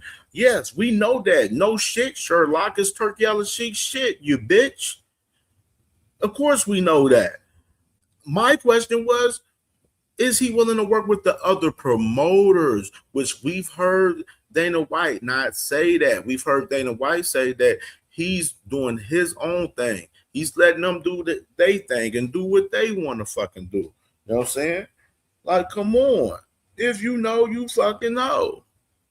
Like, this shit is not hard to fucking understand for us, the context. And right now, with this Conor Ben and Ryan Garcia fight, if Dana White's not willing to work with the Zone and Golden Boy on that fight, as far as Ryan Garcia, they're not going to get no fight. The man Ryan Garcia is exclusive to the Zone and has 2 more fights with Golden Boy and those guys. So that's going to have to be a Ring Magazine event, possibly with the Zone. And that's what it's going to have to be. It ain't going to be no motherfucking Zuffa shit, Paramount, none of that bullshit. You know what I'm saying? There ain't going to be none of that. The Zone has to be involved, and that's the fact of the matter. And if Dana White's not willing to work with those guys, that fight's not going to fucking happen. And it's going to be shit out of luck for Conor Ben, for a guy that signed a multi-fight deal with Zuffa and had the fucking whole impressions that he was going to get Ryan Garcia as the first fight, well, as the second fight for his multi-fight deal.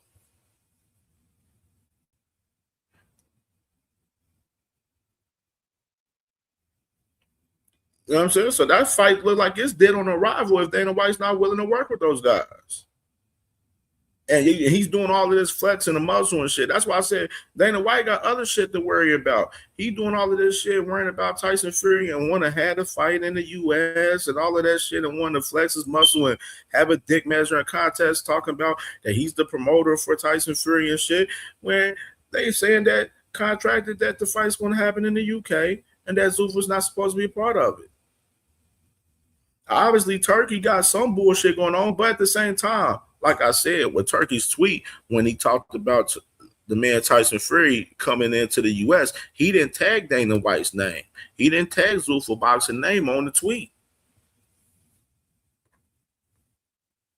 You got to have the context to this shit right there. Turkey just playing around with all of them motherfucking promoters. If y'all really want to be real, to be honest. Turkey playing games with all of them. Dana White, Frank Warren, Eddie Hearn, Oscar. He playing games with all 4 of them motherfuckers pretty much. Pretty fucking much.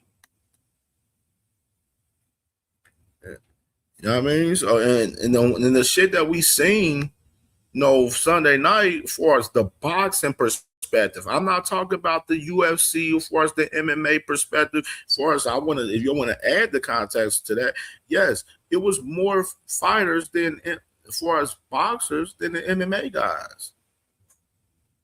But as far as the boxing aspect from it, bro, that shit was corrupted as fuck.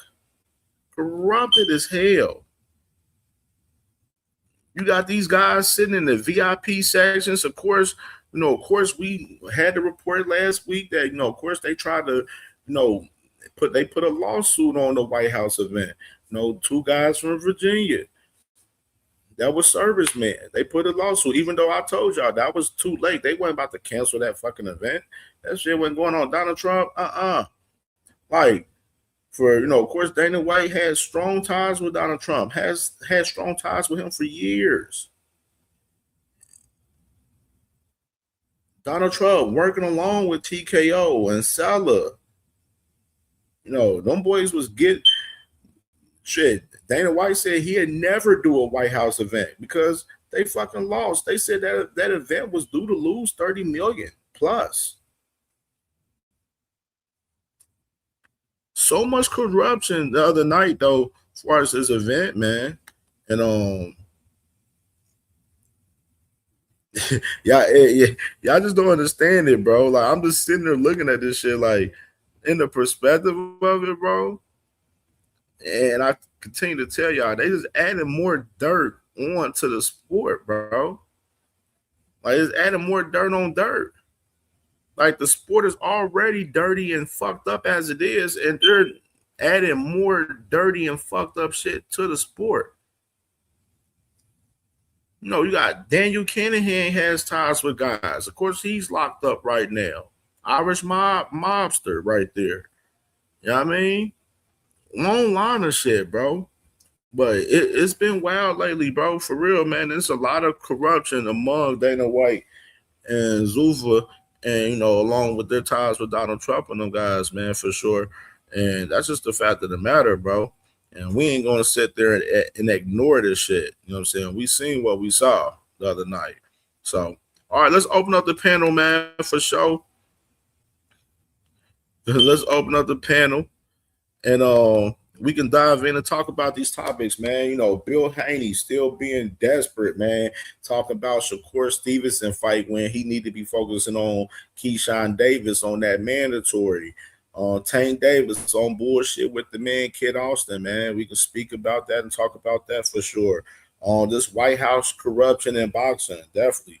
You know what I'm saying? We can definitely talk about that for sure, most definitely. That's the main topics for the show. Any other topics that I covered on the show today, as far as Boots and Xander, we definitely can talk about that as well. July 4th, the Mason brothers, Scooter Davis, Shoo, motherfucking Tiger Johnson, that core. We can talk about that, man. So we got a lot of stuff to talk about, man, for sure up here, man. Bam with the Chris Medina shit. So a lot of shit to cover and talk about, man, on the panel. We're gonna be here till 4:30 because Jag Queen, she interviewing Sharetta Metcalf at 4:30 p.m. Eastern time. So we're gonna be here till she come on. So let's have a good show. Everybody respect the panel, man, for us. One mic, man, one mic. Don't talk over each other, man. Respect CamJ, respect my platform, man. I tell y'all to stop the presses, man. Stop the presses. Stop what you're doing, man, for sure. You know what I'm saying? So CamJ can pop his shit, most definitely, man. And where we at in the like buttons at? 63. Yeah, we need to get more. If y'all ain't hit that like button yet, hit that like button, man. Hit that like button. Smash the like button, bro. Like it's free. It's free to do so. Smash the like button, bro. If you haven't hit the like button on the horizontal live or the vertical live, hit the like button, man. It helps us in the algorithm, man. Puts this content in the algorithm, man, for sure.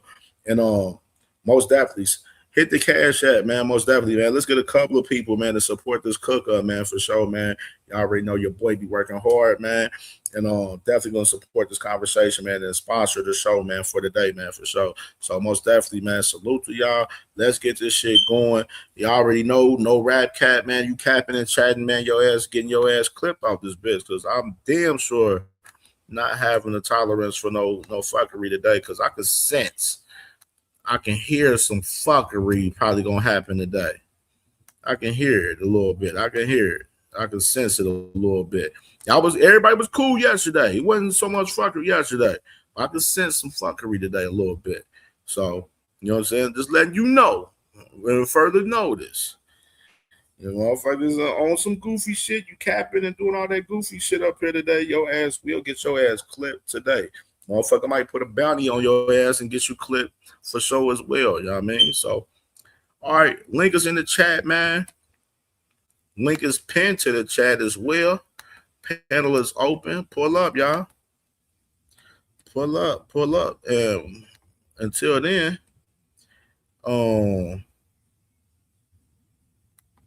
play Auntie Schofield. Wait, they saying that Roach is better than Kid. Like even if Kid didn't win, if Kid make it 12 rounds, his value go up. Even if he don't win, if he could make it 12 rounds with Tank, his value skyrocket. Everybody, Tank knocked out dudes and their value went up. You know what I'm saying? They became For real. 12. And they going 12, it's definitely going to go up. That's Tank is the measuring stick. So for me, my goal is make sure my son make it out of there alive. That's the whole thing. My son haven't been hit by somebody explosive like Tank. Right. But that's the fun part of boxing. I think Tank should fight at 140. If that was me, though. His biggest fights is at 140. Like with the Shakur and all of them. But it's on Tank. Tank is a businessman. He gonna make the right decision, and everybody gonna move when he decide to move.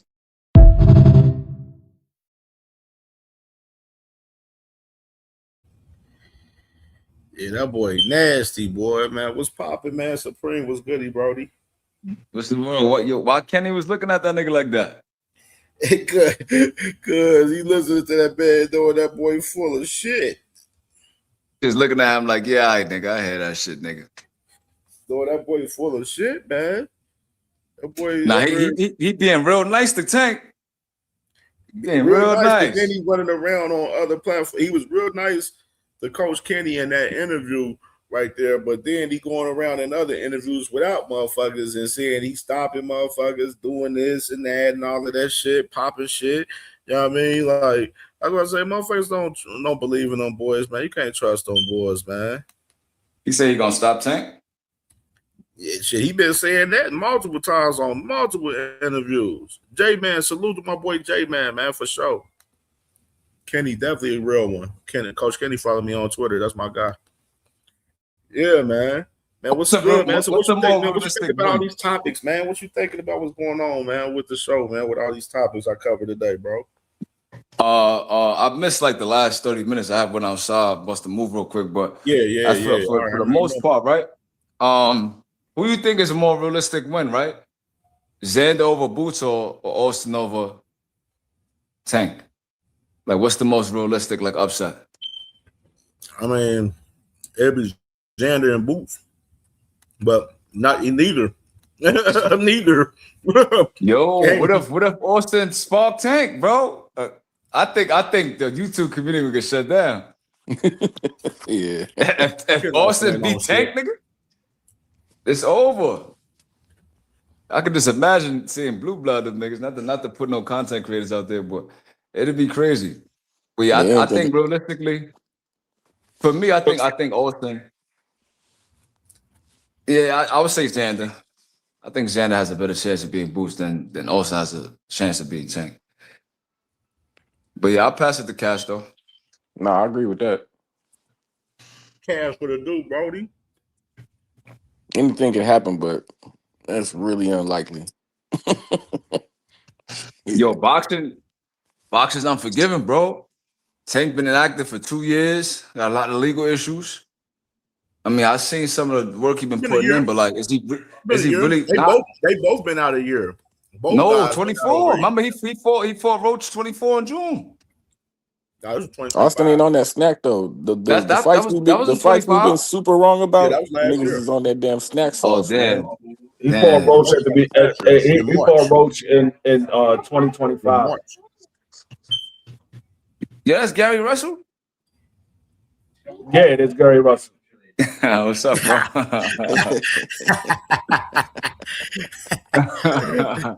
You've been inactive for a little bit, motherfucker. What's going on? You gonna get in the ring? Big cool Billy B, man. This shit crazy, nah, but bro, man. What you think, D3? Man. No, I think it's more realistic if Xander wins. I don't think I'm like Cam Zay. I don't think neither one of these guys win, but it's a safer bet to bet on Xander because of the size and the ability that Xander has, and he's a tough young kid. With Schofield, I'm not sure he's going to even be able to make the weight. He's a huge dude for 135. Like, if you look at Schofield next to his father, he's bigger than his father. So I don't know if he's going to make 135, and if he do, he's probably going to drain himself to make 135. I'm gonna keep it a buck, man. Tank and Boots got to come in with the flu and hamstring pulled and some more shit to lose to them niggas, man. Now, I seen somebody in the comments make a good point. Like, even though Tank has been inactive, I guess, for like a year, kid only fought one round really with Tevin Farmer. So like, it's not like he's had a good, couple of rounds or whatever. Like, I don't see the fight being competitive after like the 5th or the 6th round. He ain't got no gas tank to fuck with Tank. You can't be a front runner saying, like, with Tank Davis, man. I don't think so. So yeah, I changed my pick. I say Xander. Outside of maybe landing a lucky shot, he doesn't have the boxing ability to hang with Tank Davis. I done seen Schofield get touched up by way lesser competition, way less. I mean, outside of Tevin Farmer, who's the biggest name that Schofield beat? Probably Talaj. Tevin Farmer was a shell of himself. That wasn't the same Tevin Farmer that won the championship at 130. That was I ain't gonna lie, to be fair though, he did look good against some elite competitions, as so they say. He looked good against Moritala. He looked good against Zepeda, arguably won, I think, the first fight. But So those guys are better than Schofield currently right now. So I just feel like you say, he got caught with a lucky shot. Yeah, but see, the reason why Tevin Farmer looked good is because Tevin Farmer, he has the experience in his boxing style. But that doesn't mean because Kid Austin landed a lucky shot, that doesn't mean that lucky shot is going to put Tank down, because we didn't see Tank Davis have a beard on him. Tank Davis took big shots. He took shots from Rolly. He took shots from Ryan. So we've seen him take shots. So because Tevin Farmer doesn't have a chin, doesn't mean that Tank doesn't have a chin. Now, all valid points. That's all valid points. I don't see any avenue outside of maybe hurting Tank Davis. Maybe. And I'm using that because anybody can get hurt. Outside of that, I don't see an avenue where he's going to beat Tank Davis. Now, with Xander Zayas, because, like I said, because of his size, because of his ability, and he's a young, hungry kid, he has a good chance of being able to upset the apple cart. I just don't think that he will, but he has a chance of being able to upset the apple cart.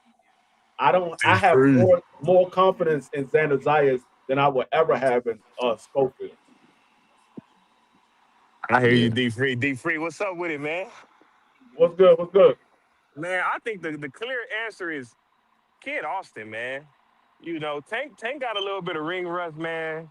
He been going through a lot, you know, and the blueprint is right there for Tank Davis, man. You take his little ass to the inside.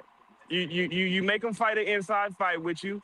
You keep your head in his chest. You stay close to him, and you fight him like that.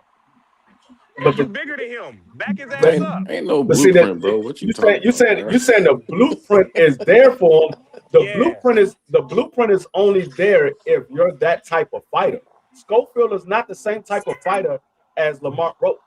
He needs to train to not let Tank hit him. He not built the same. None of that, bro. He needs to not let Tank get comfortable in the mid range where Tank like to extend his shots. That's what he like to do. I hear when a lot of people say that, like, oh, the blueprint is there. The blueprint is only there if you're that style of fighter. If you're not that style, that blueprint is not there for you. You need somebody to fight. You talking about the blueprint to get a draw or the blueprint to get a win, my nigga? What are you talking about? I'm just saying, when people say the blueprint is there, the blueprint is only there if you're that style of fighter. Because now you saw that style have success. So the blueprint is there for that style. But when you're not that style, you need somebody that fights your style to give you the blueprint. So the blueprint is not there for everybody. And people say this all the time. Oh, the blueprint is there. No, it's not. It's only there if you're that style of fighter. Well, I think Kid Austin can fight on the inside. I think he's strong. He might be physically stronger than Tank. I think he needs to use that. But when it comes to Boots and Xander, you know, Xander the one that really got the gas tank. We see him looking fading off in the 8th, 9th round. Xander is the one that's bigger, slower, you know, probably not as strong. You know, Boots is the elite of the elite as far as a skill, and he's bigger. So, I mean, I think Kid Austin got a You ain't been watching Kid Austin fights, bro? He fades like a motherfucker, man. I'm about to say, Kid Austin fades a lot. That's the reason. The reason why Kid Austin has that mark under his eye is because he was fading in that fight, and dude that nigga sat on the rope instead of the stool, y'all. On the rope, man. dude was putting hands and feet on Kid Austin, and put that whole that scar that's under his eye. That was a headbutt though, D-Free. Did he win? That was a headbutt though, D-Free. I mean, it doesn't matter. That's why I say he was putting hands and feet on that dude. He was putting everything on Kid Austin because Kid Austin faded. And his forehead too, right? No, Kid Austin is not a dude that you say, okay, he can out-muscle Tank Davis. Kid Austin is not that type of dude. Kid Austin, he's not skilled enough. I think that's what it is. It's not even a matter Like of Lamar the Roach short. was able to execute that game plan because he fought Tank like a bunch of times in amateurs. They from the same area. They sparred a bunch of times. They've been in the gym. So like you can't compare that to Kid Awesome who doesn't have the skill level to match with Tank. You know what I'm saying? Like I could say if he was skilled and experienced, maybe he could pull it off because he's athletic, he's explosive, but he's not gonna know what to do in there like Roach. Have y'all watched Maybe Kid the Austin? blueprint might Have be y'all out watched there, Kid but Austin he's fight not the on right the guy to inside? execute that blueprint though. Man, Roach had his shorts up to his nipples, y'all, I'm man. tired of these dudes coming in there scared and shit. If he come in there and fight like he can fight, he could make it a good fight. But you're right. If he come in there like Frank Martin, all timid, all scared, doing all that type shit, yeah, he's gonna lose. No, if he come in there overly aggressive, he's gonna get clipped too. It's like he can't win, bro. This is a good No, tune up for Tank to come Kid back. Austin is not A a good tune up. great inside fighter. He's not a great inside fighter, and he's not that good fighting at mid range. He's not on that level. Like He ain't fought I no hear what level you of Tank, bro. I hear Yeah, what he you ain't say fought nobody about on Tank Xander level. Zayas, but see the thing is, Xander Zayas has always risen to the occasion. Like Xander Zayas, for a lot of his fights, he was the underdog. He was the underdog for a lot of his fights, And he was and washing them too. he always risen to the occasion. Nobody expected Xander Zayas to be a unified champion at the age of 23. Nobody expected him to be a champion at the age of 23. They said Xander Zayas was a young kid, still had a lot to learn, and he always risen to the occasion. So I have more faith in Xander Zayas than I do with Kid Austin. I seen Kid Austin have an opportunity to become a champion, and the man found the way out of that fight. I seen a man had an opportunity to fight, put another name on his resume, and he found the way out of that fight. So I don't have any faith in Kid Austin. Come on, man. He got sick out there, man. Daniel Dubois got sick too, man. Come on, don't do that. Okay, but what about the fight that he had with Jojo Diaz, and the man said he hurt his wrist, He and we broke seen his it. hand, man. Y'all didn't say nothing Man, about Ryan Garcia I breaking mean his hand. that was a hell of a Ryan Garcia mosquito. faked That was the a hell of injury, a too. mosquito if it broke your wrist or hurt your wrist. That was a hell of a Hey, mosquito. y'all wasn't saying that about Ryan when he said he had a hand injury. I don't say anything about Ryan. Oh, okay. Oh, now I you don't say nothing anything about Ryan. Oh, now you don't. All right. You have never heard me say anything about Ryan. Only thing you ever heard me say was Devin needs to go get it back. That's the only thing you ever heard me say about Ryan. Ryan got beat up by Rosen. I have nothing to say good about Ryan. Man, you the main cat that always bring up Ryan. But anyway, look, I don't know, Nah. man. I think Kid Austin got some good power. He got more power than Xander. I think he can, if anything, he could land a good shot. Wait, why That's you it. bringing up Ryan, nigga? What Ryan got to do with anything? I don't know. Because he talking about, oh, he faked the hand injury. And y'all didn't say nothing about when Ryan said he had a hand injury and faked the hand injury against Devin. Nah, he faked his death, He man. He was still listening to fucking fought Tupac though. 7 Phase Day is a Theory. difference. Phase, you can't compare that. This motherfucker didn't even fight. Ryan fought. This That nigga Austin was listening to Tupac's 7 Day Like, come Theory. on, He you faked his death, can't bro. compare that. I was sitting back listening to that. I'm like, oh man, whoa, stop the presses. Hold on.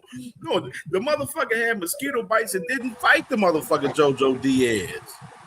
Like, Hey, man, you don't know what kind of mosquitoes it was, Cam. They probably bit that nigga hand all up, man. Shit. He said, he said he had 5 mosquitoes on his wrist. You know what I'm saying? Hey, the 5,000 mosquitoes. You know what I'm saying? It's the 5. Space, you my homeboy, and I got love for you, Kyle. But you gotta take that 10-4 hat off, my nigga. The 5,000 mosquitoes. The 10-4 Kofi on. This nigga bought up all the Reynolds rap in LA wearing that shit every day, man, with these bullshit ass narratives you coming up with, Kyle. Come on, Damn, man. You gotta cut that shit. Talk about the nigga had mosquito bites and all this other weird shit. Come on, Kyle. That nigga's a quitter. That bitch ass nigga was scared of motherfucking Shakur and made some shit up. He a scary ass nigga, man. He didn't make up nothing with Shakur. That nigga got sick, and Daniel Dubois got sick. That nigga wasn't sick. That nigga was fucking scared. 2 niggas got sick. Not just one nigga. 2 niggas got That sick. nigga was scared. That nigga said the Saudis put dope in his car, and the only reason he got out of Saudi because the tow truck driver said he didn't. Nigga, come on, cuz. Come on, man. The man didn't get sick. The man didn't get sick. He didn't even have paperwork to say he was sick. The man didn't get no paperwork until he went back to daggone Houston. San Antonio, nigga, like 11 days later. I ain't gonna let you off the hook though. He trying to put my man on a rehydration clause, bro. So he might have really got sick. That nigga's a bitch. That nigga's a bitch. Shakur trying to put Kid Austin on a rehydration clause. Kid Austin is a bitch. Who was on a rehydration clause? Is that true? Shakur put Kid Austin on a rehydration clause. He should have. Bitch ass nigga should have took it. Nah, I'm not saying it was right or wrong. What I'm just saying is I'm just pointing out hypocrisy. Like Shakur does a lot of bullshit, get away with it. Like he didn't say it was a rehydration clause. He said he got poisoned. Hey, that's whatever. I'm just saying the nigga got sick, bro. Yeah, but you cool with that though? You say whatever. My nigga say whatever. I'm saying he got sick. That nigga's a bitch. I don't care how he got sick. The nigga got sick. That man was sick. The nigga sick. Fight. It was a rehydration clause. He saw the crowd and he saw everybody that was at the arena. He got seasick. He was like, oh hell no, I ain't never been in front of these many people. That's what he got sick about. That's the only thing he got sick about. Yo, Shelton Moore, he get a pass for that? Hey, what about Bro, nigga's a hoe. That nigga a hoe in the cuz. Daniel Dubois? He a hell cut. Daniel Dubois a hoe too? Yeah, hoe on rolling 60s trick. Yeah, Daniel Dubois ain't He's a hoe. right? Daniel Dubois didn't pull out of multiple fights. He a hoe too. You can't disrespect Dubois, bro. Dubois a dog. Daniel Dubois didn't pull out of multiple fights. That nigga's a joint. But what I'm saying is they got but Dubois a dog though. No, but what I'm saying is Kid Austin pulled out of 2 fights back to back.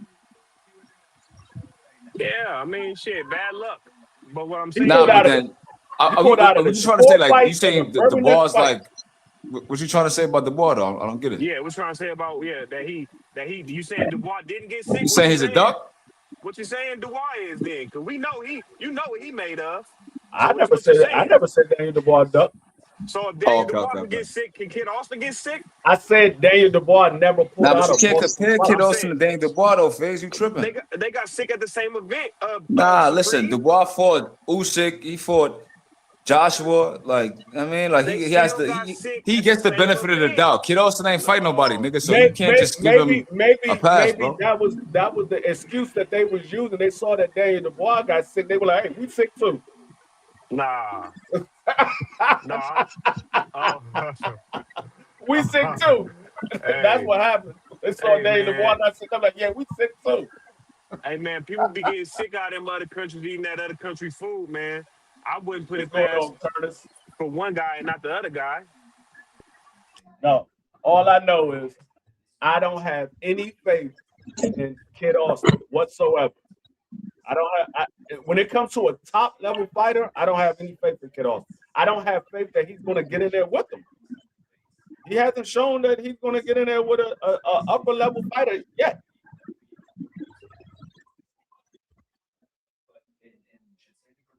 So, until he get in the ring with an upper level fighter, I don't even have faith that he's going to make it to the fight. Something else might happen.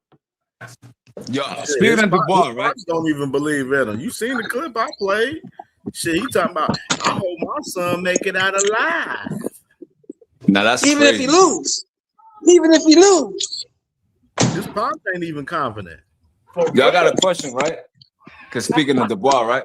Yo, what y'all think about this dude's career? Where it's gonna go after that beating that Dubois gave him? I mean, Fabio. He signed a rematch clause, didn't he? I ain't gonna lie, he beat this shit. That was a bad beating, bro. Hold on, we gotta add the context. Fabio has a rematch clause that he invoked. Right now, Dubois, from what he said, he's still waiting on Fabio, but he said he's not willing to continue to wait on him. So Fabio, he got to make that rematch happen if he, since he invoked that clause, and we'll see, if he does, if they, get the deal done on that rematch as far as that fight. I mean, I never had faith in Fabio anyway. I never thought Fabio was a great fighter. So it really doesn't matter what he does with his career after what happened with. Yeah, that's a fact. That's a fact. Yeah, let me go and sway back to the conversation now. Let me play this clip of Bill Haney right here, man. I want to get your thoughts right here, Mr. Nose Candy Bill right here, man. I see my brother Southern's T in the building, man. Let me go ahead and play this clip when I get it. It is right here. Let me play it now. Well, I don't know if you can see the comments or not, but they acting the shit out them niggas. No, they I got acting the shit out my young. I can't concentrate on so many people. I just have to concentrate on a conversation I'm having with you. You know what I mean? And I'll tell you one thing. They concentrating on this. They talk about Gilly Call J Prince. They want to see this shit go down. Well, being that I've been yelling off the balcony, you know what I mean, up on the 72nd floor. I've been calling for everybody. It was only right that Gilly came in. So let me ask you a question, right, Bill? Yes, sir, King. If Shakur or Keyshawn ain't next, who you want after that? Well, I mean, the pulse of the people and the energy of the people right now, I would hate to let go and to give them an alternative, you know what I mean, when they gave us such a sweet proposition. I'm just trying to figure out who's all the people on Debo's list. Oh, you haven't got to know the list yet, huh, Gil? No, I know most of the list, but the who people on here might not know the list. Okay. Well, listen. I don't want to confuse them. I just want to say that the best person that's available, right, on the list happens to be a pound for pound guy on everybody's list. You know what I mean? And when it takes a fighter like that, you need a certain kind of concentration and preparation that we've been doing for quite some time. This fight is being built up over a long period of time. Even Jay has said it. I think it was only right that we got together on the platform and discussed it. You know what I mean? Now, everybody know what we're going through. Let me ask you this question. Somebody asked this question in the comments. They said, is Dev going to vacate the belt or fight Keyshawn? Is Shakur going to vacate the position or fight Devin?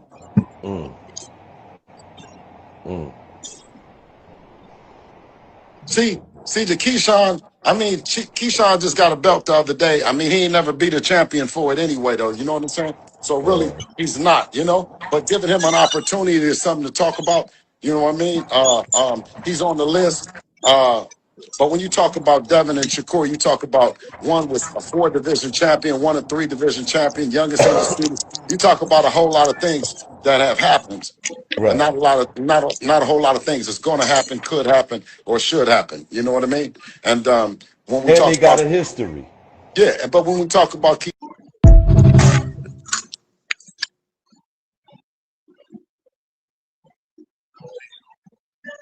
Yeah, nasty work right there, man. Bill Haney still pressing upon this Shakur Stevenson fight, man. Like I mentioned to y'all earlier, man, when I was talking about it. I'm up here looking at it like this, man.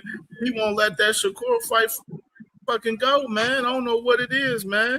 That man love this damn Shakur, man, fight when he got a whole mandatory on the horizon right now with Keyshawn Davis, man. Let me get y'all thoughts, man. Let me start off with Southern T. Start off with Southern T. You ain't spoke yet, bro. What's good?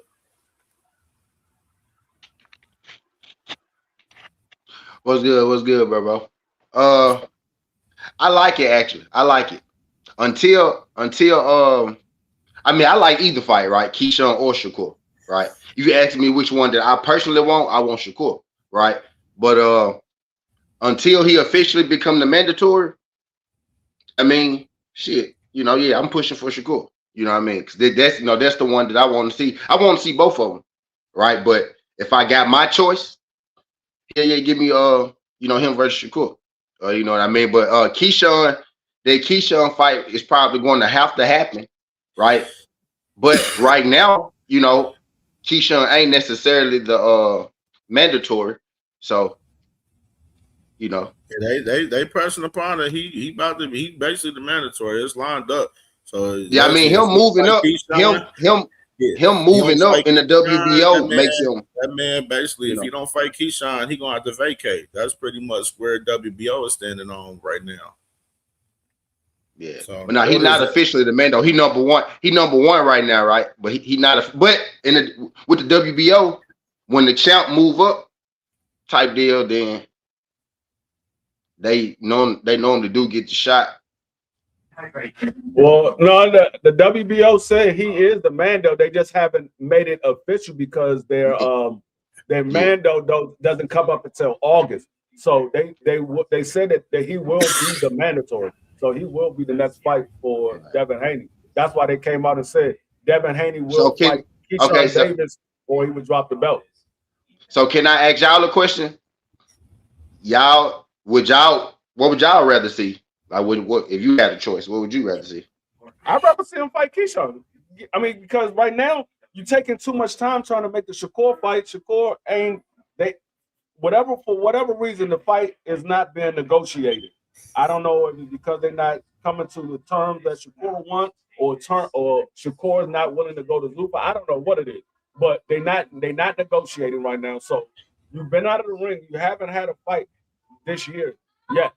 So why not just go ahead and make the fight with Keyshawn Davis? It's much easier. He's ready to fight you. He's going to be the mandatory anyway. Why not just go ahead and make that fight? Get that fight out of the way. My thing is this, Cam. They've been sitting here saying, "Oh, Bill making up fake contracts. He really don't got no money to back the fight or no sponsors or whatever the case may be." But it's clear that they trying to hype up a fight between Shakur. They asking him, they talking about it. Why haven't Shakur shown no energy type towards this fight? He ain't showed no energy. He ain't said nothing. He ain't said, "Oh, I didn't get no contract." But y'all gotta remember though. I think that's what they trying to make him do, Faye. That's what they're trying to make Shakur do. I think I continue to miss the mark on Shakur. The first time when Ness came out talking about Devin and Shakur, he declined it.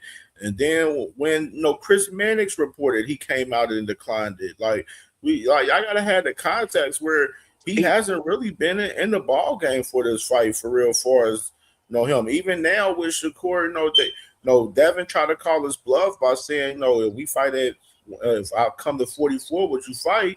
You know what I'm saying? And then Shakur said yes, but then Shakur goes on to ask, Keyshawn, only if you give me your blessing.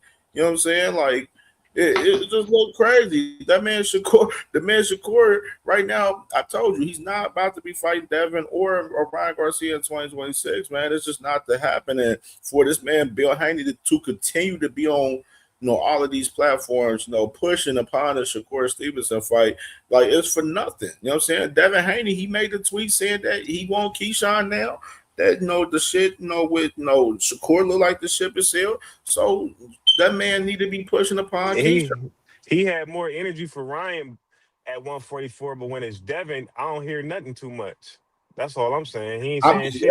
I mean, I understand that aspect. I understand, you know what I'm saying? But hey, that man don't want to fight. Shit, you can't force that man to want to fucking fight, man. Cam in LA, when niggas don't want to fight and they talk a lot of shit, we embarrass their ass. So I don't got no problem keep on talking shit to him. But I do want to see Keyshawn He want to see what that man Keyshawn do with the man first. That's what that's my personal opinion. He want to see what he do first with him. Yeah, that's crazy. Y'all on the same. Do Devin get full credit? Let's say he fight Keyshawn. Let's say he beat him, hypothetically. Do you think he get full credit for Keyshawn? No. Of course he does. Not the way he hype him. Somebody said, of course he does. Of course he does. But look though, hear me out though, y'all. Hear me out for a second, y'all. Right. So, but we how everybody seem to want it, right? He should get hella credit for beating Keyshawn. Nope, right? It ain't gonna happen. Even though they saying a lot of people saying Keyshawn to stop him, knock him out, beat him up, he's still not gonna get a credit if he beat the nigga 9-3, 8-4. He ain't gonna get the credit. Oh, he's getting credit for Norman. He'll get credit for Keyshawn, bro, because people are picking the opponent to beat him. That's the only time you get credit in boxing. I don't know where you're dreaming this shit up. After the win, the guy's a bum. That's how it goes. After you win, motherfuckers don't like him. Yeah, once I get Yeah, bro. They can't say that. And I don't know who's not giving He only Devin got credit for 14 fucking Brian fights. They Norman. gonna That's say he only crazy got work. 15 fights. He just got Hey, 15 Southern fights. T, you got a TV on in the background? Nah. No, that's me. That's me. My grandkid. Okay. He only got Now, 14 Cam, you fights. know better than that, Cam. Yeah, I don't know who has TV in the background. I'm just like, let me see. Go ahead, y'all. Go ahead. Yeah, me personally, bro. As far as like me personally, Keyshawn is a good fight. I like it. He gets his credit for the fight if they make the fight happen. My thing is, how does the fight happen? If the man is going to Zuffa, how does the fight happen? Ring Magazine, shit like that. Does they go over there and take those Talk straps over about there? it. It's a whole lot of shit into this shit that a lot of people, haven't been talking, but it seems like they've been one of the only people talking about it as far as like the deep detail as far as these guys going to Zuffa in particular. You know what I mean? So I don't know. The Keyshawn fight with Top Rank, of course, Keyshawn's with Top Rank. I said, and my thing is, me and Two Cents, we've been asked, what's the hold up on these guys announcing this signing to Zuffa? Like, what's the fucking hold up? Like, I don't understand what's the hold up, in announcing and signing. You know what I mean? And like I said, let this fight go to purse bid, and that man Devin Haney ain't signed to Zuffa, and he don't have no financial backing. You know what I'm saying? We're going to get to see if DHP is going to bid for a fucking fight for once. You know what I'm saying? If it does go to purse bid, you know what I'm saying? And they're not signed to fucking Zuffa. Yo, salute, bro. Salute to everybody on the panel, too. Salute, bro. I bro. think the reason it's taken so long because the shit that they're going to have to go through, once they announce that, the straps are getting took. They got to fucking deal with a whole bunch of internet slander. They're trying to find the perfect moment to announce these guys coming over there. That's what I think, though. Because they're going to have to they're going to have to make new plans. All these guys, people thinking he's not going to fight Keyshawn. They're positioning Keyshawn to take that strap once Devin they find the right moment to announce the Zuffa shit. Keyshawn's going to fight Brian Norman. I knew that was the play from the beginning. Watch how it plays out. He's not even going to fight Keyshawn. But that's just my thoughts. I don't know. If y'all got better news, updates, tell me. Because that's what I think's happening. Yeah, facts, brother. Two Cents, what's poppin', sis? What's good, sis? What's going on? Yeah, I mean, this is just a diversion by Bill, in my opinion. Okay. If they fight. What's up, D1? I mean, listen, I'm so over it. Like, it's very hard. Like, I'm so over it, bro. Like, just do what y'all gonna do. Like, if you fight them, you fight them. If you don't, you don't. I don't think nobody a duck. I think Bill is just either trying to build a fight or creating a diversion of some sort, or like, why does Bill really run around begging for a fight? That don't really seem like Bill. That's why it's just kind of strange to me. And why is it so definitive? Like, either one person is lying or one person is not. It's so absolute, right? Like, one person's like, I don't know nothing at all. Another person's like, yeah, we're negotiating. Like, ain't that crazy? But I just came up here to snipe dumbass talking points today. So I'm gonna go back in the background till somebody say something. Hey, sis, what did you think about the White House shit I was talking about earlier, sis? I didn't even those guys. I didn't even watch it. I ain't really pay no attention to it, but I talked about it on my show just to the point of like, look at what's going on. There's a lot of people complaining about, oh, this White House event, it's our tax dollars and all that. And Al Heyman ain't never spent y'all tax dollars. Everybody on this, all the promoters, they all do the same thing. And I don't think people understanding this is a whole different other level of corruption. This is a whole different level of power that these people have. And you're seeing it within the sport. Like, they don't care about contracts, or they doing what they want to do. They got 1,000 lawsuits. They haven't even been in the business a year yet. They haven't even been putting on fights for a year. And they already getting sued for $1 billion. So I'm interested to see how all this plays out. It will be like a big controversy. It's definitely going to be a lot of media if they announce that Shakur and Devin is both going to Zuffa. But you know what I heard somebody say? I heard somebody say only one Shakur or Devin will be at Zuffa because they're going to make them fight each other, and whoever loses, they're going to drop them. Ooh, that's a good point. You might never know, but I don't know if they would drop him. Why would they drop him? It would be another big name on their promotional company. There's no reason to drop them. Make them fight. That's my thing though. But why would you need the same fighter? Because of the amount of money their contracts are for. That's what I was thinking. Yeah, but if they're signing contracts like that, I'm sure they're if they offered them, they know that if they want that fight, one of them guys is going to lose. I don't see that. I think they would keep them, but just cut their pay. Man, I can see a motherfucker. I can see a road to where one of them is going to where, like literally, bro, because they're not going to keep. Like, think about it. You want to keep the same style fighter on the stable. Yeah, but you look at the names they got. They ain't got nobody. Why would they drop one of their biggest signings just for losing? Dana doesn't look at losing like we do here in boxing. Shit, as long as it's a competitive fight, bro. Garcia is different. Yeah, but he was talking shit, Cam. He was talking crazy, bro. And we can't fucking leave that out. He lost the fight and got dropped. Yeah, but the way he was talking about the company, bro. Look, yo, that's probably why he got dropped. He didn't speak on the company until after he got dropped, bro. He didn't speak nothing bad before that. I didn't see that. That was after, bro. Like, you got dropped for losing. Talk shit about the company after you dropped me. After I lost. Dana White doesn't look at losing like we do in boxing, bro. He doesn't. Let me ask you a question. How many boxers we seen get dropped for talking shit about a promotional company? Never. I don't know how many. So what's up with Dana? So a nigga complain about whatever happened within the fight and then he get dropped? Look, that's Dana totalitarian to me. I'm sure Dana we don't know the whole story. Is a piece of shit. He definitely Dana is a piece of shit. He don't give a fuck about nobody but his goddamn self. That's a fact. And I must say it, those white boys that he want to put in the ring, that's all the fuck he give a fuck about. When he can't manipulate you, when you are the same of a different kilo, then he kick your ass to the curb.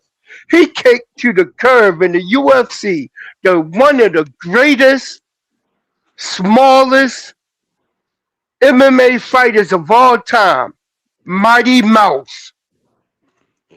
Kicked him to the curb, made him get in the ring, and made sure the judges made sure he loses his damn belt to fucking Henry Cejudo. That's a piece of shit. Look what he did. I'm like, he made Tyrell Woodley defend his belt consecutive times in a row without any time to heal up, just to get that motherfucking belt out of his hands. He was successful 2 times. The 3rd time he lost, and that was to Usman. So Dana is a piece of racist piece of shit. Just like the piece of shit they sit up in the White House. For real. And on the topic of Bill Haney, this motherfucker is trying to throw anything to the wall to make it stick because he is in a bad situation. His history with the promotional companies has put him here. Trying to be too cutthroaters and all of that bullshit. Like that motherfucking Bud Crawford ass. Bud Crawford do it to the motherfucking fighters he get in the ring with all of that, trying to take everything he can. Bill tried to do that shit with the promoters. You never bite the hand that feeds you. Now he out here looking to get a meal and he can't get it. You only got one alternative. The reason why he's trying to tie himself to Shakur is because he knows Shakur may be going over to Zuffa, but he may not be. And that's the reason why he's pressing that issue. 1 second, all right, it's over. I'll go to, let's say, we're going to fight Keyshawn. Next thing you know, he back on this Shakur tip, trying to squeeze his way in off of Shakur back. Like a fucking succubus fish. That's what them niggas is. Succubus fish. Now all these B-side bitches are turning on each other. and Shakur got a team of motherfuckers around him he trying to use to protect them. All of a sudden, Lamont Roach want to fight Oshaki. Where the fuck that come from? But you know what I mean? It only came from one person. Now he want to justify and deflect by putting Lamont Roach, if he get past the Pater, on Oshaki or whatever. That's some bullshit. Seriously. He ducking the hell out of Oshaki. And we see that shit in 4K. Just like Devin knows it's only one fight that he could do to get back in Turkey good graces in order to get back to getting guarantees, and that is to fight Devin Haney. I mean, that is to fight my man Ryan Garcia. I didn't mean to say my man, but he alright, even though he a fucking scatterbrain with fucking mental issues. You know what I mean? That's the only route he got to get back in Turkey's good graces. We saw it. We saw it at the U6 fight. He said Devin behind Ryan, directly behind Ryan. Ryan taking pictures with kids, signing autographs, and ain't nobody asking Devin for shit. He just sitting back there looking like the gump he is, looking stupid. That's what's going on. And Auntie Schofield, please shut the fuck up. You digging yourself into an early grave. Seriously, that damn drug test he had taken 9 days after he got from Saudi Arabia, all them damn drugs in this system, half of that shit will be out your system by the time you go get another blood test. 9 days later. So that means Auntie Schofield, not only do we fake AI memes of his body with his son's head, he also giving up doing blood tests or whatever, acting like and putting that shit on his son. So that means if it's to be true and the blood test is Floyd Schofield Jr., that means Floyd Schofield Jr. got a drug problem. The only one who I can see having a drug problem is his flamboyantly weird ass. Seriously. This nigga need trick money so he can get another girl so he can smack around and say, "You're my girl." Again. So he's throwing Floyd out there to the wolf in the deep water. Man, that boy going to drown. He ain't got enough skills to be in the ring with Javante Tank Davis, the same time body snatcher. He ain't ready for that. He is not ready for it. And I can't wait for this to get announced, but we got to be on watch because we don't know when Floyd going to come up with another mysterious illness that he will have to withdraw from another motherfucking fight. And I'll pass it on. All right, man. Shit for sure, man.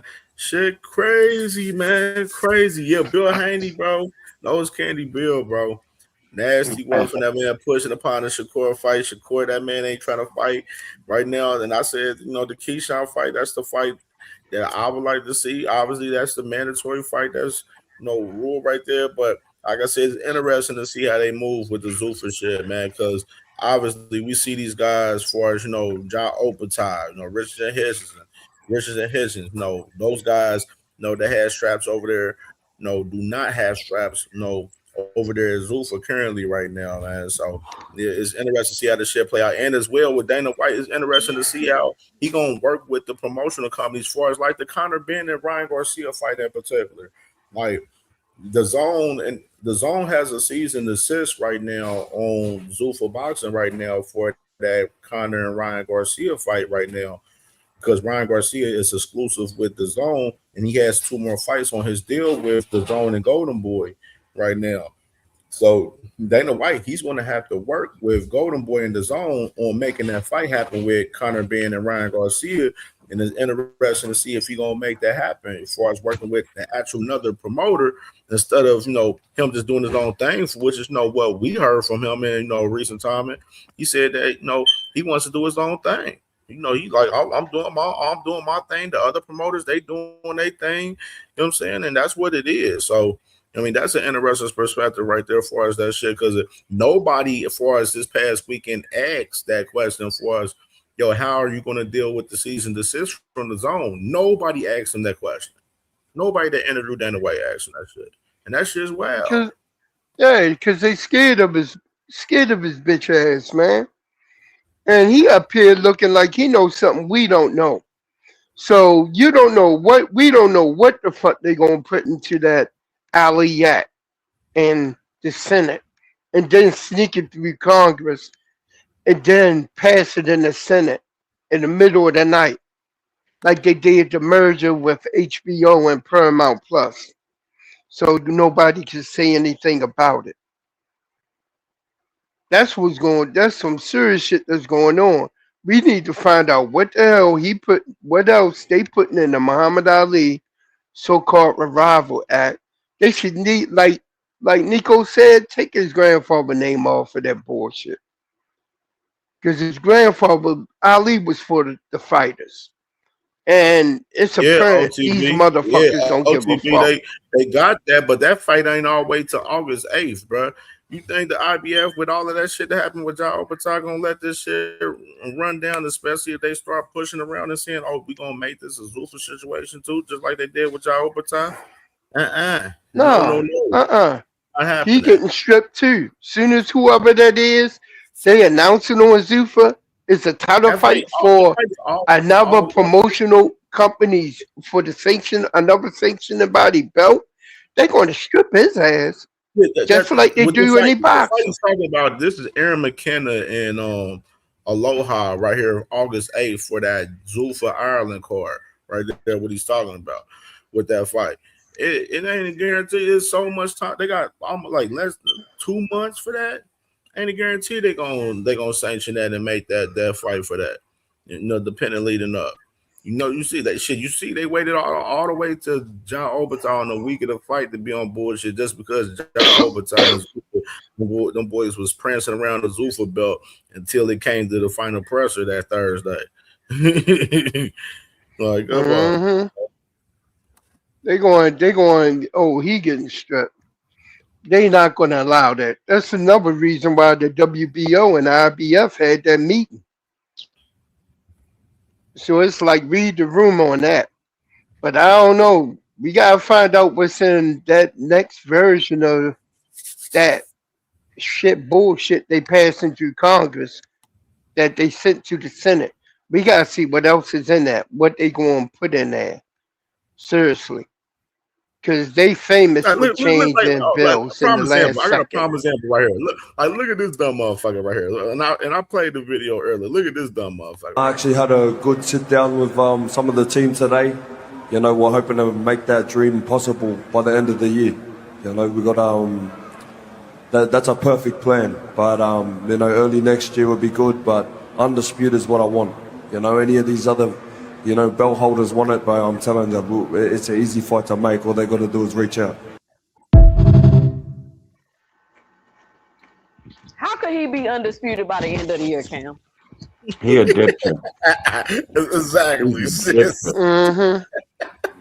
Ain't nowhere in the world he gonna be undisputed by the end of the year. You on the other side of the fucking tracks. He not getting in one single belt by the end of the year. Not even a single sanctioning body strap he will own by the end of this year. In his mind, he's still the IBF champion in his mind, so he done lost it. He gone. They lied to his ass. I said it earlier. The man, John Obertine, is Zulfa brainwashed, bro. They got that man brainwashed over there, Zulfa. Bro, it's everybody who go over there get on that Kool-Aid. Yeah, bro, it's not that an Jim easy Jones fight Kool-Aid. Him being over there makes it an extremely hard fight to make. When he chose to decide to sign on the dotted line for that fucking chrome fucking strap, trinket, whatever you want to call it, because he wanted to take that belt and wanted to take the money. That's when that fight became a very hard fight to make. And people are gassed up off the words this fucking guy says, acting like the business of boxing doesn't exist. It's fucking, it's goofy. That shit, it's hard to make that fight. David ain't going there. He ain't coming to PBC. Makes it extremely hard. Bro, this motherfucker, like, he don't have no titles to even unify right now or even become undisputed. Like, bro, that man's about to be defending that Zuffa belt versus Chris. He about to be defending that motherfucking belt versus Chris Billion Smith, man. That's what he about to be doing. Hold on, Cam. We smoking at the same time, Cam? We smoking at the same time? Let me snipe some of these talking points because he said all they got to do is reach out to me. Are you talking about the champions with the belts? They got to reach out to you? Right. What? Reach out to you. On top of that, you the person that's reaching out to Noel about fighting him. Crazy word. He ain't reaching out to David Benavidez about fighting him. No.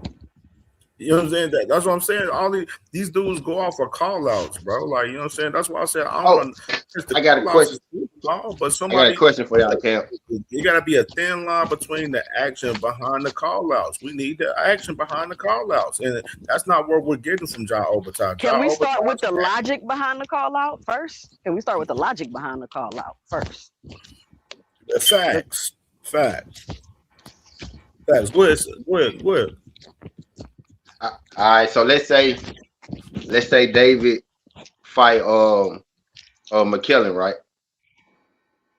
Do y'all think David should fight Obertai after that? If he can't, I guess get the other strap, which will be vacant, right? So it'll be. Do you think him and Ja should fight for the Obertai IBF? took himself off the board. He's not going to be able to fight He David. took himself off the board. Yeah, he did that to himself. David will fight anybody. I'm certain of that. Yeah, for real. I say he this. ran the Zuffa. I say this. As far as the IBF, we already know. I mentioned that Vidal Riley is fighting for the IBF vacant soon.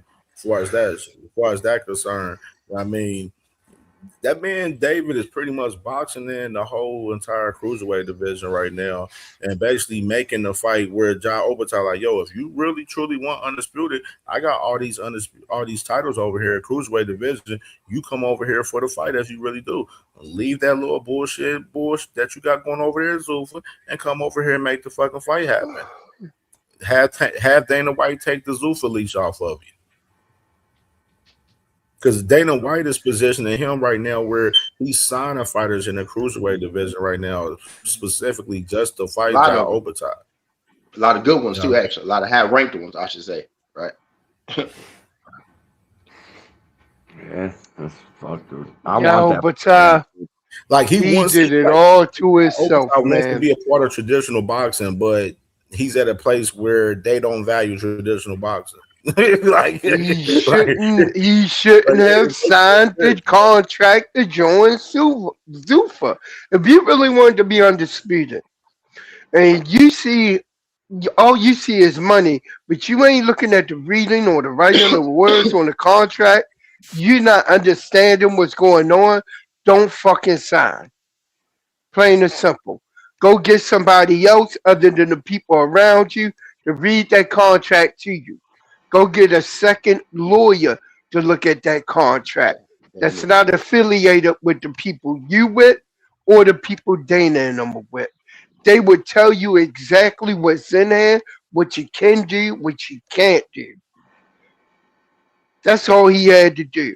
No, he took the word of people around him that probably helped deceive him so they can get some of that money that he was going to get from him when he signed that contract. I mean, y'all He keep put hearing himself people, out there. Y'all keep hearing people say how the unwillingness of Zuffa to work with other people, but y'all keep acting like They can make fights. Like, I don't get it. Y'all, you hear Eddie Hearn complaining, you hear fucking Frank Warren, you hear all of these promoters, and I proved it the other day on Ladies Night on Friday night. Y'all go listen to the playback, that it's Zuffa who's unwilling to work with these people. It's Zuffa. Like, I don't understand why we got to keep having this conversation. They got 1,000 lawsuits. Mm-hmm. Just don't that for some reason I was like, look, man, it's like Groundhog Day. We keep going over this. Y'all gotta check it out and just look at it and see it for what it is. You know what I mean? Look at the big picture. Zuffa is about to be a UBO. If they could have make fights before they pass or anything with this act right now, they like all the other sanctioning bodies, but they not trying to work with any of the sanctioning bodies. They are like top ranked PBC trying to work with top rank to get a Tank Davis fight, and they keep saying we're not making a fight for him because they already know that their fighter gonna lose, and the belts are the leverage. That's exactly how it is right now. Ja Obataia is signed himself over there, and Zuffa is not working with anybody else. And I don't care how they try to say it or twist it like they not the same. The ring and Riyadh season and Zuffa, they're one and the same. Whenever Turkey won a Zuffa fighter to be at Riyadh season, they can pull him whenever they want. And Y'all they'll don't be think over there fighting for the ring belt. OTB y'all was don't good, think bro. what's up with the Brody? What up with What the up, family? bro? Yo, what up? Y'all don't think he can be reinstated though now that they got an IBF sanction fight? Mm-mm. Yeah, but that's only Nah. news that we hear. We got to see that shit play out. The last Yeah. time they tried to put the IBF belt on there, they weren't having it with the Zuffa belt. So I got to see that. Just in my opinion, Right. I got to see that shit play out before I go matchmaking fucking champions and shit. If you haven't noticed, they're always saying things that's not even true. Like, they're just like they keep announcing this Conor being Ryan Garcia fight, and they got a whole cease and desist. So they always like making these promises, and they're not even true. Like, the shit just not even true. They don't even know or nothing. They probably just saying, "Oh, All it's of a our sanction favorite fight for fighters IBF." have done that though, sis. No, I'm talking about Ben, nah, I'm talking about Ben is Zuffa Ryan and Mando. no, listen. Ben I'm is talking Ryan about. Mando. Hold on. I'm talking about Zuffa and the way they promote and do things. They'll come out and announce things that's not even done yet. So to say they're having a Okay, I got you. sanctioned IBF fight, we don't know that because Right. they've been promoting fucking Ryan Garcia and Conor Ben, and they got a whole cease and desist. They haven't even talked to Oscar De La Hoya. So Yep. it's hard to Stand on that. it's hard to stand on that. So it's like you gotta wait and see. And so far, OTB, every time we've seen a belt go to Zuffa, somehow that shit come on right on back. You right though, sis. I don't know, man. I'm just hopeful that we can get some inclusion. I think that could be a real that could be a big playing card for boxing if Zuffa can get some inclusion with the IBF sanctioning body, and then They you don't can get want some. to. They don't want it. OTB. They don't Just think want about the inclusion. context of this. I got the context of this right here. With far as Ja Obataia, he got the lawsuit on the IBF and everything for stripping his title and everything. They took away the title, but they gave him his bread back, far as the sanctioning fee, bread and everything. And with that being said, how would it look for the IBF for doing all of that? They stripped the man, give his bread back, all of that extra shit for them to go back and give John Obataia the title back, and he's still over there as Zuffa. Like, it'll look stupid as hell for the IBF to make that stance and move like that. I mean, that's why I say I don't see that happening as far as the IBF and John Obataia happening again, because it'll look stupid on their behalf to even move like Bro, that. these sanctioning bodies been looking stupid. They been moving stupid how they want. We just But saying, then goddamn it'll it, look Oscar stupid if they Duarte can take get away the pulled belt. out of fight and get a title fight in a whole nother sanctioning body. Facts, but then the OTB, the thing is, it looks stupid on Dana's behalf because he's the one who's telling us that he ain't fucking with the sanctioned bodies. That you know what I'm saying? That's the thing. He's the one that put that in the atmosphere, saying that he ain't fucking with the sanctioned bodies. And we seen some of the fighters that he's brought over there that's champions. Where everybody, you might not say you want to play spades till you sit down and see that you need a spade to sit at the table. You feel me? I can understand. Like shit. Like jackasses Run a Boston. Like I can deal. I can deal with that. You feel me? Like okay. So you run a ain't know Boston on them. Yeah, you ain't know what it took to sit at the table. No problem. Drop your wallet. Boston. Give me all them books. Yeah, I'll run clubs down your throat. Hey, that's a perfect analogy. OTB, are you one of the fans that feel like it's too many belts? Actually, nah, sis, because I'm from Cincinnati, man. I seen Aaron Pryor be a mandatory for four years. Sugar Ray Leonard, all of them duck Aaron Pryor and give him no title shot. So when they included, when we became a four-belt era, I mean, I'd never be an advocate that would allow these sanctioning bodies to put another fighter in that position. Yeah, true that. Aaron Pryor was a beast, man. He used to knock motherfuckers dick strings loose. Ain't no joke. Orchestrated pressure. Aaron Pryor was a man, yo. That's some fucked up shit. He never got that fight. But that just show you ain't nothing new to boxing, cause shit like that has happened before in the past. Talk that shit. Same shit that's happening right now. You know what I mean? For real. Look how these sanctioning bodies don't want to work with each other. But only a few of them has made agreements to work with each other. Come on now. They work. They got when Deontay Wilder now. That's what they doing now. They working together because of you motherfucking Dana White. They got you. They don't have no. Yeah, they got you. You see the new Boots interview on YSM, Cam? What'd you say, Brody? You see the new Boots interview on YSM? Oh no! I'm gonna definitely react to that bitch tomorrow, though. I'm gonna react to that bitch tomorrow for sure. I reacted to Boots on Nightcap earlier today. Yeah, I seen it. Yeah, I'm just so sick of talking about fucking Zuffa and this bullshit.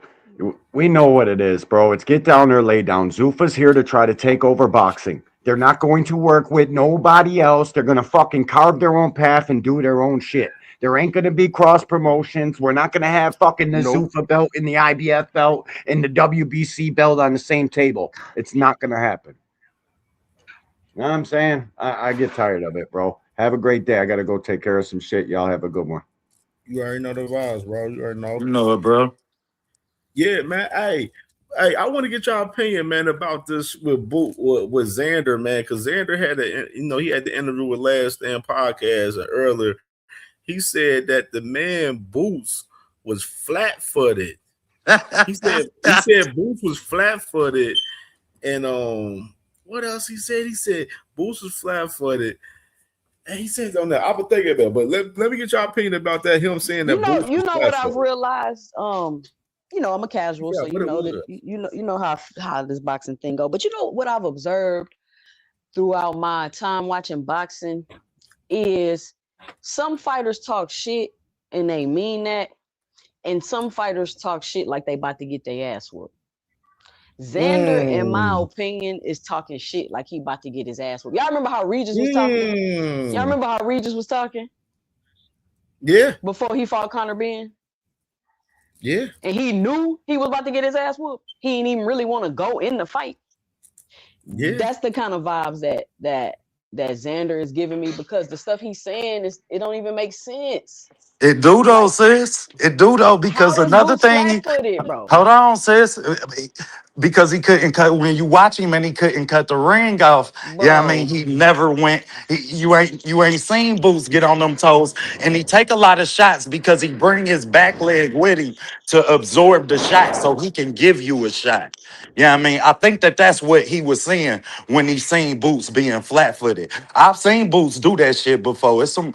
Yeah, I mean, and like I said, it that's was not somewhat. flat-footed though. That's not It's flat-footed not. though, So his OTB. his digestion of what he seen was wrong. However, he did also say that Boots itch for that crowd punch, for that punch, those exchanges. He liked that, and he don't plan on giving him that. He think that it'll frustrate him, which told me Xander do his homework, and Xander plan on boxing Boots. He think he about to box him, take him off his front foot, and Boots just gonna, yeah, I mean, walk him down the whole fight, and Yeah, he gonna be that's able what he to. said. He said That's a he good said he said game he plan, flat but footed Xander and ain't the he's one to scared do of it. body shots. That's what he That said. ain't But Xander's what if not he the went one to there, he do this flat shit. footed? Not what you saying, OTB?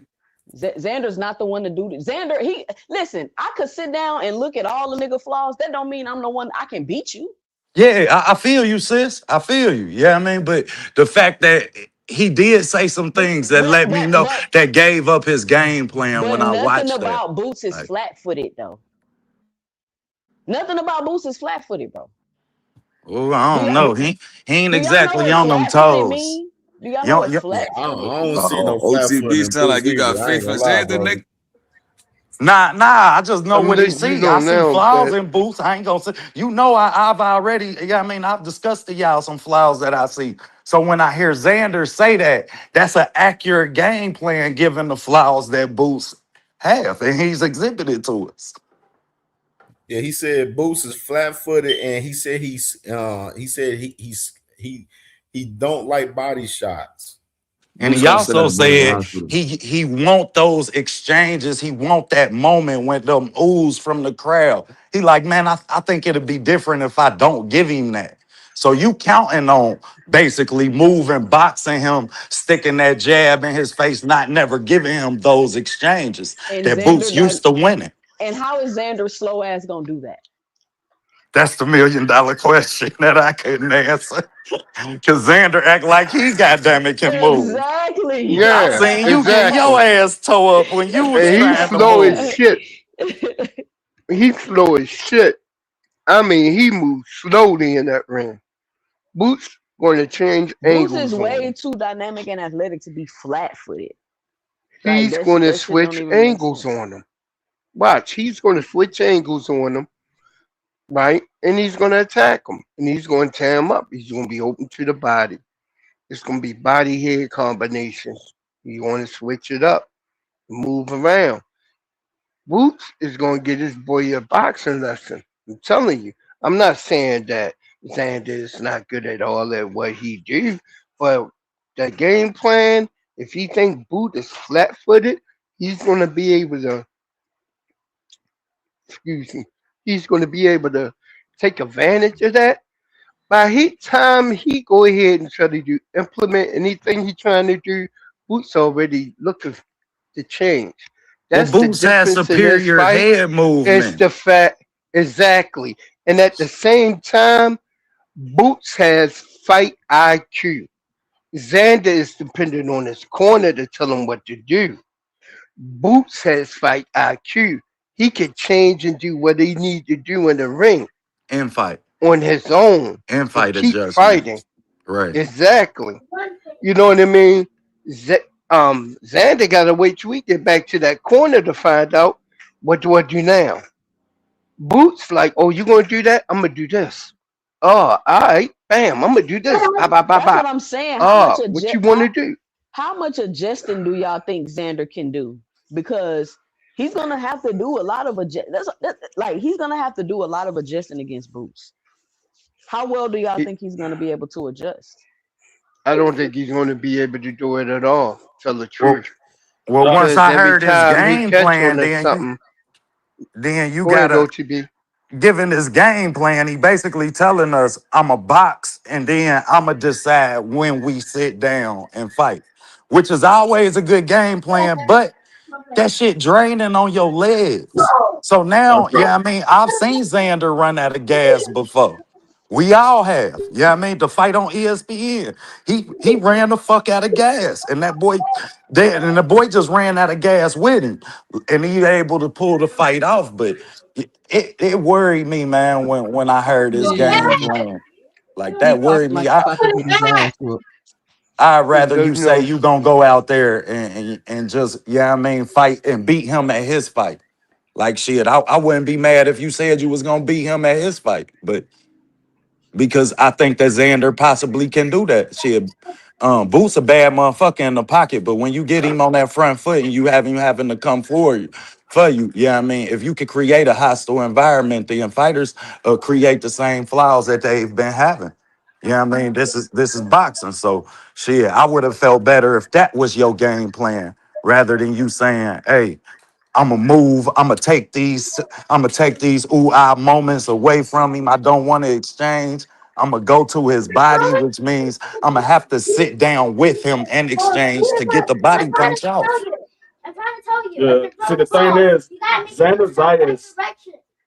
I don't want to sound like I'm talking bad on Xander Zayas because he's a good young kid. He still got a lot to learn. But Xander Zayas, there is no adjustments that he can make because none. he's not a great inside fighter. He's not a Period. great Not inside at fighter. all. The only style Xander can do is box. He can try to move around the ring, throw shots here and there, move around the ring. That's his game plan. That's what he does in every fight. If you watch Xander, you've seen all of Xander fights. And that's why he gas out too, free. Yeah, and that's what I was going to say. The thing is, Xander Zayas, he's got to hope that he can hurt Boots. That's the only chance that he got. If he can hurt Boots, then maybe he has a shot. But to go out there and try to outbox a better boxer, he's going to lose that match every single time because he doesn't have more power than Xander. I mean, than Boots. He's not faster than Boots. He doesn't have better footwork than Boots. He doesn't have better defense than Boots. So how can you outbox a guy that's better than you in every aspect? You can't. You just gotta, if you don't have better footwork, you don't have better defense, you don't have better boxing ability, how can you outbox a guy that's better than you in every aspect?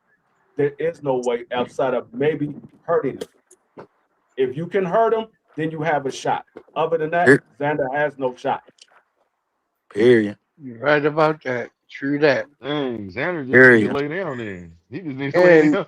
He need to walk out in the middle of the ring and just lay down and basically you go in. just say, hey man, It's I boxing, got you. man. Here's my Everybody 2 belts. Hey, still. be more. Let me It's talk, bro. boxing. Be more. Everybody Let me talk, got bro. a chance. Be more. Let me talk, bro. Go ahead.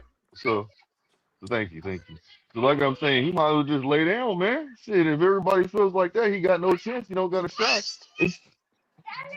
No, I said he got a chance. If he can hurt. I mean, well, you know, but I don't think that it's going to be as severe as what you guys are saying. I think that this fight is going to be a little bit different, and I think Boots might go through some adversity. He might and he might not. I just think that being that Xander is bigger than him, and you know he is a boxer. He knows how to move. We're going to see what it is.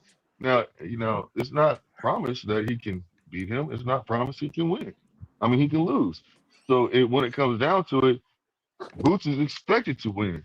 But if Xander can go in there and stay on his A game and basically understand that the nutritionist that he has adopted, you see what I'm saying, with from Bud and Shakur, I think he might be able to pull something off. You never Why you know ain't said because that it's about all Shakur about. or Shaqy? Come on now, you just hating. That's a damn shame. What about Tank? What about Rolly? You know what I'm saying? What about Rolly and Tank right now? Stop deflecting. Yeah. What about Rolly and Tank? You know how you be Johnson bouncing for them. No, but if you actually think about it, Blue, it's the same type of fight.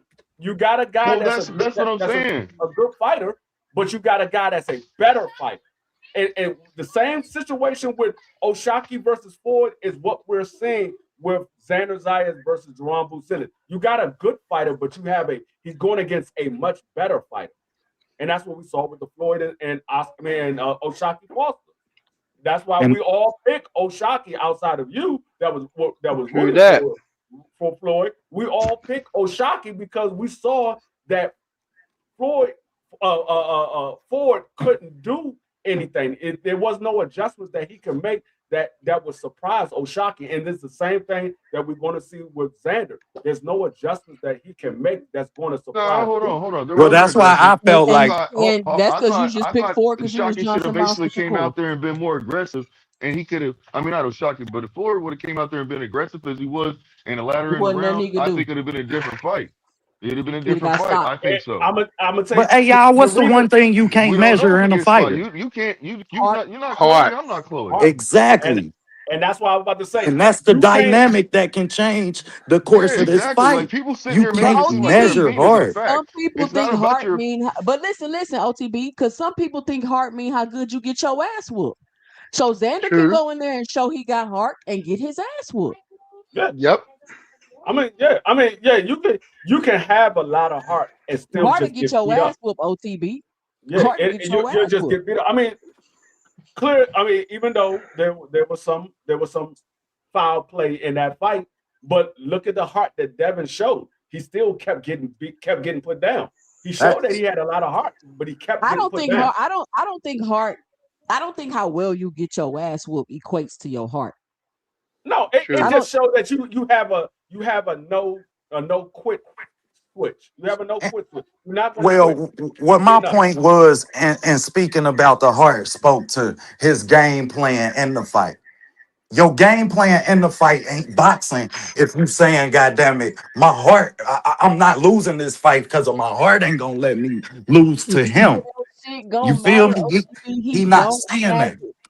He's not the one that's gonna beat Boots, y'all. He don't have it. He don't do nothing better than Boots. Not one thing. Boots is levels above. Listen, and I'm not saying this because he's fighting Boots. Go back and check my record. I've been saying Xander is food at 154 pounds. The question is, which elite fighter at 54 is he gonna feed himself to? I thought it was gonna be Fundora. I don't understand. I don't see how Xander can beat Boots. And nobody can tell me how. Every time I ask that, they talk about the freaking Karen fight. Xander is not Karen, and Xander is slow. He got that bullshit ass jab. He don't get his head off the line. He pivot to the same way every time. Like he's not about to. I don't. And Boots take shots to land his. So you don't think that he capable of landing a shot that could hurt Boots in these exchanges that Boots so willingly to run into? Fight OTB. That's every fighter in every fight OTB. But we talking about Xander. Hold on. Now. So of course he possibly could land a shot to hurt him. Of course. But if that's your shot to victory, that's what your shot to victory to hopefully land a shot that hurt. But if Xander's working on his conditioning, his endurance, why you ain't say the same thing about Shakur and O'Shaquie? Man, what the fuck do you keep bringing these people up for? It's a dead subject. Oh man, it's the same thing, and you up here saying something completely different. It's the same thing. You keep bringing up Shakur, and then when nigga, other people do the same thing, nigga, stop crying, you nigga. crying. Stop crying. You bringing up shit that's irrelevant right now. I got a question for all y'all. I got a question for all y'all. Real quick question. Every time I show up, it's some shit, boy. Y'all think Boots is gonna fight Xander the same way he fights everybody else, or he's gonna fight Xander more like he fought Villa, when he just basically was outboxing Villa until he decided to get him out of there? Yeah, I think that's how it's going to be. I think it's going to be similar to the way he fought Villa, similar to the way he fought Stanionis, similar to the way he fought Creighton. I think it's going to be that. I don't think it's going to be the way he fought Kern. I think what happened in the Kern fight, because he was in front of a home crowd, he was trying to get a knockout. He was trying too hard. Period. Karen was running. I think he's going to outbox Xander Zayas until the punches just started landing with ease. He said, okay, it's time to get him out of here. I think that's what's going to happen.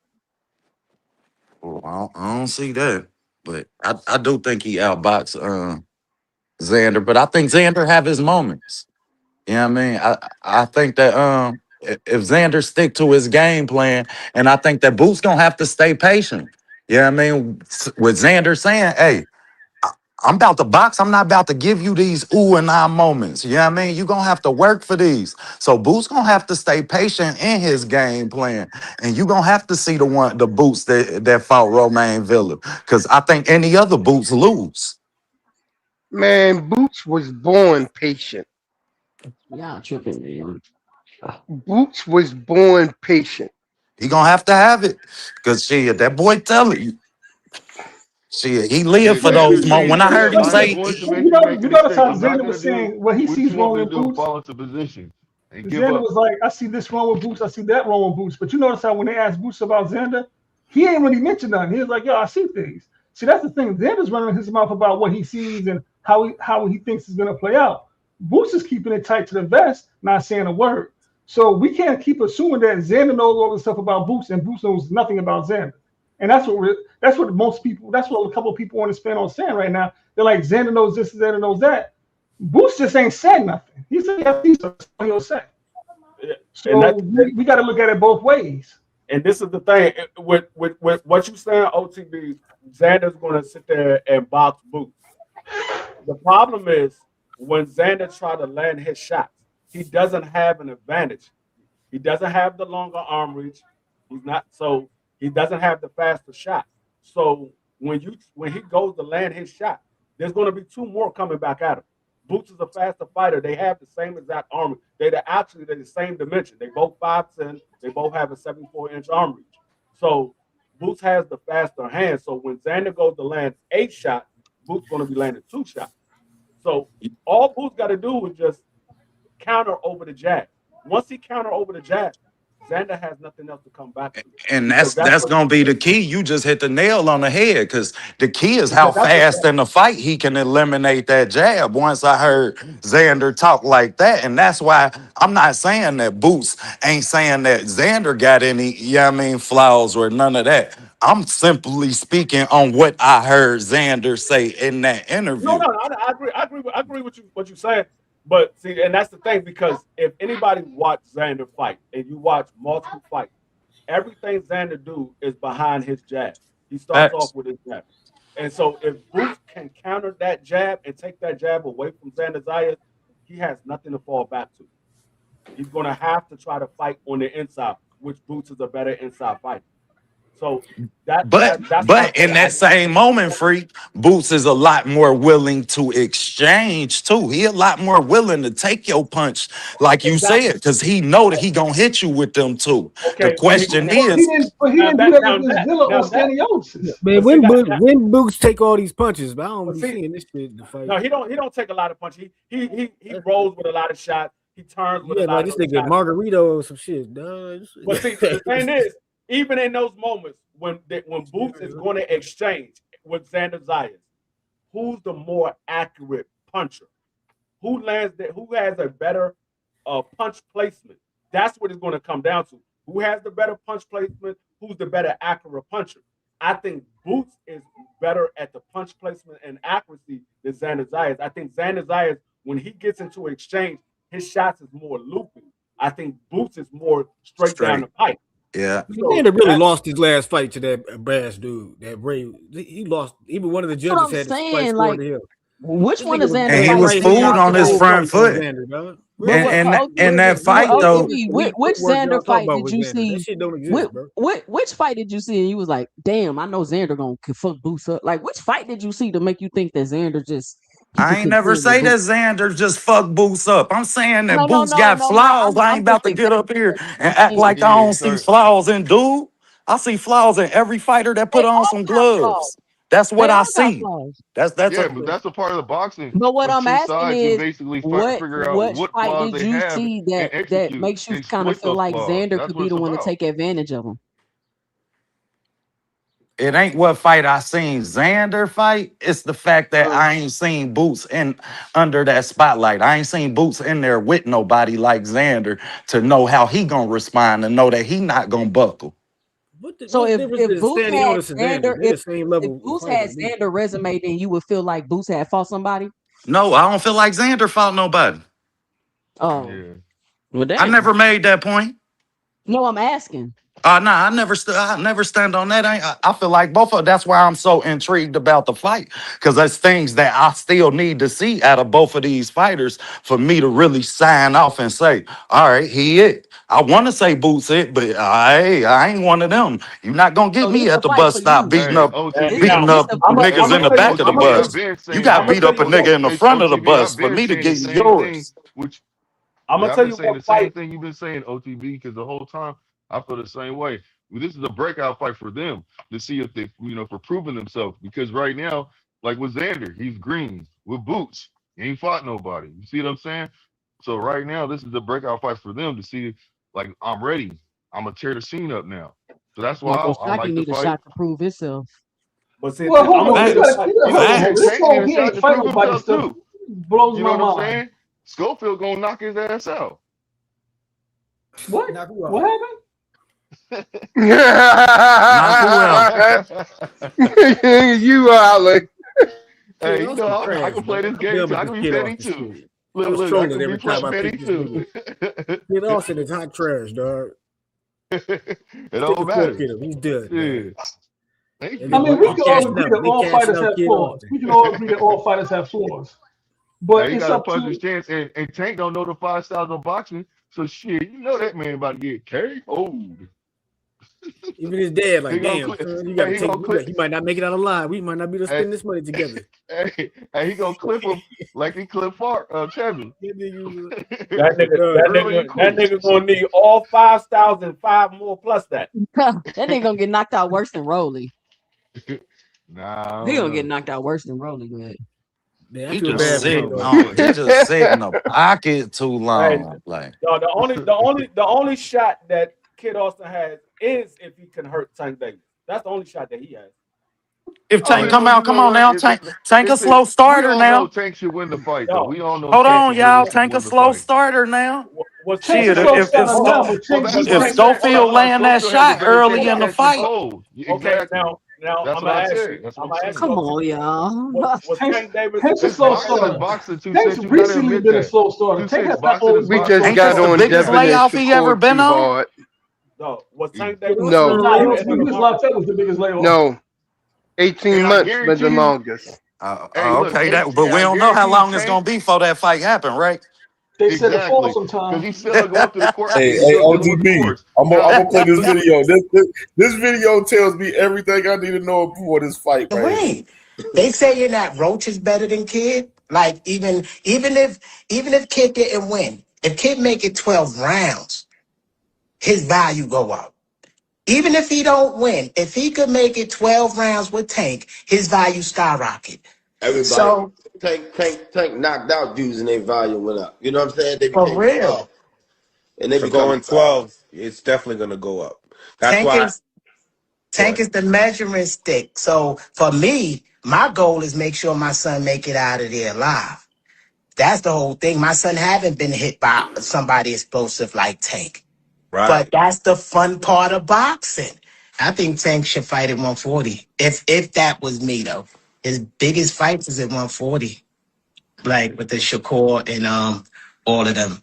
But it's on Tank. Tank is a businessman. He gonna make the right decision and everybody gonna move when he decide to move.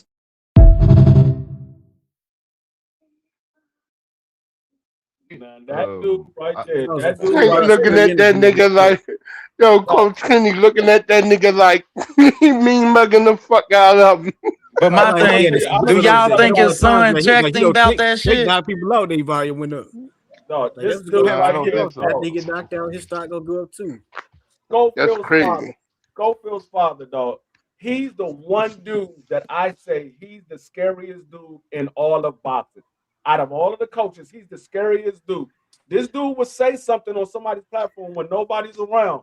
As soon as they pull up, his whole attitude changed. Remember what he was saying? Yep. Oh, they're gonna whoop Shakur. They're gonna do this to Shakur. Shakur pulled up. That man was like, I mean, Shakur, you're the best guy. We always got respect for you, Shakur.